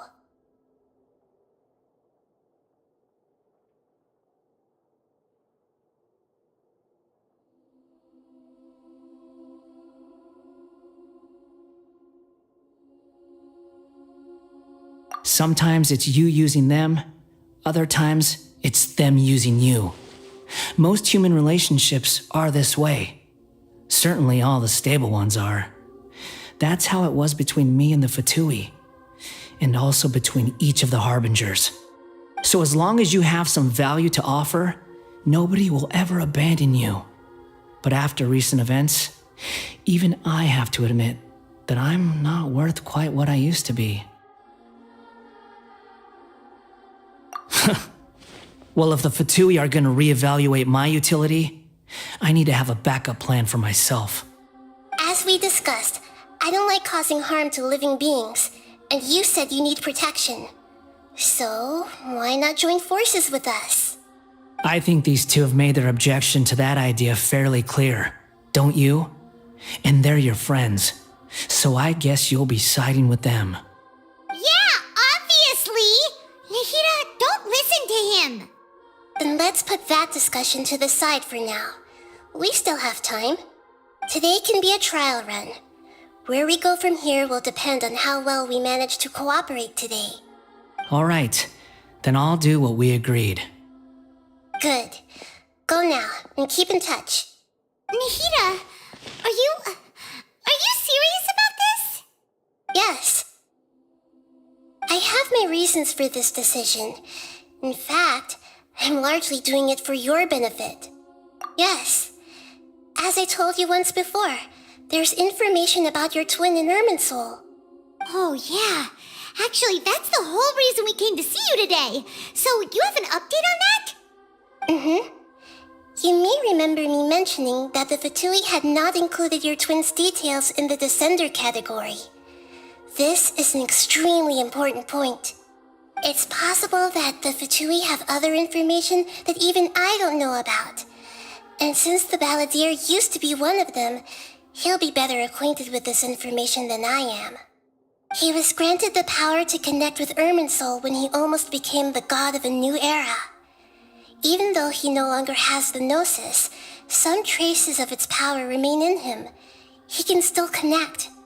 The amount of information in Irminsul is vast beyond description. Sifting through all of it without knowing what to look for would take too long, even for me. So I asked the balladeer to search in Irminsul for any information about the Descenders. He's more familiar with this kind of information, and should be able to find it more quickly. Exactly! Or what if... Paimon just doesn't trust him! He's treated us as enemies every time we've run into him! I understand. But sometimes, everything is dictated by which side you're on. How things will go in the future depends on what information he brings back. And Traveler, I know what your heart desires most of all. Our minds have connected several times before. There is a corner of your heart reserved for an intense longing, a feeling of being all alone in the dark, searching for the one candle whose light still burns. As Sumeru's deity, it is my responsibility to be on guard against the balladeer. But as someone who counts you as a friend, I want to do something for you. If this deal with the balladeer can give you the answers you've been longing to find, then it's worth it. It's my pleasure, really. You're Sumeru's hero. You've more than earned it. Paimon's still worried about this idea. Is there anything we can do to help? I was going to contact you about that, but then you suddenly showed up on your own accord. Seems like we have a telepathic connection. In fact, I was going to ask you to supervise the balladeer on my behalf while he carries out the task I assigned. Even though he only has a fraction of his full power left, that's still a fraction of a former harbinger. If you could accompany him, it would put my mind at ease. Of course, I'll be there to help guide you through Irminsul from the outside. Great, thank you. Prepare yourselves. I'm going to transport you into Irminsul.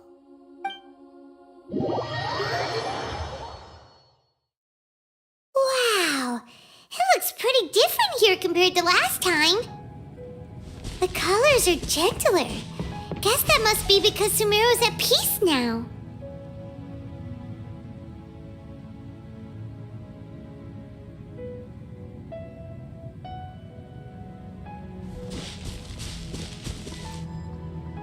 Look at that.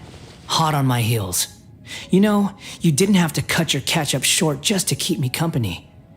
Oh, but I guess you panicked when you realized that I might enter Irminsul ahead of you. Shut your beak, jailbird! No way a prisoner gets to be so smug! I understand that prisoners have to put up with harassment from the guards, but right now, I'm on temporary release, so maybe you should think about backing off a little. Sounds like a successful rendezvous. I need to be quite clear about something. In a few moments, you'll be entering into the innermost region of Irminsul. It is an environment like no other, and the most important place in all of Sumeru. Unlike anywhere else, Irminsul's inner region consists exclusively of torrents of information. You must put aside your differences and be extremely careful as you navigate your way through. I know there are many grievances between you on both sides, but it is essential that you remain calm after entry. This is as much for your own safety as anything else. Fine, let's call it truce, but only until this mission's over. Let's cut each other a little slack, shall we? We are going to be traveling together after all. Per my agreement with Lesser Lord Kusanali, I'll be at the front. It's my job to lead the way and get rid of any obstacles in our path. All you have to do is keep your pretty eyes open and try not to fall behind. You sure are confident. Paimon will give you that.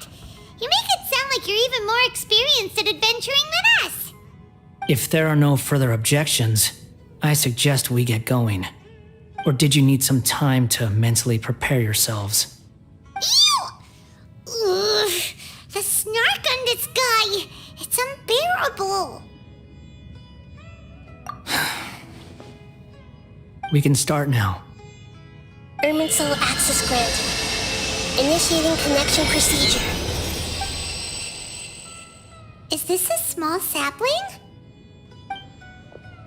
Oh, darn it! Come on, let's catch up with him.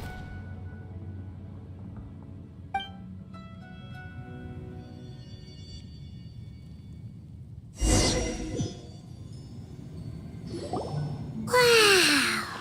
So this is the inside of Irminsul. Ooh. Paimon's never seen anything like this. And it feels like a sacred place. Irminsul is closely intertwined with the entirety of Teyvat. Every bit of information flowing here means something. Pick your jaws up off the floor. It's time to go. Why is it that Paimon just wants to do the opposite of everything he says? Lesser Lord Kusanali, we will now proceed to the heart of Irminsul. Can you still sense where the heart of Irminsul is? Yes. Permission to begin searching for information there? Permission granted. Go ahead. Let's go. Stay close. Don't go running off. Hey, so, say we did go running off in here.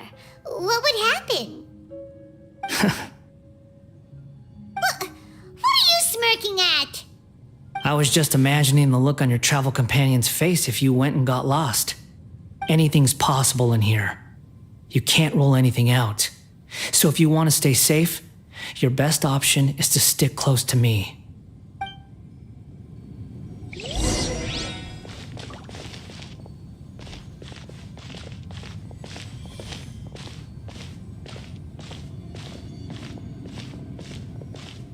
These sapling things have spread out. Those are all packets of information from inside Irminsul. Be careful not to touch them.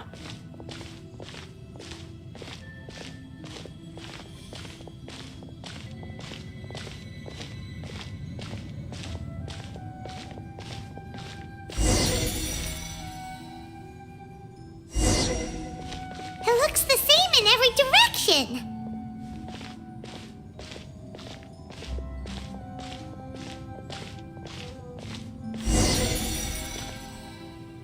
No wonder he mentioned about getting lost. Huh. What do you know? He was actually telling the truth. Is he mocking me again? What is it this time? There's a time and a place to lie, but this definitely isn't it. So why don't you relax your guard a little?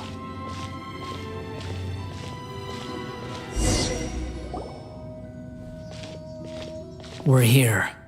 What a huge tree!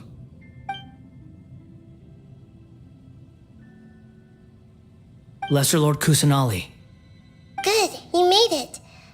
Are you ready? ready when you are. Then please begin. Preparing to access cognitive currents. Establishing waypoint. The Balladeer's actually doing what Nahida tells him.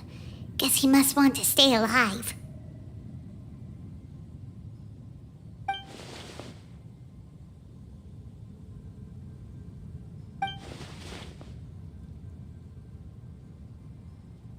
The rest is up to you. If you discover anything at all, make sure to share it with us. Will do. Huh. For once, we're the ones with nothing to do. Traveler, Paimon, would you like to talk?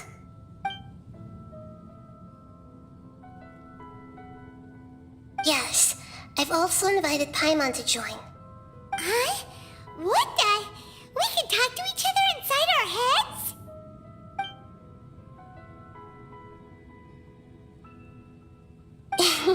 That's part of it. Plus, we're all friends. There's nothing wrong with us talking like this once in a while. Paimon's never tried this before. This is great! So, Paimon's been wanting to ask you something. Don't you think the Balladeer's a bit of a walking contradiction? He's always talking back, but he seems to listen to what you say.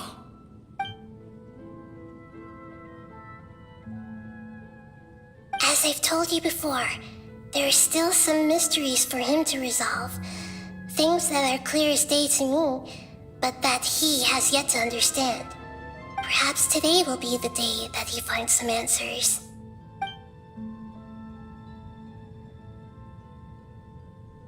Well done. Smart and attentive as always.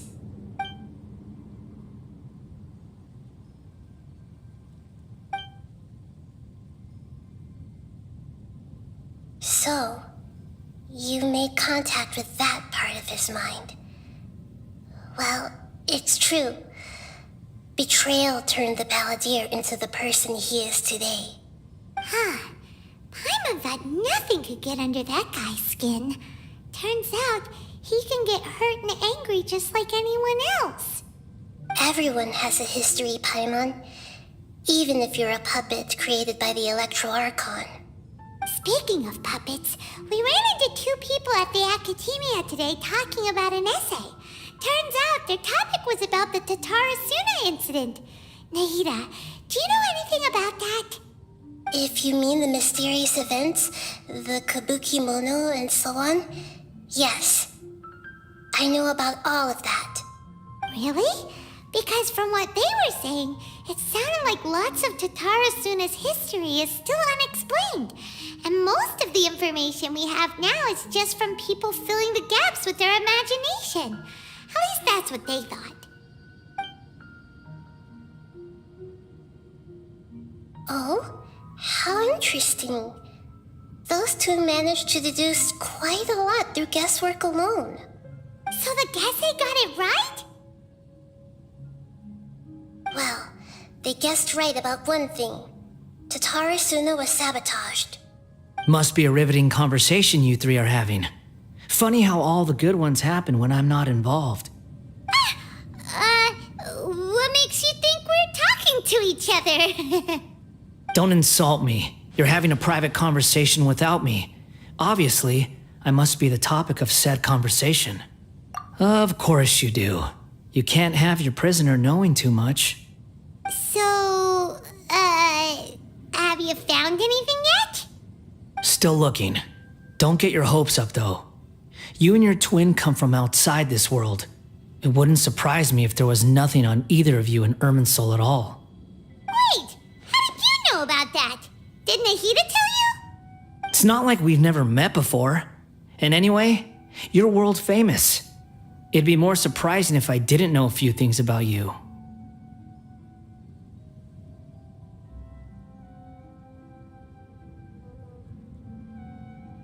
Right now, we have to keep the peace.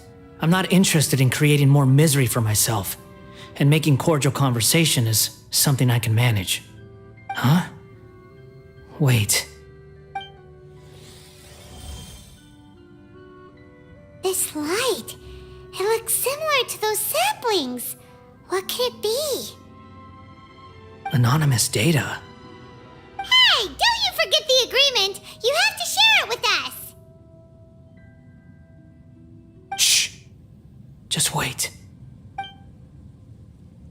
Mr. Niwa, are you certain this is worth the risk? We are talking about Tatara Suna's furnace, after all. It may not pay to act rashly. There's no one else who can enter the furnace. It has to be me.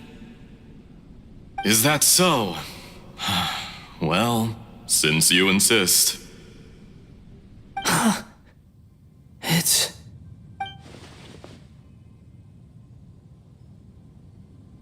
Whoa!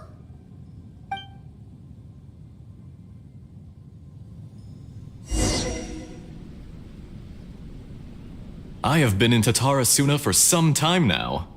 You have shown me great hospitality, as has Mikoshi Nagamasa, and indeed, everyone else.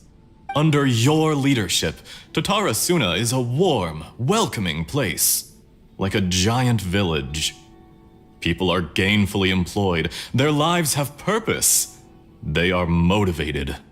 As I understand, the Raiden Shogun has, in recent years, eliminated much of the evil that plagued Inazuma. As for Tatara Suna, it was originally established as a means of safely disposing crystal marrow. The forging industry with crystal marrow as a raw material has since flourished, giving rise to generations of swordsmiths, some world-renowned, others unknown, all passing on their legacy. Skills, blood, dreams. Every smith brought into this trade looks to find their purpose between steel and blade. That is why you accepted the proposal brought to you by myself and Akame. Yes, well, were it not for you coming to Inazuma and happening to make Akame's acquaintance, the two of you never would have joined forces. And he would be the first to admit that there's no way he could have revolutionized our forging process like this on his own. At least not on the same timescale. You allowed Akame to take all the credit for a method that you jointly developed. He sold it to me, and now every piece of ore here is smelted using the new technique. Even now, You remain one of Tatara Suna's key consultants, working right here alongside us. I believe it is you, sir, who are truly responsible for the changes in our manufacturing and forging methods. You flatter me. From the outset, I saw much that was commendable in the forging industry of Inazuma, and it has been my great honor to befriend you all. So you say, Escher. But is this really the truth? My good sir, what do you mean? I tried to resist thinking it was all connected, because I didn't want to speculate, and I didn't want to believe that things could turn out this way. What have we gained from adopting your new technology? Ominous black smoke? Mounting production problems? Worker fatigue and casualties are up and continuing to rise at an alarming rate. And recently, as you well know, someone died because of that strange filth inside the furnace. We've kept the truth from spreading outside, but still, I suspect you understand it better than I do. None of the people who went out to get help have come back.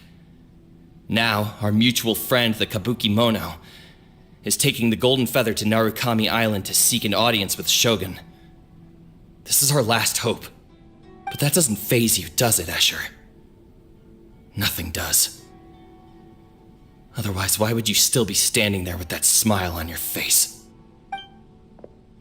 I'm just surprised that you finally chose to be so sincere. I'm sure you've been harboring these suspicions for quite some time.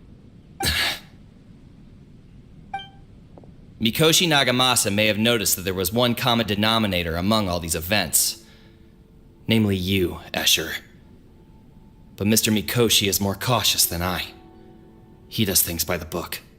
After all, Nagamasa is the adopted son of Mikoshi Torichio, the yokai struck down by the Shogun's own hand. If he truly seeks to redeem his family's honor, an abundance of caution is well advised. You're well informed on the subtleties of his situation for a mechanic all the way from Fontaine. Are you sure you're not a little overqualified? Why, Mr. Niwa, are you suggesting I find a job as a diplomat? Sadly, I am so very attached to my craft. Enough, Escher. I'm here because an evil force is raging inside the furnace, and someone needs to take your new device inside the high-risk zone so we can absorb it and put an end to the problem. I'm in charge here, and I'm about to take some responsibility and head inside, probably to my death. But what about you? What are you still doing here? Judging from the look in your eyes, you don't seem to trust me. Drop the act! We're past that now. Whoever you are, it looks like your plan to destroy Tatara Suna has worked. I just want to know what you're still doing here. What's left? Don't you have all your answers by now? Honestly, I'm just waiting for the right moment. A moment like this, where you finish talking and I stop you from entering the furnace. You...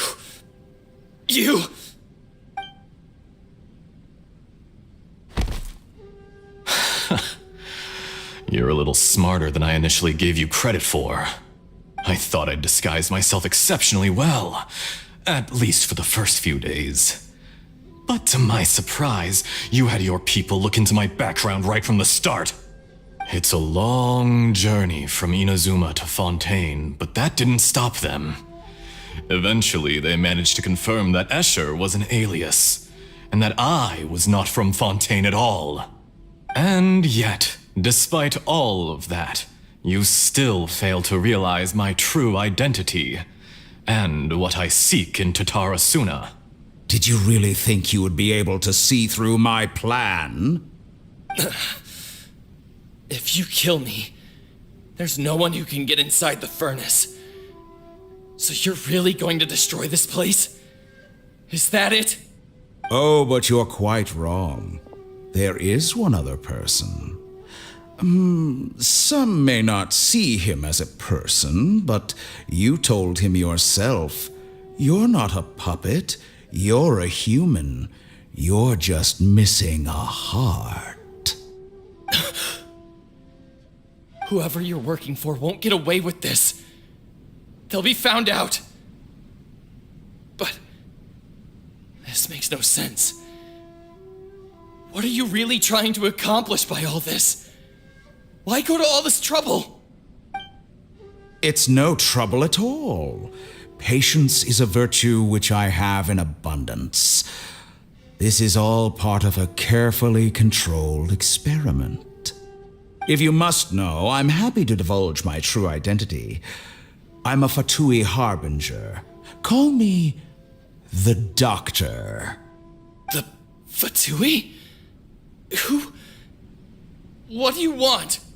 Just to create a minor inconvenience for your nation. That's it? That's why you gave us your cursed technology? Just to let loose the evil energy from the crystal marrow? Look how even the righteous soul is filled with venom when faced with its demise. My device functions precisely as you say. It is the only chance you have of preventing a catastrophe and keeping the truth from the outside world.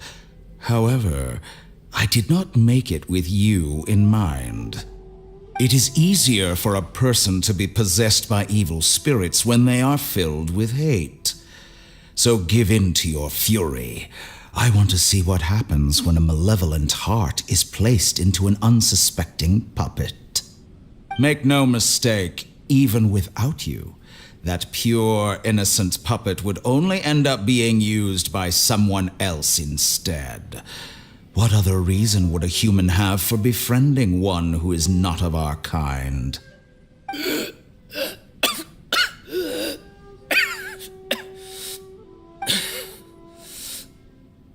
If you give him my heart, tell him that both Nagamasa and I see him as one of us.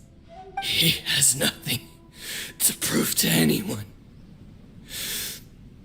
Because not everyone just wants to use other people. The only ones who think like that are people like you. What a beautiful way to see the world. It almost makes me feel a little guilty. Then out of respect for you, I shall redefine myself. Think of me as a monster or a demon, if you wish. At least this way your death is not a consequence of your own folly turning you into an easy target. You simply lost to something more powerful than you could ever hope to defeat. I say, Mr. Niwa, let's see what happens. Will your puppet friend become a human? No, that will prove quite impossible. Mr. Niwa? Already dead. What a pity. Jester, I have completed the task you gave me, creating a gap and infiltrating Inazuma's inner workings. What fun it was. I'd like to introduce a puppet to you. If he proves useful, let's make him our newest comrade. And if not, let's turn him to dust.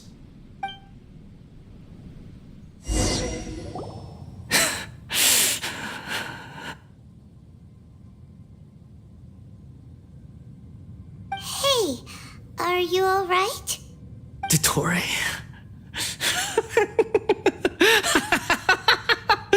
Dottore!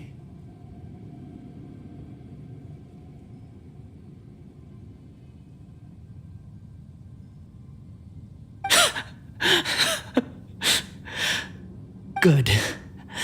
Good. Was that the doctor? Did he turn into a mechanic from Fontaine?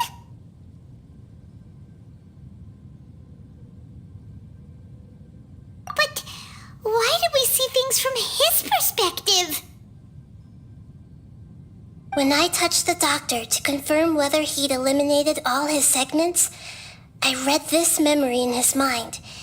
You have to admit, it must be the truth. Maybe so, but it means nothing. Does it? But this memory shows that Niwa didn't betray you. He never meant for you to be the one to take the device into the furnace. You know very well what that means, even more so than I.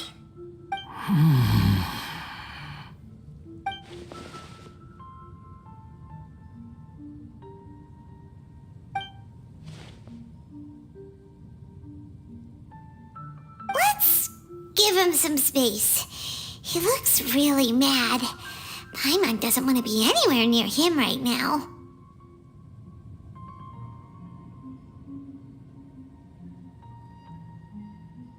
We need to give him some time to process his emotions.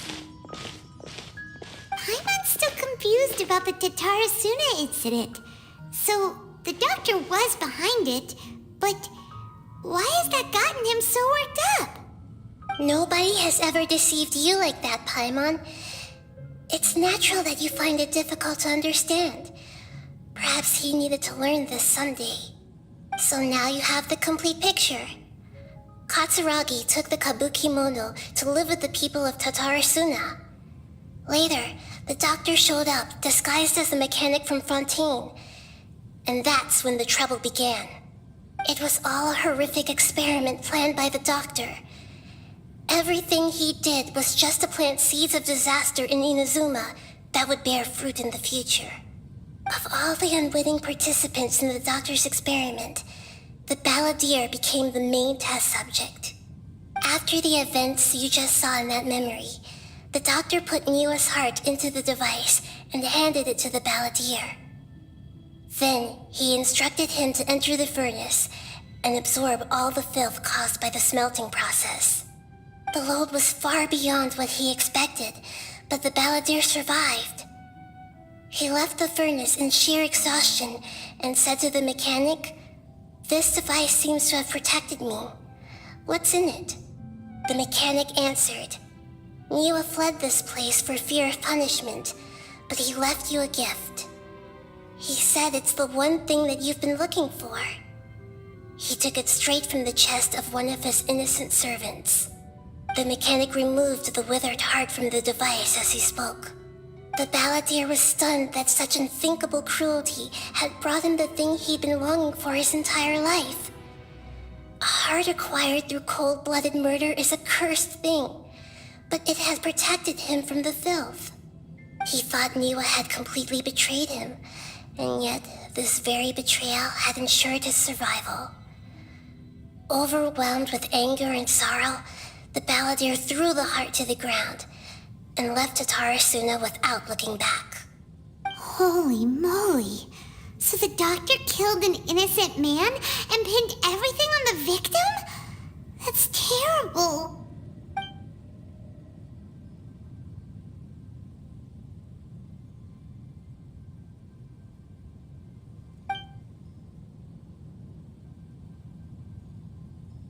Yes. Only if he understands this can he choose a new path forward. Tottori, you brazen-faced... Niwa didn't run from justice. You killed him.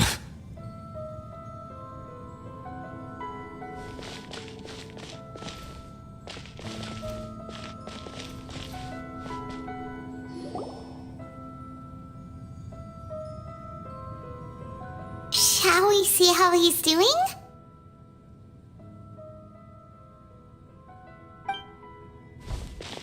Hey, you alright?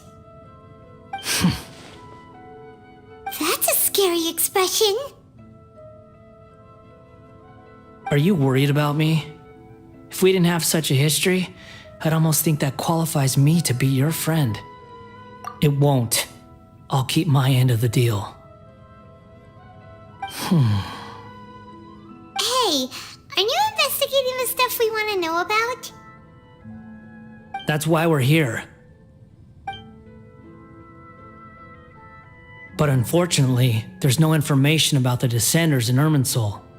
Even if you can't find anything, that seems to confirm it. Irminsul does not keep records on the Descenders. Anyone who comes from beyond this world is not counted as part of Teyvat. Oh, does that mean we have to leave empty-handed? Don't thank me just yet. You look really upset. Well, since Irminsul was a dead end, I guess I can share some other info that might interest you. Huh? About what? The reason why there are records about your sister in Irminsul. It might have something to do with Conria. Apparently, Conria was her first destination when she arrived in this world. Plus, she only came to this world because the heavens responded to the summoning. The heavens responded? The Jester told me this himself. You can take his word on this. He was a royal mage in Conria, and lived with your sister for a time. I don't know the details. It's up to you whether you want to believe me. All I can say is, I wouldn't lie to you about this. Did you get all that, Lesser Lord Kusanali? Yes. Astonishing news. Does this info count towards my mission? It wasn't from Irminsul, but was it valuable? Very valuable. Good. In that case, I'll take some time for myself now. Huh? What have you done? Lesser Lord Kusanali was right. My power's all but completely spent. Even if I use all of the divine power left in me, I can't sustain this shield for very long. I shared a secret with you, and now you owe me. So in return, I'd like you to answer a question for me. Give me your hand.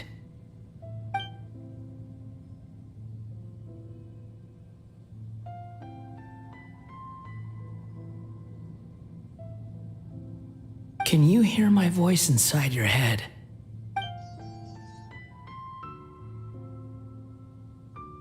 No, I can't do anything like that anymore.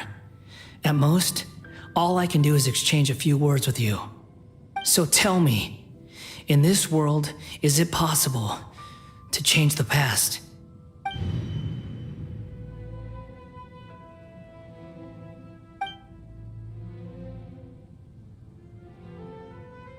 Done.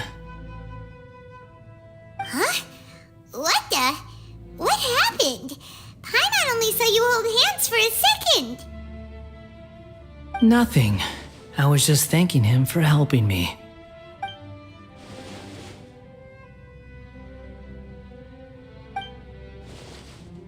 So long.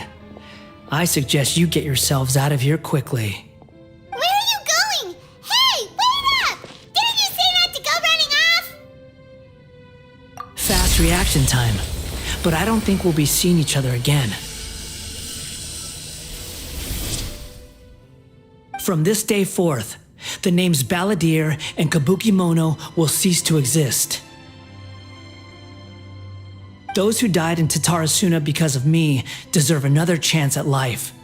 Hey, Balladeer! Don't do anything stupid! You know, I never did like insects. Hordes of the puny things swarming together can be a real nuisance. And I enjoy nothing more than to stamp them out like the pests they are. But if a colony of harmless ants isn't threatening anyone, I guess they deserve to be left alone. Luckily, everything can be set right. It's time to solve this once and for all. Balladeer! Balladeer! Uh-oh, he disappeared. Come on, we gotta find him somehow.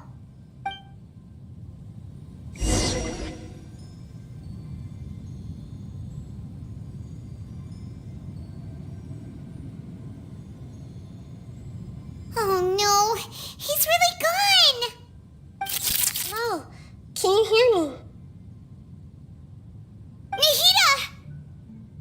Traveler, Paimon, Balladeer, what happened just now? I was suddenly cut off by some kind of power. It was the Balladeer's fault. He shut you out! I didn't think he'd be capable of something like that with so little power left. Did he keep some of his power hidden when he was defeated? Or did he achieve something beyond his abilities, and it took everything he had? Where the heck did he go? Ugh, it's all our fault. We were supposed to keep an eye on him. Sorry, Nahida. Don't be. It's not your fault. Please, let me handle this from here, even though I'm not sure I can solve it. We're running out of time. Follow my lead and get out of Irminsul as soon as possible.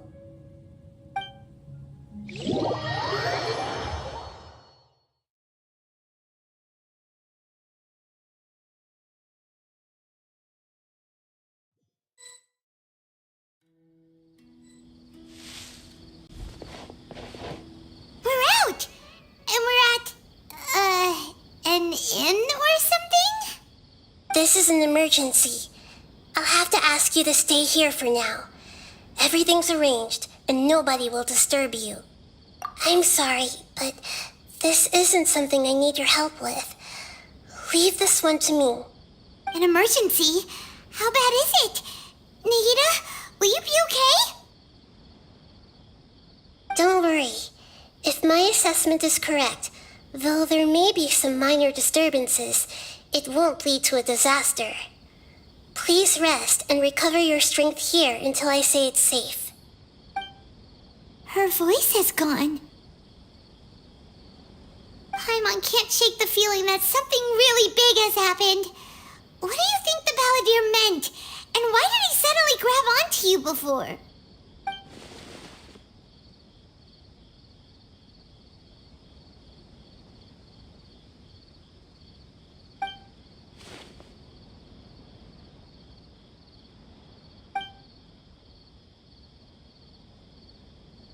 He wants to change the past? But surely that's impossible! Right! You can't just rewrite history! All that stuff happened already in real life! It's like, imagine Paimon drank all the water in this inn. Even if no one was there to see it, Paimon would sure as heck remember drinking it. So, why does Paimon still have a bad feeling about this? Paimon can't help but feel scared about what he might do. Oh, Paimon's so confused. Huh? Ah! Sorry, Paimon accidentally... It's the Balladeer's fault for causing Paimon all this mental stress. But erasing yourself from history? It's unthinkable. Is that really possible in Irminsul? Uh-oh. Paimon's head is overheating from trying to understand what he's up to. And it's still not working. Ugh. Paimon's had it with that little brat. He's been nothing but trouble ever since we met him. There's no way he'll actually succeed, right? Otherwise, won't everyone who's connected to him be affected too?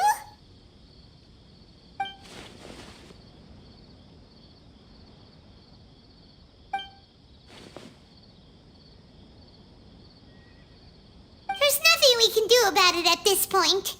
Hey, have you got any ideas on what we should do next? Seems like now there's nothing left for us to do but to go to sleep. But Paimon's still so worried. Paimon won't be able to sleep a wink tonight.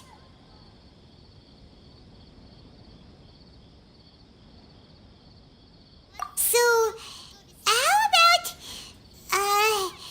we list all our favorite foods to take our mind off things? Heck, if that doesn't work, Paimon's probably gonna collapse of anxiety here. Alright, Paimon will start. First dish.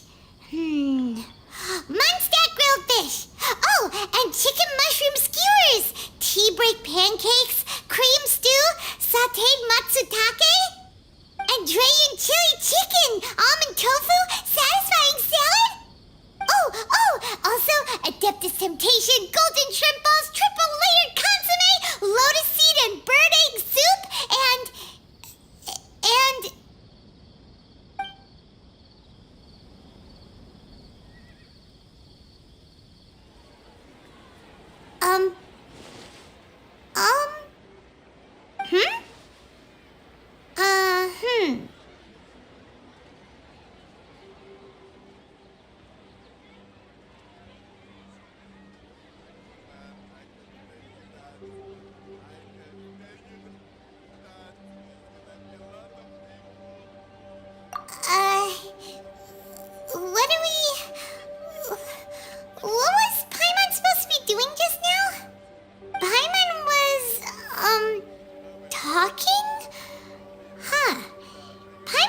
can't remember what she was talking about. What was it again? The balladeer? Is that a food too? Huh. Weird name, though.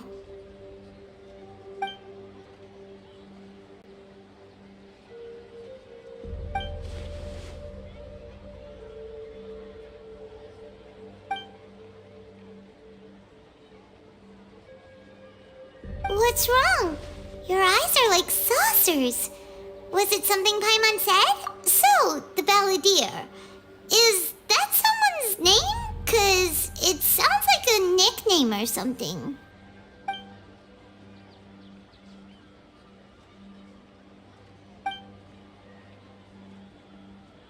Okay, sure. Where are we going? Huh? Fine by Paimon, but is everything okay? You're acting like this is an emergency.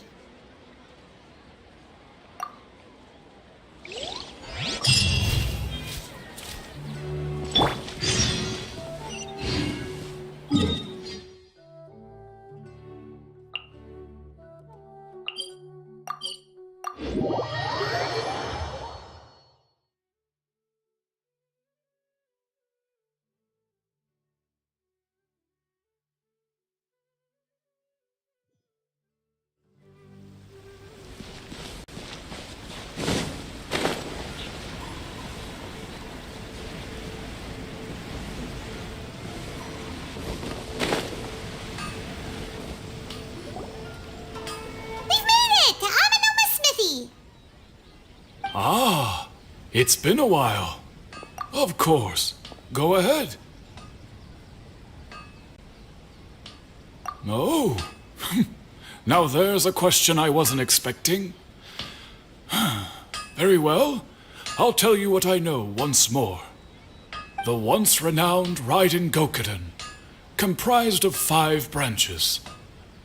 Amenoma, Futsu, Ishin, Hyakume, and Senju. The art of forging practiced by these 5 clans was first taught to them personally by the almighty Shogun. Over time, the 5 branches diverged from one another as generations of bladesmiths honed and perfected their craft until they became 5 distinct traditions. Most of the great swordsmith clans of old have since fallen into decline, and for a long time, only the Amenoma branch kept its art alive. But fortunately, Kaedehara Kazuha recently returned to Inazuma and took up the mantle of the Ishin art. Now, 2 clans remain of the original Gokuden 5. If my memory serves me right, you yourself were present when he forged the Ishin blade. Oh yeah, we were! Paimon remembers that now. We learned a bit about the decline of the Raiden Gokuden then too. It seems like such a shame. That, my friends, is a tragic tale indeed. In fact, this was not made known to me for most of my life. All these years, I knew of those great clans' demise, but never the cause. Only recently, when the question was on my mind, did I ask Kaedehara Kazuha about this. He told me that, as we are both heirs to a branch of the Raiden Gokuden, it was right that I should know the truth.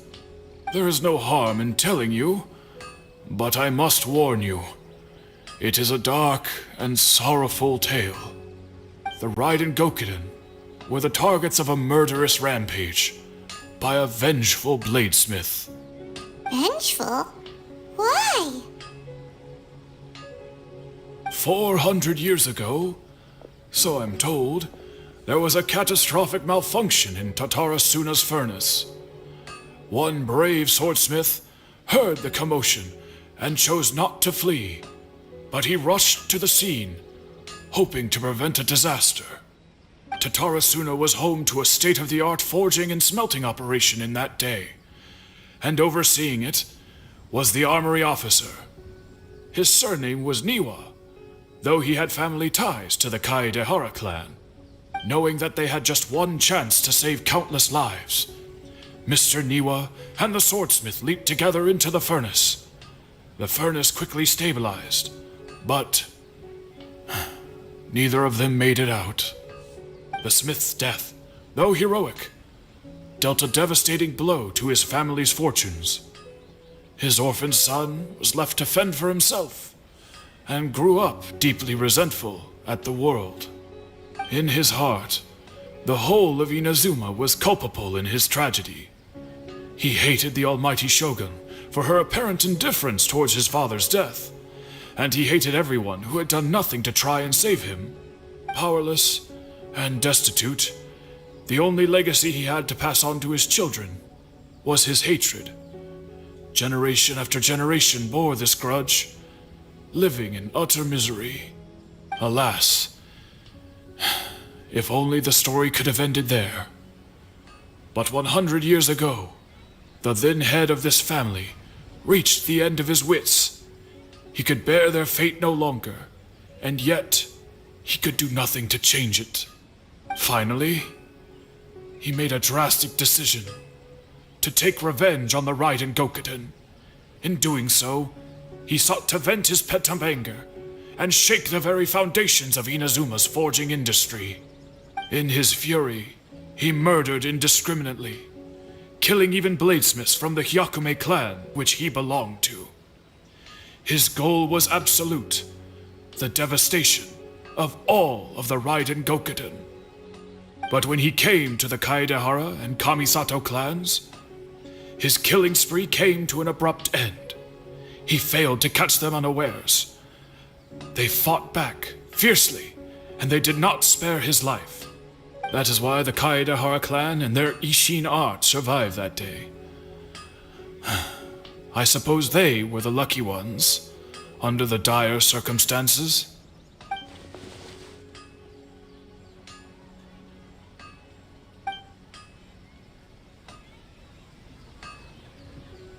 Was there anything else you wanted to ask?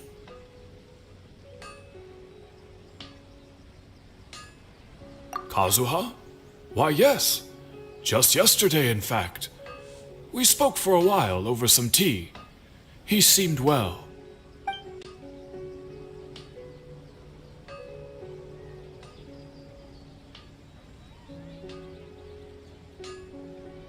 My pleasure. Don't tell Paimon. There are other places you want to visit too, right? Your expression says it all. You can't hide anything from Paimon. On to the next stop. Lead the way, traveler. Paimon will be right behind you.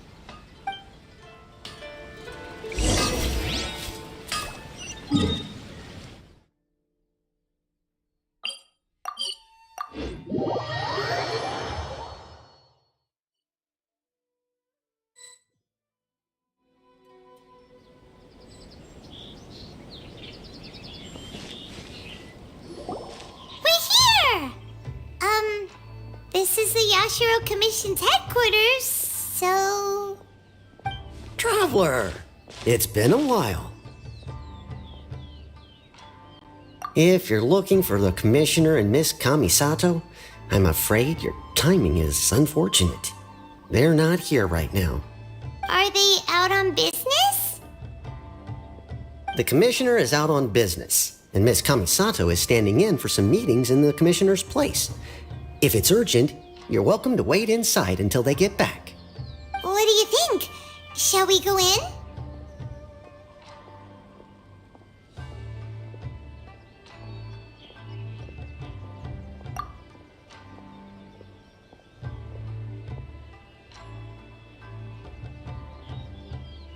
If it were anyone else, I couldn't allow it.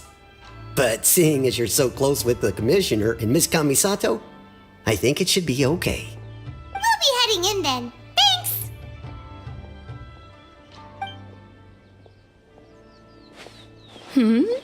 Hello, dears. Is there something you want to say?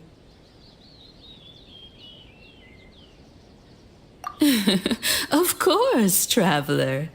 Yes, I know who you are. Miss Kamisato has told me about you. What would you like to know?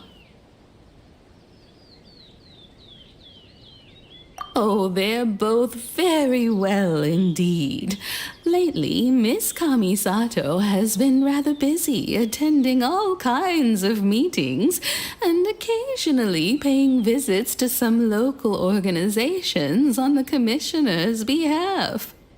As for the commissioner himself, well, you know, busy as ever. That much hasn't changed. Although he does seem to be in a rather good mood these days. So pretty much business as usual in the Yashiro Commission, huh? Very much so.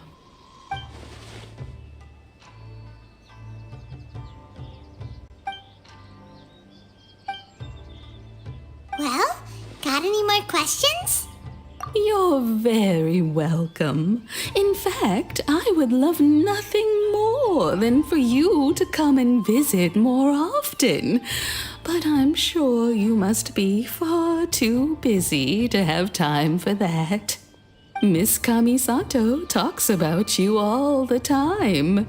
She seems so thrilled to have you as a friend, and she's always saying how talented you are and how much she admires you. I must say, many things in Inazuma seem to have taken a turn for the better since you arrived here. So you're not just Miss Kamisato's knight in shining armor, you know. You're a hero to us all.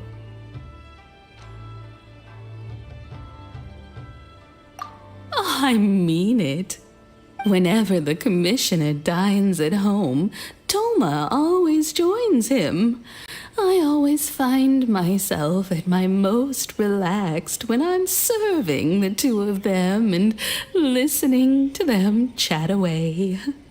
The commissioner has such a busy schedule that he doesn't always have the chance to take his meals at home, but given the opportunity, he always prefers to dine here. They say it's because Toma's a much better chef than most. Oh, the commissioner is so fond of home comforts. They get to talking about you sometimes too, you know. Always with a very fond tone.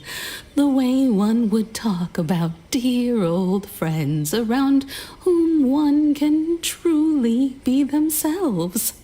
Miss Kamisato occasionally joins them as well. Whenever the whole family gets together and they start talking about people they've met and experiences they've had, you always get a mention. It's been many years now since the late Mr. and Mrs. Kamisato. As someone who is old and gray enough to have watched their son and daughter grow up, it makes me so happy to see them meet a dependable friend whose company they enjoy so much. So, in the future, if you ever do have the time, please know you are always very welcome at the Yashiro Commission headquarters. There will always be at least one old lady who would be delighted to have the pleasure of your company. Wonderful. Thank you. Paimon likes it here too. Also, you were saying something about the food here being really great. Paimon's itching to try it. We may just have to invite ourselves around for dinner sometime. Paimon meant we should come pay a visit again real soon. Ideally around dinner.